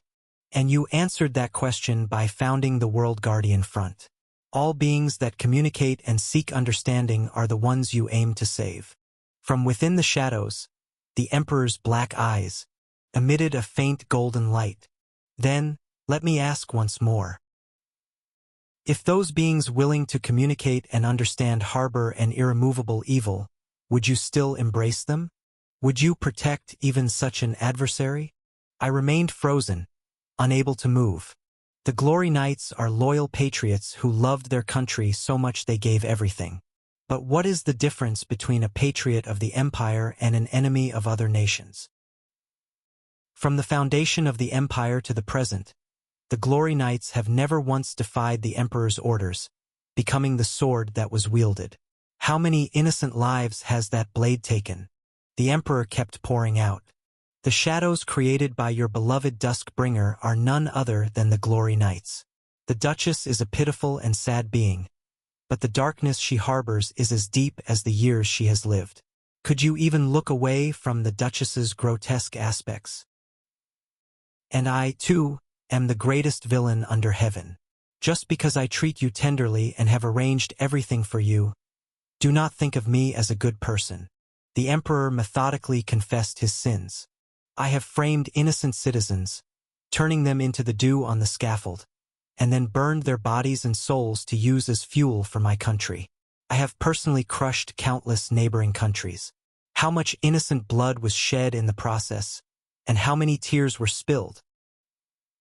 All the darkness I have wrought, I will embrace and die with. I want to make you an unblemished emperor. Everything that can be cleaned with my tainted hands, I will sweep away.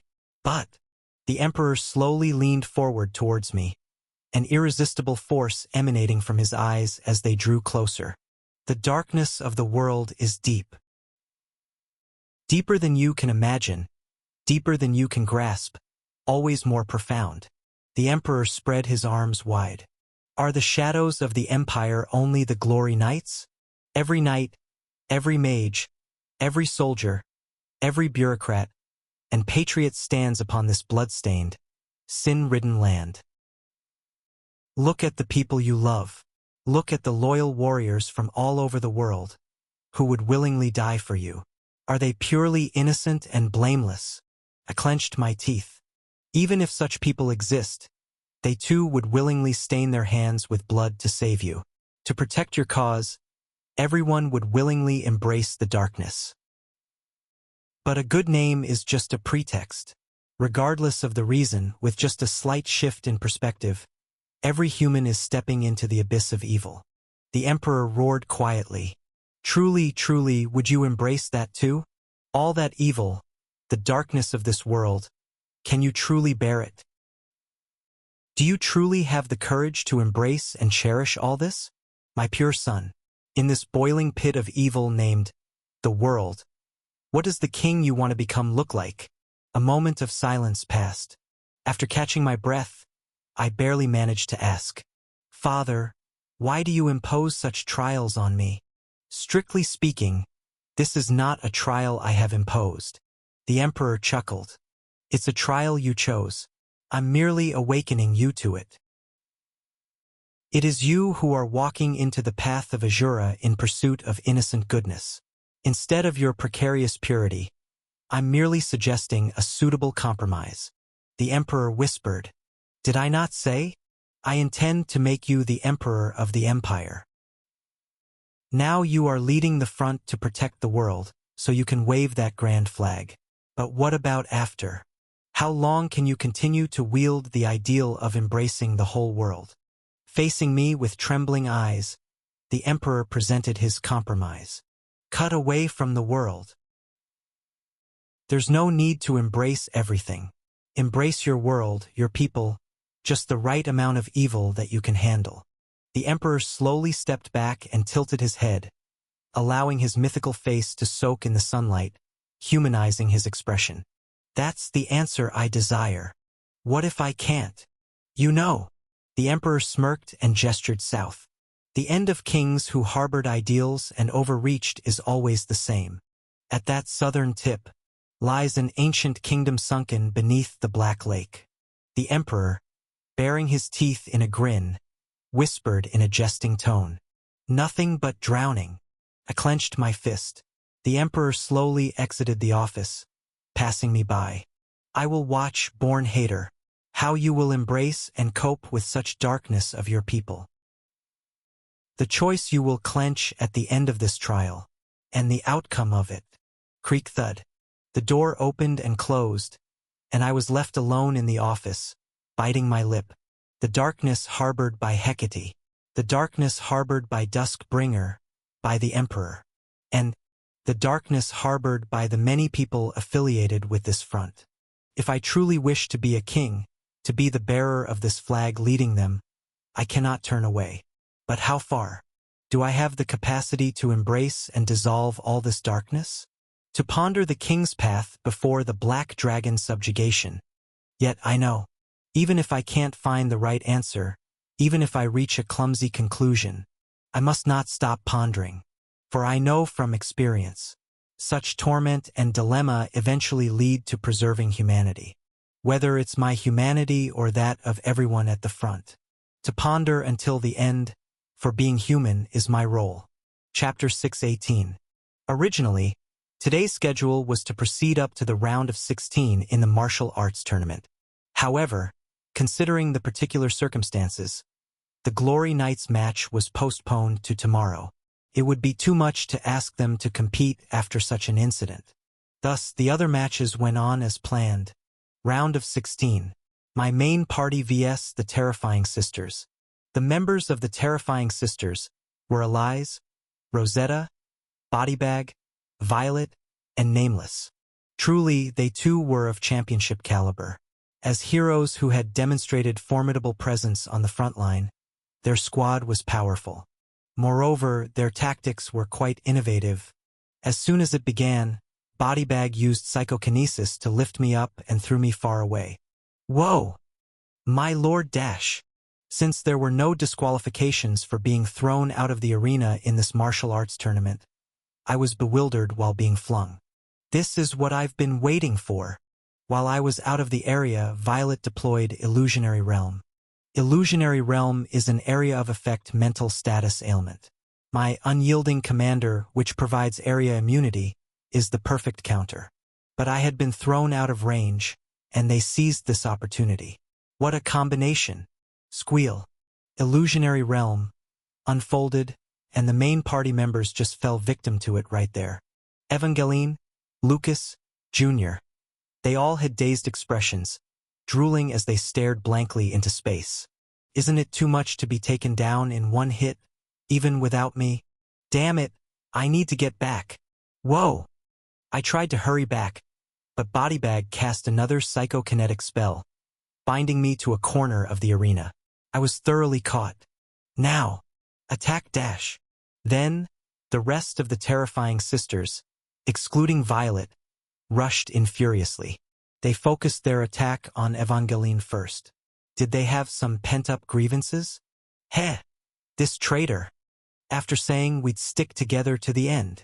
To show us such dreams and then abandon us. It's time for Heresy Point settlement. I'm not sure, but when else would we get to hit the president? Go easy, though. Let me know if it hurts. Elise and Rosetta, Bodybag, and even the innocently faced Nameless pummeled Evangeline mercilessly. Even if I fall here. As she was finally overwhelmed by their furious assault, Evangeline solemnly muttered, "The dream of a handsome harem will live on immortally." Why are you keeping such a thing immortal? What kind of dream are you dreaming? I screamed while struggling to free myself from the psychokinetic magic. Anyway, our frontline tanker Evangeline was knocked down. Next, the Terrifying Sisters' gaze turned sharply toward Lucas. Lucas, with a vacant look in his eyes, said, "It's all right, my lord. Please go out with Lady Serenade. I'll take care of the house today. Yes, I'll feed the baby formula, play with them, and put them to sleep with lullabies. Who am I? I'm the house's guard dog and butler. So don't worry and have a pleasant date. What kind of illusion are you showing the child Dash? Why has he become a newlywed couple's golden retriever and housekeeper taking care of their home? What kind of dream has he fallen into? Who? Serenade, watching from the stands, somehow seemed very pleased. No, don't be happy about that now. Anyway, the terrifying sisters, after glaring fiercely at Lucas, suddenly withdrew their gaze and passed him by. I'm dreaming the same dream, so I can't bring myself to disturb it. Let's leave him be. Look, I'll overlook it. May your dream become reality, Knight. They're even cheering now. What are you doing? The next target for the terrifying sisters was Junior. Junior, a wizard with full magic power stats, was dizzily affected by the illusion. As they approached her, the terrifying sisters sneered evilly. That was when Junior muttered softly, "What's my taste?" The terrifying sisters hesitated for a moment, then exchanged serious looks. We probably shouldn't disturb this one either. Indeed, this might be a very significant moment for Junior. May you come to a good conclusion. Taste? What is she talking about? Only Nameless, unable to follow the conversation, tilted her head in confusion. Anyway, after skipping Lucas and Junior, they finally turned their attention to Damien, and then found the dragon's reverse scale. Damien, with a calm smile, shot an arrow at the fake dragon. The terrifying sisters gaped a beat too late, but the arrow was already in flight. Damien's farsight sees through the essence of things. Although hearing, smell, touch might be disturbed, Damien's vision was unaffected by illusionary realm from the start. How is there such an overpowered character? So, Damien had pretended to be affected by the illusion from the beginning, quietly standing in place while searching for the fake dragon's reverse scale, and now he had fired the arrow. Thud! The arrow hit the reverse scale precisely, and immediately the match-ending bell rang. Ding, ding, ding. How could this happen? The tactic was perfect. Arg, we were careless. The terrifying sisters sat down dejectedly with a look of utter despair. Only Nameless clapped for Damien, acknowledging it as a splendid match. As illusionary realm dissipated, the rest of my main party members also collapsed to the ground. Evangeline and Lucas came to their senses a moment later, looking around bewilderedly. Where? My harem. Where? The baby? Where has the baby gone? It's time for their formula, and then to rock them to sleep. Wake up, you dreamers. Ha! Junior, who had collapsed with her arm on the ground, suddenly sweated and muttered, What? I dreamed that spinach juice and tomato juice were fighting, asking me to choose between them. Ah, so your dilemma was about that kind of taste? Returning to the center of the arena, I first took care of my still disoriented main party members and heaped praises on Damien. Then, I nodded grandly towards the terrifying sisters. It was an excellent strategy, ladies. It wouldn't have been strange if you had one. To conceive and execute a tactic that excludes me and targets mental status ailments. It was truly commendable. Had Damien not held out with farsight, we would have honestly lost just like that. I praised each member of the terrifying sisters one by one. Elise and Rosetta sincerely regretted the loss, while Bodybag and Nameless laughed, saying they enjoyed it. Lastly, I approached Violet, who was hiding in a corner looking for a chance to escape, and forcibly grasped her hand in a handshake. You did great, Violet. Your mastery of illusions improves as the days go by. Thank you. I'm looking forward to seeing you in the Black Dragon subjugation. What? After giving her a smile, I left the arena, leaving her behind. A few seconds later, Violet, who had regained her senses, turned pale. She tried to flee out of the city, but when I snapped my fingers, the other members of the Gamblers Club appeared and dragged her screaming back into the city. Where do you think you're going? Enjoy the festival a bit more. No, no, no. Violet's screams were drowned out by the cheers and applause from the stands. Thus, the first match of the round of 16 came to an end. Stepping outside the arena, I looked around at my main party members and announced, "All right, from now on, everyone rest up on their own. It's fine to watch the remaining matches or go out and have fun. Just enjoy yourselves.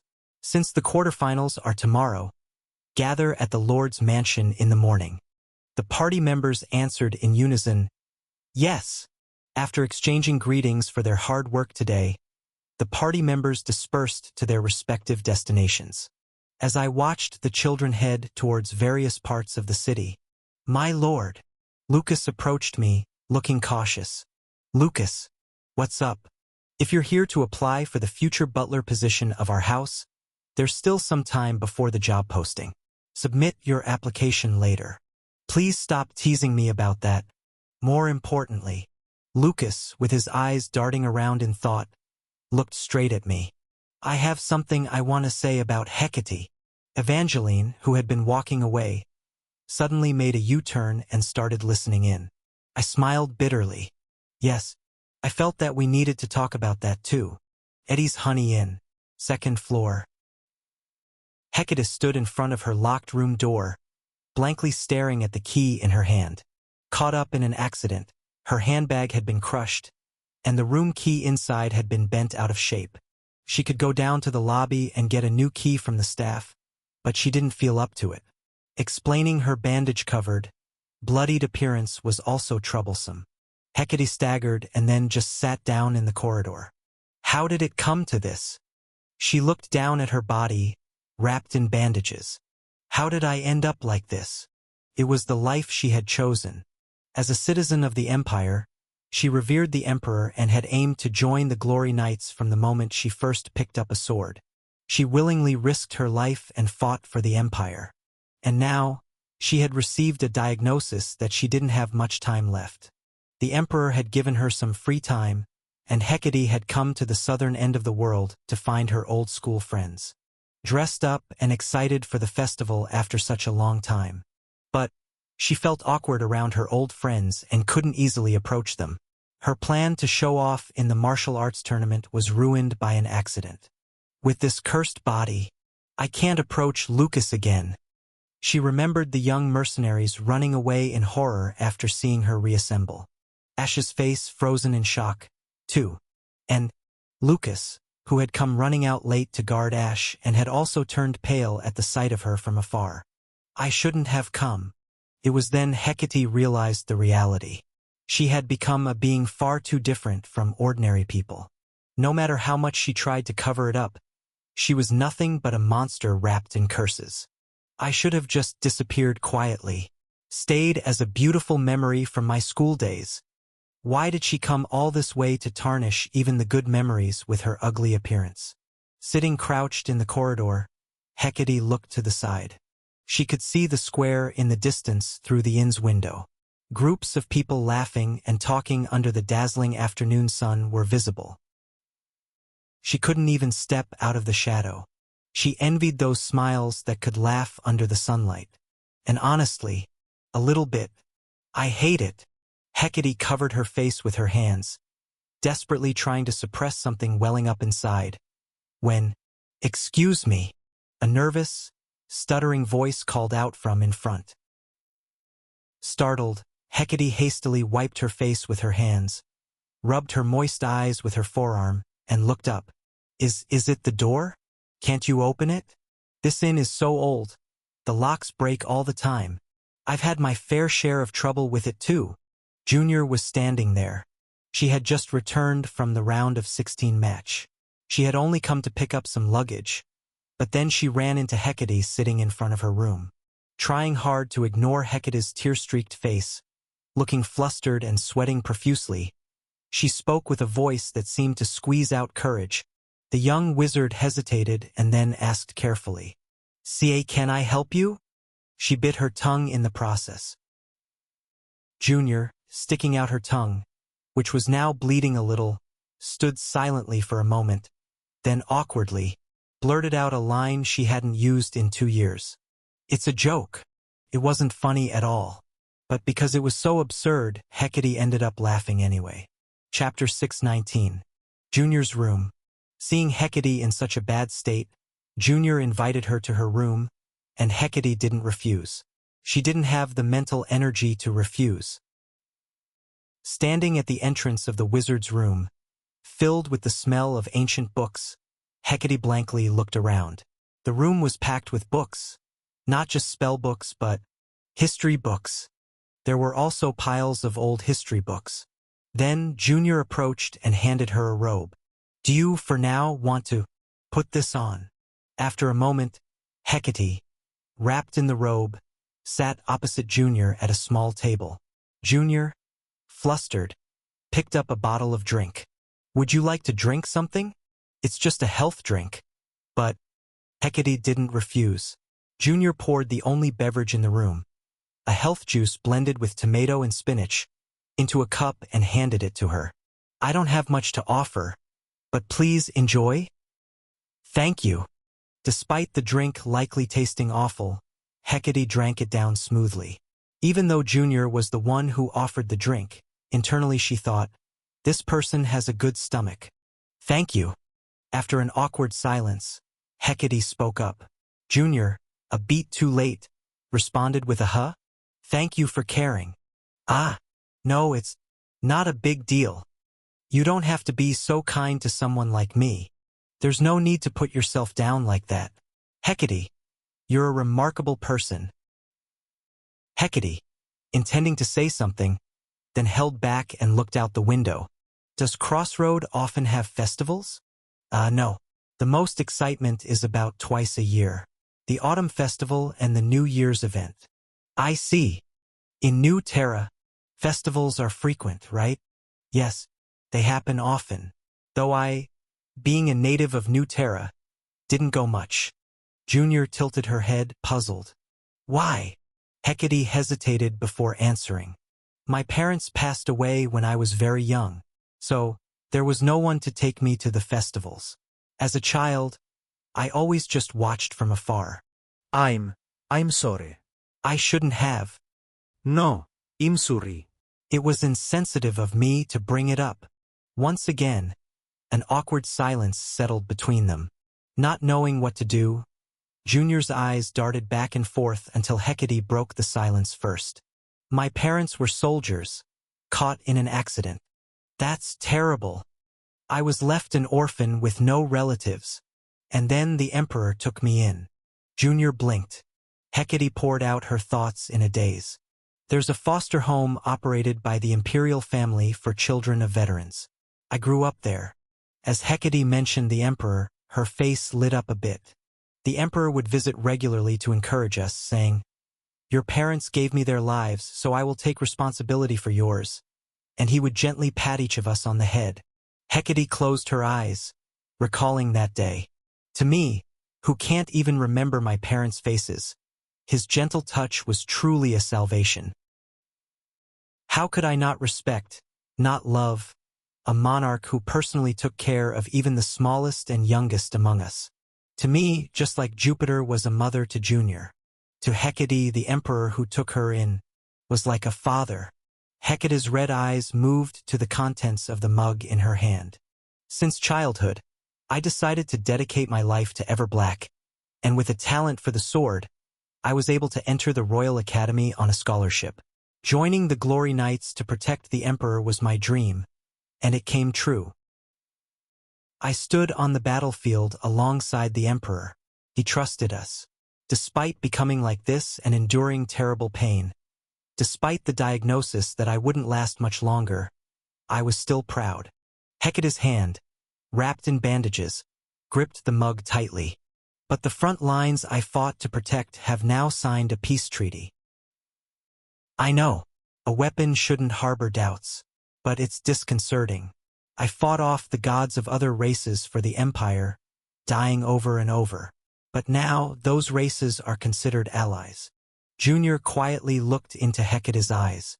What meaning then does my battle, my life dedicated to this, have? Hecate's eyes were filled with confusion. I came here to see old friends before my life ends. They were all shocked to see my condition, but I was more shocked. The royal guards I've been wary of, all the enemies from the borders, they were all united here as one army. All the lords from that list who I might have been dispatched to execute were nonchalantly enjoying the festival and laughing together. Hecate shook her head. That's when I realized. The one who is wrong in this world is me. It's I, the demon of the empire, who is out of step with the times. Having willingly taken on curses and become a monster for the empire, all that effort was in vain, and the world is moving in the opposite direction. Junior quietly listened to her monologue. With this monstrous body, I can't even approach my old friends anymore. With this demonic mindset, I can't fully enjoy the festival. Hecate sadly lowered her head. Both as a knight and as an individual, my life has lost all meaning. It's all torn to shreds, like my body underneath these bandages. In the end, was there any meaning to my life? Junior found it hard to answer. Hecate bowed her head. I'm sorry, suddenly getting overwhelmed and spewing all this out. No, it's okay. Really. So, I kind of understand. The silence settled like dust, and the laughter from the festival sounded emptily in the distance. Knock, knock. Suddenly, there was a knock at the door. Junior, startled, made a whooshing sound as she sprang up. Then, a familiar voice came from outside the door. Miss Junior, are you there? It's Lucas. CA Captain Lucas. What brings you here? I came looking for Hecate, but she wasn't in her room. I wondered if you might have seen where she went. Ah, if it's Hecate you're looking for, she's right here. Junior, smiling as she spoke, turned around only to see Hecate shaking her head with a pale face. Junior stuttered to finish her sentence. She's not here. I see she is there. Why is it that his intuition works so well at times like this? This selectively perceptive knight. Internally repeating this, Junior ruffled her hair. It was herself who lacked intuition. She should have hidden this lady. What was she thinking? Please tell her I would like to speak with her. Could you? After letting out a long sigh, Hecate slowly stood up. Hastily getting up as well, Junior flailed her arms and legs. Oh, clothes. I'll lend you some clothes. Just a moment. As Junior flung open the wardrobe, all she found were wizard robes that all looked exactly the same. Junior exclaimed in despair. Ah, there's nothing suitable. Damn it, what's wrong with my fashion sense? It's okay. Hecate, giving a bitter smile, headed towards the door. After everyone's seen what's inside, dressing up won't make any difference. Hecate, thank you for lending me the robe. I'll wash it well and return it to you later. With those formal words, Hecate opened the door. As she met Lucas's waiting gaze, the two knights quietly walked down the hallway as if on cue. Watching the two knights' retreating figures through the window. I don't know anymore. Junior hurriedly followed after them. The late afternoon sun mixed gradually with shades of red. Heading towards the end of the street market in the central square, Lucas and Hecate walked side by side. And behind them, tiptoe, Evangeline and I were silently following them. Evangeline was making tiptoe sound effects out loud as she followed closely behind, and I was following her. Being somewhat celebrities in this city, the merchants and citizens who recognized us were all puzzled and bewildered, but we didn't have time to pay attention to their stares. Lucas is walking in the festival streets, alone with someone he used to like. What could be more important than a direct observation of this? That's when Junior, who was diligently following quietly behind us, ran up with a startled expression. What are you two doing here? Shoo! What about you? I am. That is, well. Junior. Keep your voice down. Follow my lead. Tiptoe. Tiptoe. Eventually, Junior joined in. The three of us stealthily followed the two knights. Then we spotted Damien buying food at a stall, possibly for a temple feast, his arms full of food. Damien, too, spotted us and widened his eyes in surprise. "Your Highness? And everyone else? What are you doing?" "Shoo dash! Damien? Tiptoe, tiptoe. Come here. Quick." Eventually, Damien, who was clueless, was dragged along. The four of us followed Lucas's date from behind, keeping an eye on them. The two knights walked in silence for a long time. It was Hecate who spoke first. "It's been a while since we've met so leisurely, Lucas. Or, now that I think about it, is this the first time we've met alone?" "That's right. We were always the three musketeers. Our lord led both you and me." Then Lucas squinted at Hecate. "But I've been wondering, why have you been speaking so formally lately? Now that we're adults, it's proper to show respect." Hecate gave an awkward smile. "Since I've graduated, I'm not a child anymore. We're adults now.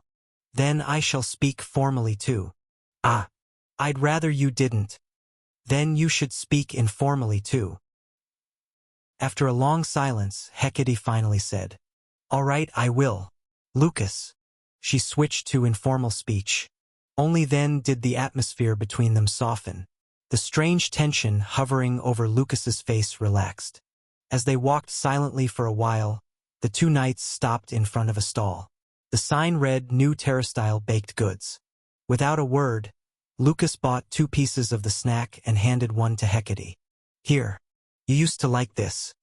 "I did." Accepting the nostalgic snack, Hecate swallowed hard. "Did you know? I never went to a festival when I was young. But during our school days, whenever there was even a small festival in the imperial capital, His Highness would drag us out. We really struggled back then, both you and I." The two knights stood silently for a moment, holding their snacks. Perhaps they were reminiscing about their school days and Ash, who had been between them at that time. "Sorry. Truth is, I can't taste it anymore. My taste buds are ruined." Hecate, unable to finish her snack, smiled bitterly. "I can't fully remember either. It all seems muddled. I remember the scenes, but I can't recall the emotions. I remember that I liked you, but I can't quite remember what that felt like." "Hecate." Lucas spoke indifferently.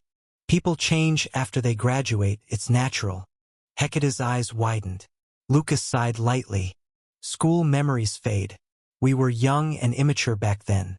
I don't even understand why I lived like a fool." "It doesn't matter what you've become now or how much you've changed. To me, you are always the same." Lucas looked at Hecate with a steady gaze. "The unbeaten swordsman I never managed to defeat, from the day of our entrance ceremony to our graduation. Then and now you remain the same to me. So dash." Lucas smiled. A hero-like, clueless, and upright smile. "Let's have a match in this upcoming martial arts tournament, properly." Chapter 620. Let's have a match in this upcoming martial arts tournament, properly. At the protagonist's request, whose mindset could only be penetrated by the sword, we who were hiding and watching were perplexed, but, haha. It was then that Hecate finally laughed. "Right? This is why I liked you." The two knights, who had been the top and the second in their school days, exchanged glances for a moment. The gaze that fixes upon the predetermined spot without retreating, it was because of that look. Did it resonate? Was it a line that worked well among knights? We all looked at Evangeline at once. Evangeline was covering her face with both hands, trembling violently. Damn, I almost fell for it too. Does Lucas have a way with words? The thought processes of the Vanguard Knights are hard to understand. Anyway, Hecate and Lucas continued their conversation. "Even if the world changes and everything falls apart, that aspect of you remains the same." "Thank you, Lucas. I'm a bit relieved." Lucas smiled silently, and Hecate nodded her head. "Tomorrow we'll have a match after a long time. I won't go easy on you. A revenge match on graduation day. You have no idea how long I've been waiting for this day. Hecate, let's see how much we've both grown and compete with all our might." After that, the two knights walked along the street stalls with much lighter steps. It was an emotion hard to understand. But anyway, if things turned out well, then it's okay. Click dash. That was when. Suddenly, someone blocked the way in front of the two knights. Everyone looked in that direction, startled. Dressed in crimson armor without any gaps, and long black hair braided around her neck. The dragon lady, Duskbringer. Humph! She snorted and then glared at the two knights in turn. All this talk of matches and duels. Such weak words. Lucas stepped back in confusion, while Hecate looked at Duskbringer with a face full of mixed emotions. Then Duskbringer walked past the two knights towards me. "Duchess?" I gave up hiding and awkwardly stood up to face her, sensing the ominous atmosphere around Duskbringer. "I heard from Traha, Ash," she sneered, baring her sharp teeth. "The Emperor and the Prince talked about the Imperial Way." "What?" "No, yes. You couldn't answer right away, and you must have fallen into contemplation again." The question the Emperor asked me. "What to do with the darkness of the world I seek to protect?" The Emperor's sin, Duskbringer's sordid past, Hecate, the very shadow of the Empire, and the darkness each of the numerous people under my command harbors. How am I to embrace it? Not to turn away, not to avert my eyes, but to fully embrace it. And is it right to do so? What is the way to preserve humanity my own way? The Emperor had thrust this question upon me, and I was still deep in contemplation. And Duskbringer seemed to really dislike that. That's why she came to see me in person. We're in the middle of a martial arts tournament right now, and this martial arts tournament is tied to the strategy and selection rights for the Black Dragon subjugation battle. Even if it's nestled within a festival, it can be said to be a preliminary battle for the Black Dragon subjugation. Facing a disaster that could destroy the world, are you still pondering what it means to be human? Facing such a formidable foe, how can you indulge in such weak contemplation? She gritted her teeth and stood in front of me. Everyone loves that about you. But in this battle, such a mindset is unnecessary. Duchess, it seems Traha has shown you his own answer, so I too will show you my own answer. Duskbringer's golden eyes seemed to blaze with fire. Forget such concerns until after you've killed the enemy. Think about them after all this war is over. What's the use of pondering over such matters if you fail to survive? What's the point if, after preserving your humanity, all the people dear to you are dead? Duskbringer took another step closer. Her daunting presence made the heroes under my command hastily form a protective formation in front of me. Lucas and Hecate also stood behind Duskbringer, as if surrounding her. But Duskbringer only glared at me and spat out. "If you can just protect your banner, I'd be the first to throw away humanity and plunge into darkness." "No, the other way around," the dragon lady declared. "To protect your banner, I will lead the way into the darkness." I widened my eyes in surprise. "Duchess, you don't mean—" "Yes, you must have thought the same for my sake." Duskbringer's index finger pointed straight at me. "If I take command, then, Ash, you will be the first I exclude from the Black Dragon subjugation battle. With your inclination to ponder humanity and the Imperial way even in such moments, you cannot win against such a foe." Duskbringer slowly raised her small hand wrapped in a gauntlet. "Only those who can give up humanity, who can willingly plunge into darkness." She clenched her fist tightly. "For the cause, who can wrap themselves in any atrocity, who do not choose means for protecting you, such as Asuras, Rakshasas, demons will be selected."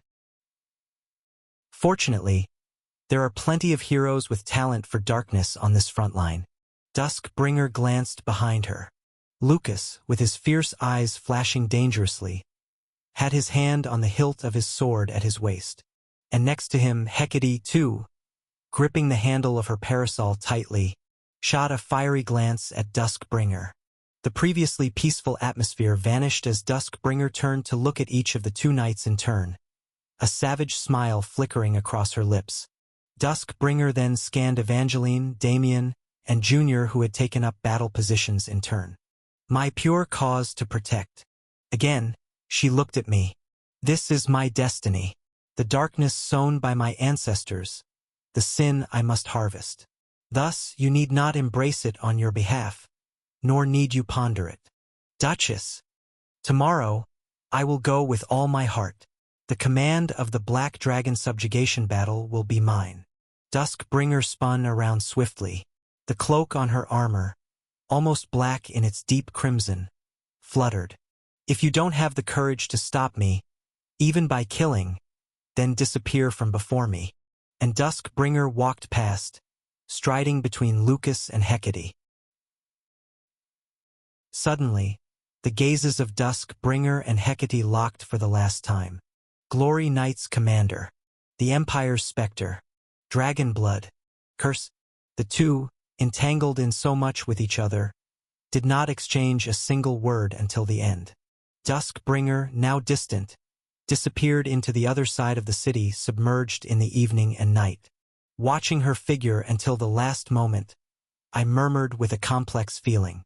She made quite the declaration before leaving, not just to my main party but also to the Glory Knights. She declared war to every party watching this place from all around the festival. Once Duskbringer disappeared, the air around us relaxed at last. Slowly, the noise of the surroundings returned, and the street stalls reclaimed the festive atmosphere as if they had never frozen over. People laughed, chattered, handed coins to the stalls, and bought food as if nothing had happened. This festival keeps getting splashed with cold water because we are facing the world's end. Yet, people desperately continue the festival also because we are facing the world's end. Don't hold any ill feelings towards the Duchess. She's just that desperate. Neither side is at fault. It's not about who's right or wrong. Damien responded with a broad smile to my words. Of course, the Duchess is doing this because she cares deeply for the prince. Yes, I know. The more I know, the heavier it feels. Lucas, Hecate, come here. Not knowing what to do in the awkward atmosphere, I beckoned to the two hesitating knights. Let's have fun together. At my call, Lucas quickly approached, but Hecate still hesitated. Between the stalls, in the shadows, they didn't come out under the festival's torches where we stood. Then Evangeline approached Hecate with a very serious face and extended her hand forward, offering a handshake. It occurred to me this was their first greeting. Hello, Senior Hecate. I am Evangeline Cross, the top of the 375th class. The first in the Academy's history to graduate 3 years early. Hecate looked at Evangeline with a surprised face for a moment. Did Evangeline know? The reason she graduated early was to succeed Hecate, and that Hecate had cancelled that appointment. Though they had never met before, the fates of the two had already crossed once. Nice to meet you, Miss Evangeline, and, perhaps forever hiding that fact within. Hecate smiled faintly and reached out to shake hands with Evangeline. I'm Hecate Whiteblossom, graduated from the 369th class. Hee hee. Let's get along well, fellow valedictorians. Oh, and now that you're here in Crossroad, there's a rights council you need to join. Evangeline chattered away, naturally leading Hecate along. Evangeline stood in the middle, with Lucas and Hecate following closely on either side. Watching this heartwarming scene, Damien clapped his hands in what seemed like emotion, while Junior had a complex expression. And I looked one last time in the direction Duskbringer had gone. My dragon lady, no matter the outcome of the martial arts tournament, I want to enjoy and laugh at this festival with the Duchess too. I wish you were not in the shadows but next to the festival's bonfire. Because it might be the last festival we spend together. Could be the last festival of this world. The words I couldn't convey twisted inside me before eventually fading away. Following Lucas, Evangeline, and Hecate, I squeezed myself between Damien and Junior, throwing my arms around their shoulders and wobbled along. The second night of the autumn festival deepened. The third day of the autumn festival dawned. The martial arts tournament proceeded breathlessly. The finals had to be completed before this evening, so the schedule was quite tight. So, from the morning, our main party also went out to compete. Our quarterfinal opponent was the new outsiders, the representatives of the 4 major races, King Poseidon, Kuilin, Kelly Bay, Verdandi, and the representative of the hybrids, Hannibal, making a 5-person party. What could be the strategy against this formidable squad? Mwahaha! That would be to focus on the weakest one. I wickedly licked my lips, pressing the flagpole against Hannibal's cheek, who I had grabbed. As soon as the battle started, I used the foremost flag to create a magical barrier, confusing everyone's vision. In the confusion, I successfully kidnapped Hannibal, who didn't know what to do. If you don't want to see this poor boy tormented, surrender quickly. I trust in the nobility of the race representatives. I tickled Hannibal's side with my free hand, not holding the flagpole. Hannibal screamed with laughter, begging for it to stop. Watching my petty behavior, not only the 4 representatives of the races, but also my own party members looked at me with deadpan faces. Come on, guys, this is the most effective and harm-free way to quickly decide the outcome. They're too strong. Just declare your surrender already.